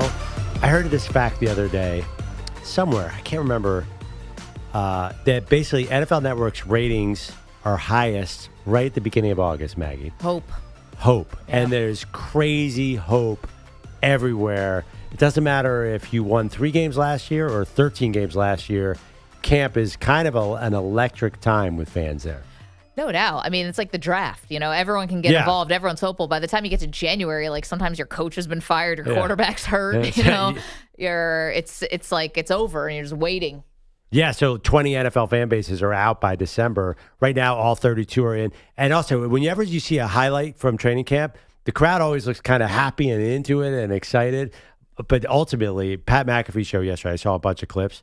It was like a Super Bowl parade outside. Mike Tomlin got up on stage, and you would have thought it was the Pope. It was unbelievable. I mean, listen, he's been coaching there for nearly 2 decades, right? So you'd hope that people would be appreciative of that, but I thought they were a little bit down on him. Me too, but not that crowd. I mean, that's your diehards right there. So, but it was Latrobe, PA. Obviously, everyone knows that famously. I saw that they said that Mark Caboli, who's been covering the Steelers for a long time, said this is the biggest crowd they've had in years and years. Oh, really? And what I thought has been interesting, we'll play some clips here of Rodgers and of Mike Tomlin. What I thought was interesting is just how much the tenor and tone of the expectations for the Steelers have changed according to the biggest stars on the Steelers. Aaron Rodgers came in, didn't mention anything about Lombardies, didn't say anything about winning titles. It was not like the Jets press conference where he said the Lombardi Trophy's looking a little lonely over there, and I'm here to be the king of New York. Rodgers came in pretty and kind of downplayed, Pittsburgh as like, well, a lot of things are going on in my personal life, and he really couldn't commit until later. And now the love fest is on, not just between Rodgers and Tomlin, but the love fest with the city. the expectations now are ratcheting up, and they are talking championship and talking all in. Yeah, I mean, listen, I have no problem with him coming to New York and saying that Lombardi Trophy looks lonely, because that's what a quarterback's supposed to say. I'm here to win a Super Bowl. Isn't that what you want your quarterback to say? But the expectations got so big and out of hand, and then they couldn't deliver on them, and now it's looked back upon as being this huge failure. If you were the Jets, though, like what was he supposed to come in there? So they had one of the top 3 defenses in the NFL. They had an exciting young receiver in Garrett Wilson. I would hope Aaron Rodgers would come in talking Super Bowl. Here is, so let's get some sound here. How about first Aaron Rodgers, please, Manny? Aaron Rodgers on why he likes Mike Tomlin so much. Mike T is the man. From day one that we talked on the phone in the offseason, I was never talking to a head coach. I was talking to a friend. I respected the hell out of that. I have crazy respect for him. The way that he leads the room, the way that he talks in the team meeting, the way he is at practice. The surprise has been just what a great dude he is. What a great leader he is, on top of what I already expected, which was already high based on what I thought from afar. With a lot of love. I mean, that's the nicest thing you could possibly say about somebody. I already came in with a high respect and regard, and that person has exceeded my expectations. And I like the person shouting in the background, "It's the standard, baby!" They're fired up. Here, meanwhile, here's Mike Tomlin on what it was like to recruit Aaron Rodgers. It was kind of a bromance, you know what I mean? No, for me, man, I was just excited to get to know the guy on a personal level. And so that's how I viewed it. Man, we had some cool and interesting conversations about football, about life, about where he is in his career and what he was potentially looking for. I mean, I'm sure a lot of those conversations about life got a little wonky because it's Aaron Rodgers. But, Pro, this is a relationship where they have not even gone through any adversity together. It was kind of a bromance. They have not gone through a game where you lose a heartbreaker. Yeah. You know, the relationship hasn't been tested at all. Is there any way they keep up this mutual admiration society? It's like on steroids. Yeah, I mean, when they're 10-7 this year, I think Rodgers is going to look back at it and say, this was a nice year. I think it's going to be much more middle of the road. Because they're going to be 10-7. Can you wrap your head around that? I will, but just because they're 10-7, it means they're a playoff team. And I think when you're in the playoffs, you think you have a chance. Yeah, I mean, listen, Aaron Rodgers was on 13-3 or 13-4 playoff teams and lost in the first round. Right. I don't think there's going to be bitter animosity. I think you nailed it. Like, the expectations came in low. I think Rodgers just wants a positive season after last year's negative season. And I think if they're 10-7 and go out in the first round to the, let's say, the Ravens, I don't think Rodgers is going to have any bitterness towards it. I think he's going to look at this as a positive experience. And that's actually what I expect to happen with this season. I mean, they're talking championship now. They're saying 7th. Like, that's in the air now. So I don't know if everyone can just go along like, hey, we're just going to be 10-7. We're going to lose in the first round. And all the fans, those ones who are out there at the McAfee show screaming and cheering, that's not what they're signing up for. But they might not be happy, but I think Rodgers will be satisfied. Well, I mean, I think way to have a heart of a champion. I mean, come on, the guy's a 4-time MVP and has won a Lombardi Trophy. Are we really just in it to have, it's not summer camp? You know, it's not just, hey, I'm happy about the memories. I think he just needs to get the bitter taste of what happened in New York out of his mouth, and I think this is the best way to do it. Let's be honest, this might feel great and positive right now. He wanted to go to Minnesota. That was a Ferrari. This is a sensible Honda Accord that I drive, this of an offense. Yeah. I mean, even with DK Metcalf, there's still kind of a modest offense. There's no way he's going to have an MVP season. They're just not built that way. Mike T is the man. EJ, you were saying that you think this whole thing, the McAfee show being there, the courting of Aaron Rodgers, all of it is just very un-Steelers-like. Yeah, the Steelers continue to descend into an organization that is unrecognizable. Ooh. That was that could go down as one of the most embarrassing moments of the franchise yesterday. If this thing doesn't... Which moment? The whole day. Everything. It looked like a Super Bowl parade, as Perloff said earlier. And this is an organization that always talked about it being about the Steelers, not about one individual, all about being understated, being hard hat. We're not about the sizzle and all the big charades. We're all about simply going to work and handling our business. And to be honest, I actually respected some of what they did in terms of trying to keep the Rodgers thing under wraps. But They went into this months-long recruitment, which sent them right into the Aaron Rodgers trap. Now that he's there and they see him throwing the ball around a little bit and he looks good, now it's like, Pat McAfee, come on in. Let's have a big celebration. Let's have a big thing about how great we are and how exciting things are. I mean, Mike Tomlin sitting there in an interview, sunglasses on, chilling, laid back, talking about we had a bromance. I mean, it looks crazy to me. It doesn't look anything like what I expect to see from the Pittsburgh Steelers. And I think, to me, when we look back on this, when they end up, like Pearl said, losing in the first round of the playoffs, we're going to look back at that and say, that looked crazy. Well, I mean, it was kind of a bromance. Yeah, I feel like you're describing the 70s Steelers more than the last 15 years of the Steelers. Mike Tomlin is very buttoned up. He's very no-nonsense. He's had the craziest dudes on planet Earth come through that camp. No, but of him. all time. But him. You're talking about individuals. But I don't feel like they've been hard at it. I feel like they were like a Big Ben to find a lot of what was going on. It's always been an exciting camp, by the way. Like Latrobe, they have it's like a little amusement park off to the right. Like I don't know. It strikes me as like this is not totally out of character for the way the Steelers have been in past years. I know what you're talking about. Like Mike T will get into it. Like you think he's like Mr. Belichick. He's not Belichickian. He's a little more fun than that. But he was closer to Belichick than he is Rex Ryan. Yeah, Rex Ryan, Sean Payton. I was going to say something like that. And Sean Payton's Parcells tree, so maybe that's the wrong. Like Pete Carroll. Let's go to eat a damn snack. What I was thinking about with Tomlin is, you're right, super relaxed here. Now, he is very different when he's talking to former players. Like when he was on the Pivot podcast with Ryan Clark, one of his former players. McAfee's from Pittsburgh, even though he played in Indianapolis. He's way different with players than he is with the media scrum. That media scrum, it's like there might as well be barbed wire between him and like the beat reporters and stuff. I don't know what he's like behind the scenes. But one thing he said, they asked him actually a question like, after all these years, how do you keep the message fresh and stuff like that? And he's like, I have to change. And he said, I have to be whatever this team wants me to be in any moment. And that could just come off as coach speak, but maybe he feels like he needs to embrace the McAfee of it all. And he needs to do that for the fan base or for Rodgers, show that he's kind of like, hey, this is your guy. Like, if you like Pat McAfee, I love Pat McAfee. Like really showing Rodgers, I'm down with your causes. And to me, what we've seen is in recent years, if you go down that Aaron Rodgers tree and go by the Aaron Rodgers way, you are going nowhere. The Packers at the end found that out, and that's why they got him out of there. The Jets went all in on that, and they found out the Steelers are going to be no different. And that, to me, is sad because the Jets, it's not surprising that they look like clowns. Well, they're always star chasing. Right. But to me, like them, like, Aaron Rodgers and, we're going to be a Super Bowl. Like, that is par for the course of how the Jets act.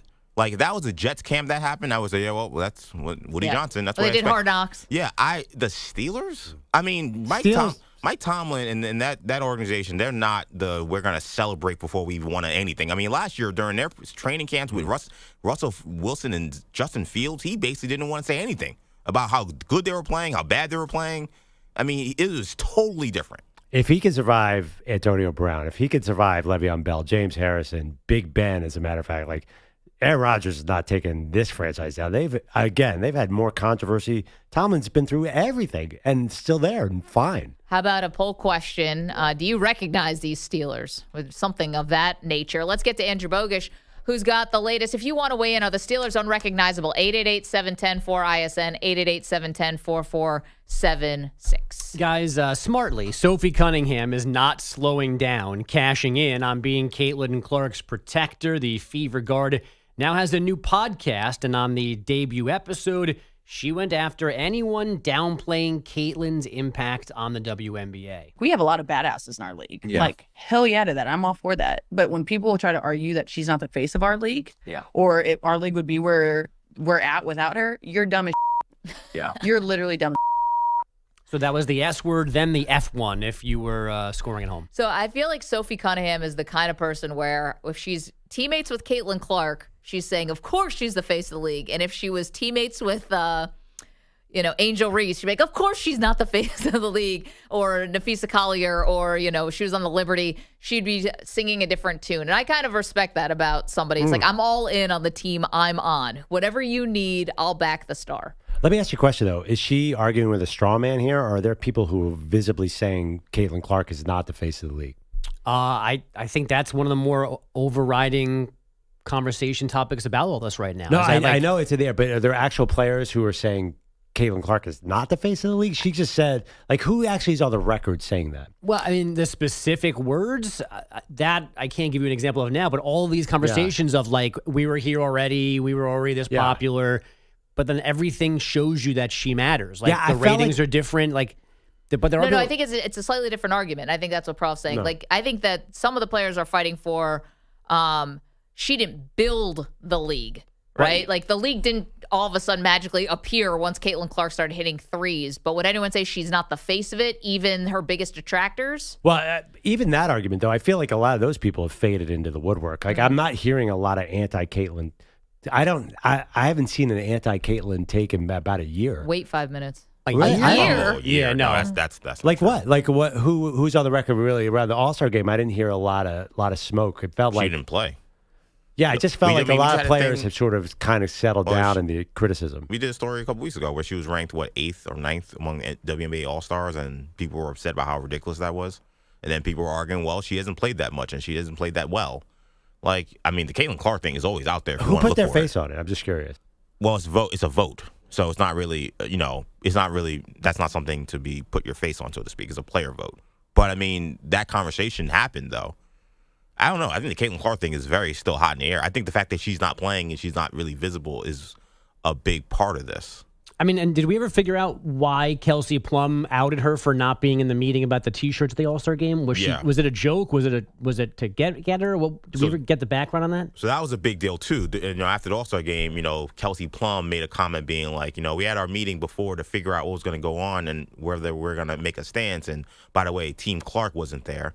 Now she meant all the players who are playing on air quotes Team Clark. I think some people think, Caitlin's got a team of people around her, like managers and things like that. But she meant all the other players too. And I think one of the non-offensive was that they were all drunk and hungover and they didn't get to the meeting. Oh. Yeah, they were saying that Plum was saying that she was trying to say that there was a big party, which it was streamed, by the way. Yes, like there were plenty of streamers who were showing me. It was wild, it seemed like. But there was a big party, and like a lot of the Team Clark members of the All-Star team, because they do team captains, for that team did not show up to the early meeting because they were too hungover. They were too hungover. Yeah, they were hammered. So that became, she's taking a shot at Caitlin Clark out of nowhere. And I mean, I don't know if it was taken out of context or if that was the correct context, that if she was talking about them just simply partying too hard. But that became a controversy too. There's always controversy following Caitlin Clark. I also think that the being hungover explains a lot. That game, people were playing like they were hungover. That was not a good All-Star game, but they never are. So.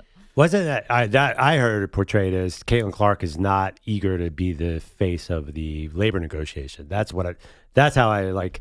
Yeah, Team Clark wasn't at the meeting. Like Caitlin's not going to step up and do what we need her to do. Yeah, like they're going to break some kind of picket line or something. I don't think that was the issue, right? That was the implication, but I don't think that's what real life was. Also, do people expect that Caitlin's going to be the face of this labor dispute? She just got to the league. I think that is the issue. I think that actually is the issue. The issue was wearing the T-shirts that said "Pay us what you owe us." What she did. That's what she was talking they all about. wore that. I think everyone says like, Kelsey Plum saying Caitlin's not going to play her role in this. Which, by the way, I think Caitlin won't. I don't think she's going to be the face of this. Interesting stuff. What else we got, Bogusch? Well, there was a fever game last night. Cunningham had 12 points, 3 rebounds. They won again without Caitlin Clark, 107-101 over the Mercury. Indiana's now won 3 straight, is 7-7 overall with Clark injured this year. A finals rematch, meanwhile, in Minnesota. The Lynx down the Liberty, 193, behind 30 points and 9 rebounds from Nafisha Collier. And Atlanta won in Dallas, 88-85. Paige Becker's 21 points, 7 assists in that loss. Starting pitchers and outfielders still to be had ahead of today's MLB trade deadline at 6 Eastern. Yesterday's flurry of moves involved third baseman Eugenio Suarez going from Arizona to Seattle, Twins closer Juan Duran going to the Phillies, and relievers Ryan Helsley and Tyler Rogers going to the Mets. The Dodgers had to do anything major.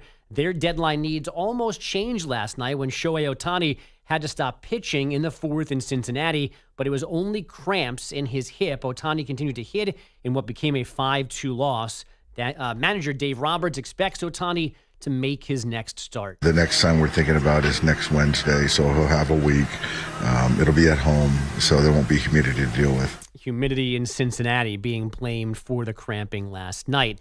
Maggie might have been on that stress treadmill if this story had gone differently. Bills rookie corner Maxwell Hairston suffered only a sprained LCL at camp yesterday. His ACL is fine. And last but not least, the Ravens will have an interesting guest instructor at training camp soon. Michael Phelps is coming in to teach them how to swim.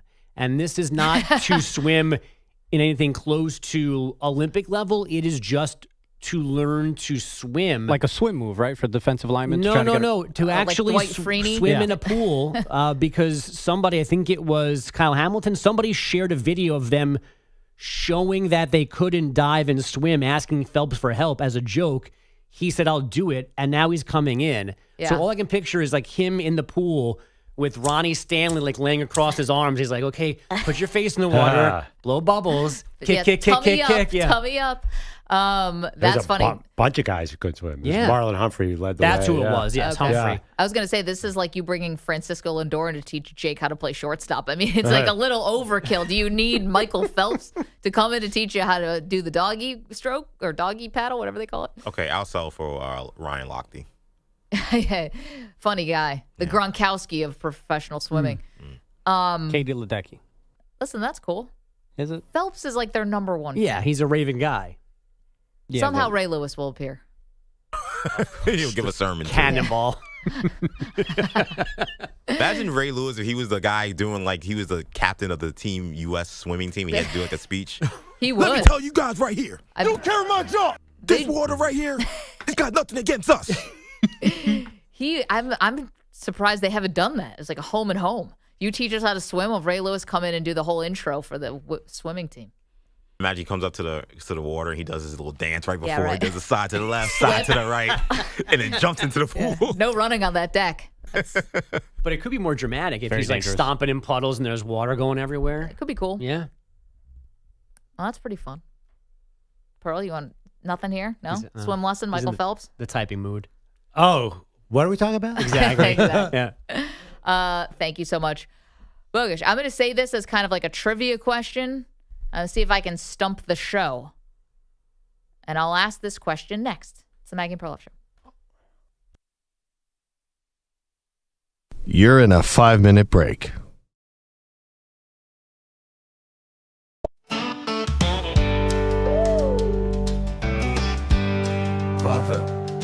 Well, the votes came in from far and wide. Jordan took the crown, now ain't that right?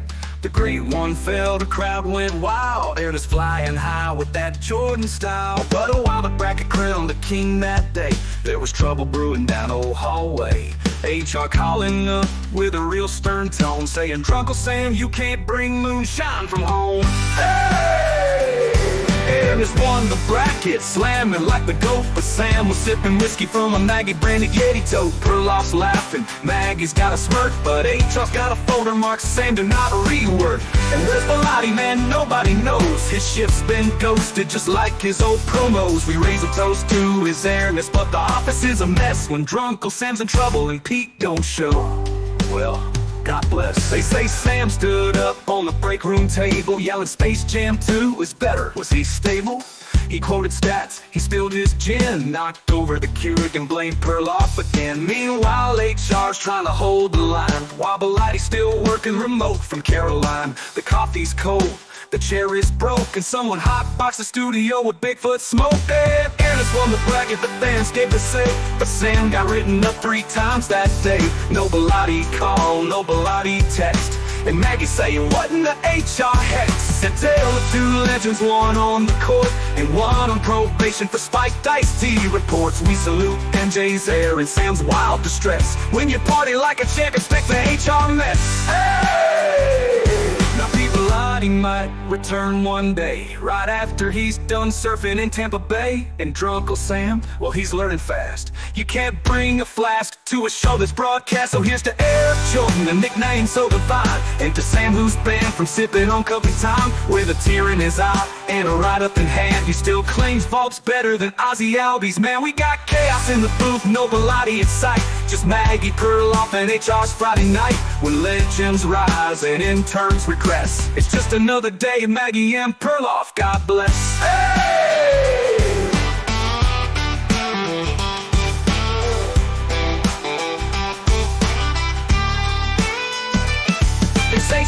stood up on the break room table, yelling Space Jam 2 is better. Was he stable?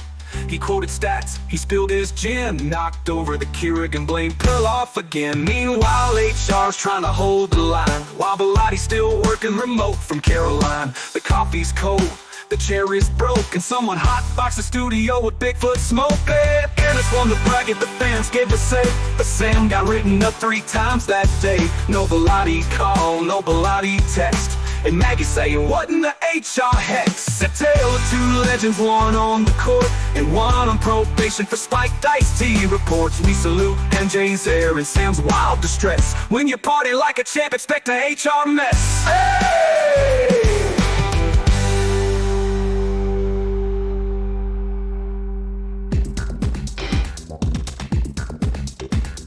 One minute, 30 seconds remaining.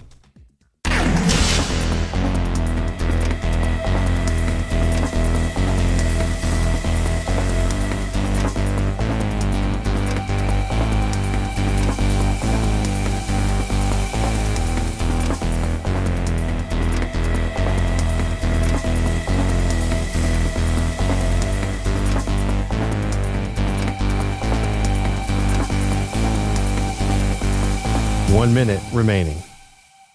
Get slamming like the goat. Standing in my room, scrolling through the tube, watching Maggie Perloff, getting in the groove. Found a viewer in the chat, his name's Dalton, I'm Brian. Spitting fire comments, he's the #1 fan.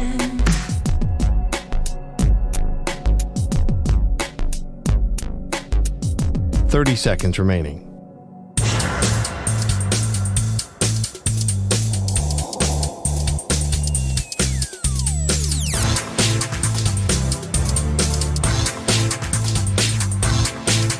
Fifteen seconds.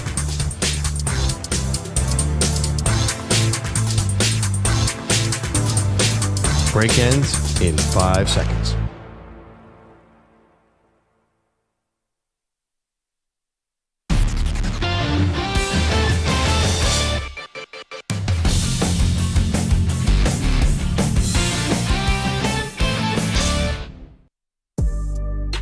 And now, the player coach of the Toon Squad, at 6'6" from North Carolina, His Royal Highness Michael Jordan.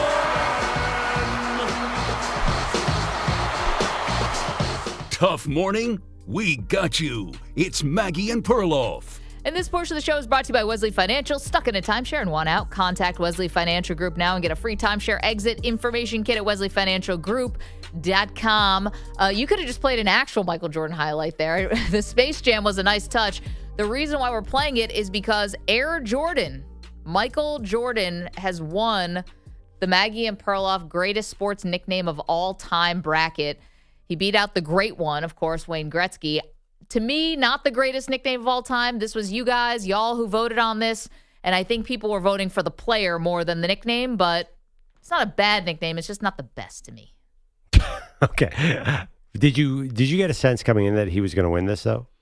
It seemed quite obvious to me. I thought that people were going to go a little more for the funkier kind of, I don't want to say more obscure, but some of the funkier, maybe more creative names, like the Dr. Duncansteins and the, Crazy Legs and stuff like that. Well, the only one that I thought was going to really challenge him, and didn't as much as I thought. I thought Black Mamba as a 5 seed going against Air Jordan, because Black Mamba had so much more to it, like Mamba mentality. That's the thing. Air Jordan has so much more to it than just a nickname. It's like a movement. Whereas Dr. Duncanstein was cool, but it's kind of a one-off. Like, it's not the era of Dr. Duncanstein. I mean, should have been. Yeah, I mean, are you disappointed because the king, your king, did not get in here? LeBron, did we even put the king in there? No. Oh, yeah, no, LeBron James is on. King James lost in the first round, I believe, to Human Highlight Film, Dominique. Yeah, once again, Jordan tops LeBron. Sorry, guys. Yeah, well, this one wasn't even a fight. But anyway, okay. Michael Jordan, Air Jordan is a great nickname, beats out the great one. I teased it going into break. I got a trivia question for you. Yeah. That's a little more open-ended. And I think personal with me. I think you're going to nail it. We have the Hall of Fame game tonight. Okay. Lions, Chargers. I was Yep. going to ask you, how many guys do you remember who are actually getting in the Hall of Fame this year? One of the smallest classes they've ever had, right? It's 5. Okay. It's only 5 guys. I was just looking at ESPN.com, and there was a big picture of Antonio Gates. So Yeah. I know he is getting in. I'm sorry, there's 4 guys. That can't be right. Is that right? Yeah. Only 4 guys. Oh, my God. Why do I not know this? So, Antonio Gates is one. You got okay. him. Geez. I don't know. So the Lions are there, so maybe it's a Detroit Lion. Calvin Johnson's already in, right? Yep. No, not a Lion. In fact, one of their biggest rivals. 2 of their biggest rivals. Okay. I'll just give it to you. Yeah, so, I have no idea. Eric Allen is getting right. Eric Allen made it. in his 19th year of eligibility. Jared Allen is getting in his 5th year of eligibility.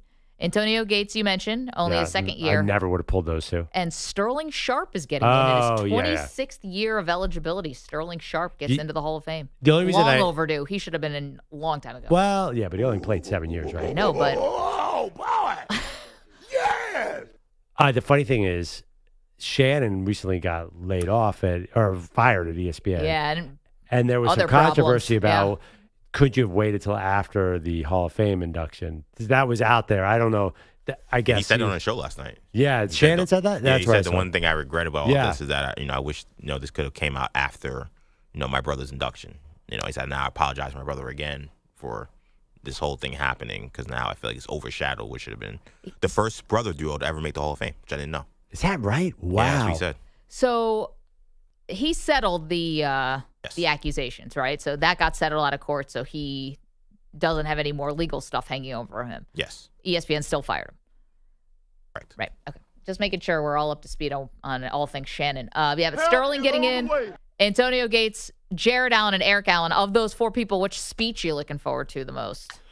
Jared Allen's a wild man. Yeah, he's usually pretty entertaining. Eric Allen was a broadcaster. He'll be solid.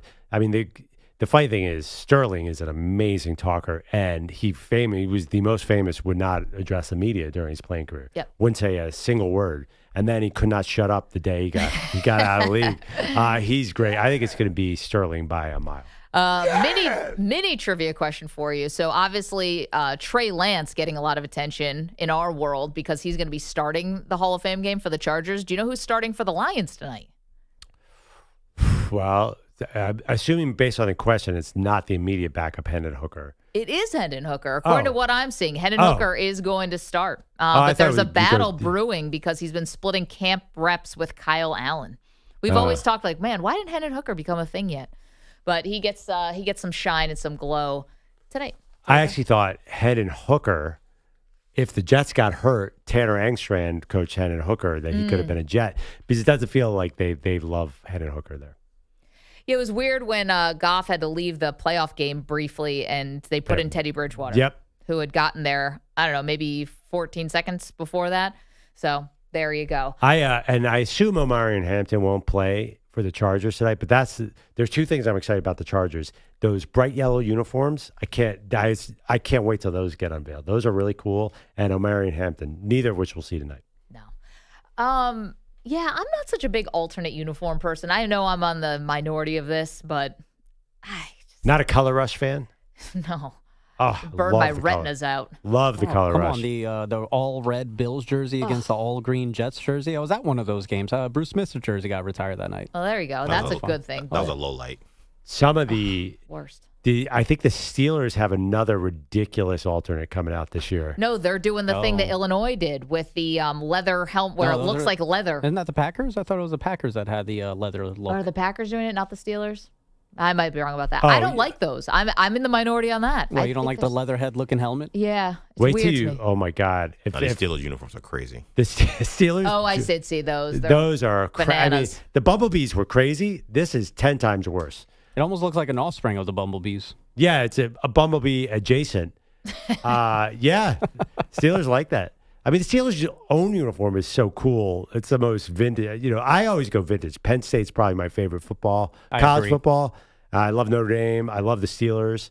But I also like, if you're going to go off the rails, you might as well go full Oregon/Chargers. And just change all the time. Oh, my God. It's the best. Can I update some poll questions? that we have for you today. Would you rather be 95 degrees with humidity, which is what we're experiencing now, or 10 degrees?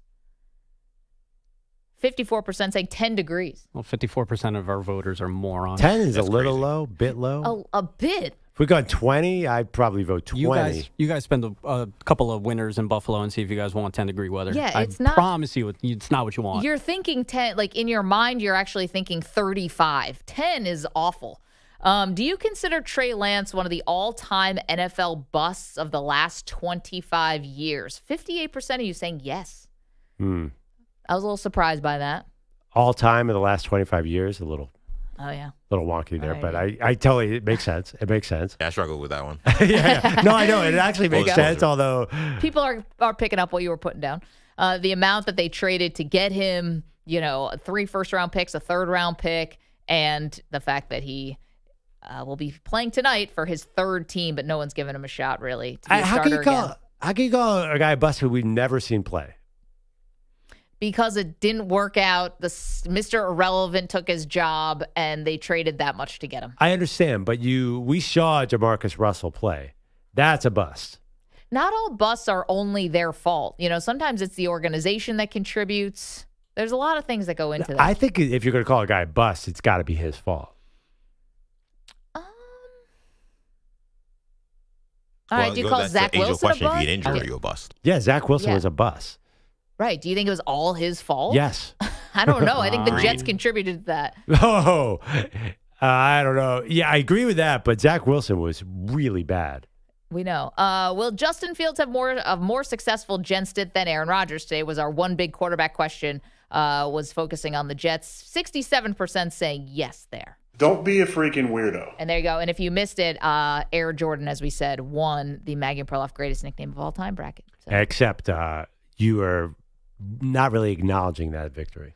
Well, the final four was Air Jordan, the Great One, the Fridge, and Mean Joe Green.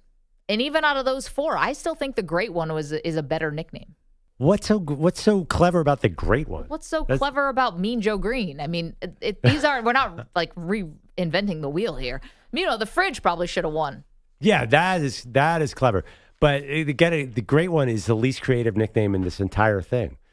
Like, the Great One? That's all you got? They gave it to him when he was 12? That means nothing to you? But there's no creativity. There's no rhyme. There's no, it doesn't make you think. It's like, what should we call this guy? I don't know. He's the best player out there. Let's call him the Great One. It doesn't make you think. Is that what you want from your nickname? Well, you were trying to sell me Pillsbury Throwboy for the late Jared Lorenzen. I know. The Great One is like kind of lazy. Sorry. I don't think so. Made it all the way to the finals. So we have to make a determination here. Are we going to do greatest theme songs of all time? We still have some summer left where we have time and room to mess around like this. Do we do a theme songs bracket? Ooh, and you could say, here's where I would get a little confused. Like, if you just said, do we just have to do TV movie themes or? No, sports too. I think if you're associated with a song, I think you get in, like we played the Alan Parsons Project before when we announced that Air Jordan won this whole thing. Like, that's a Chicago Bulls theme song. Also, Round Ball Rock, I think, is also a theme song. NBA on NBC. So you're going to put the Bulls theme song up against the Jeffersons theme song? Yeah. Moving on up to the east side. That makes a lot of sense. That whole debate. We have to argue these two against each other again. I know. I like it.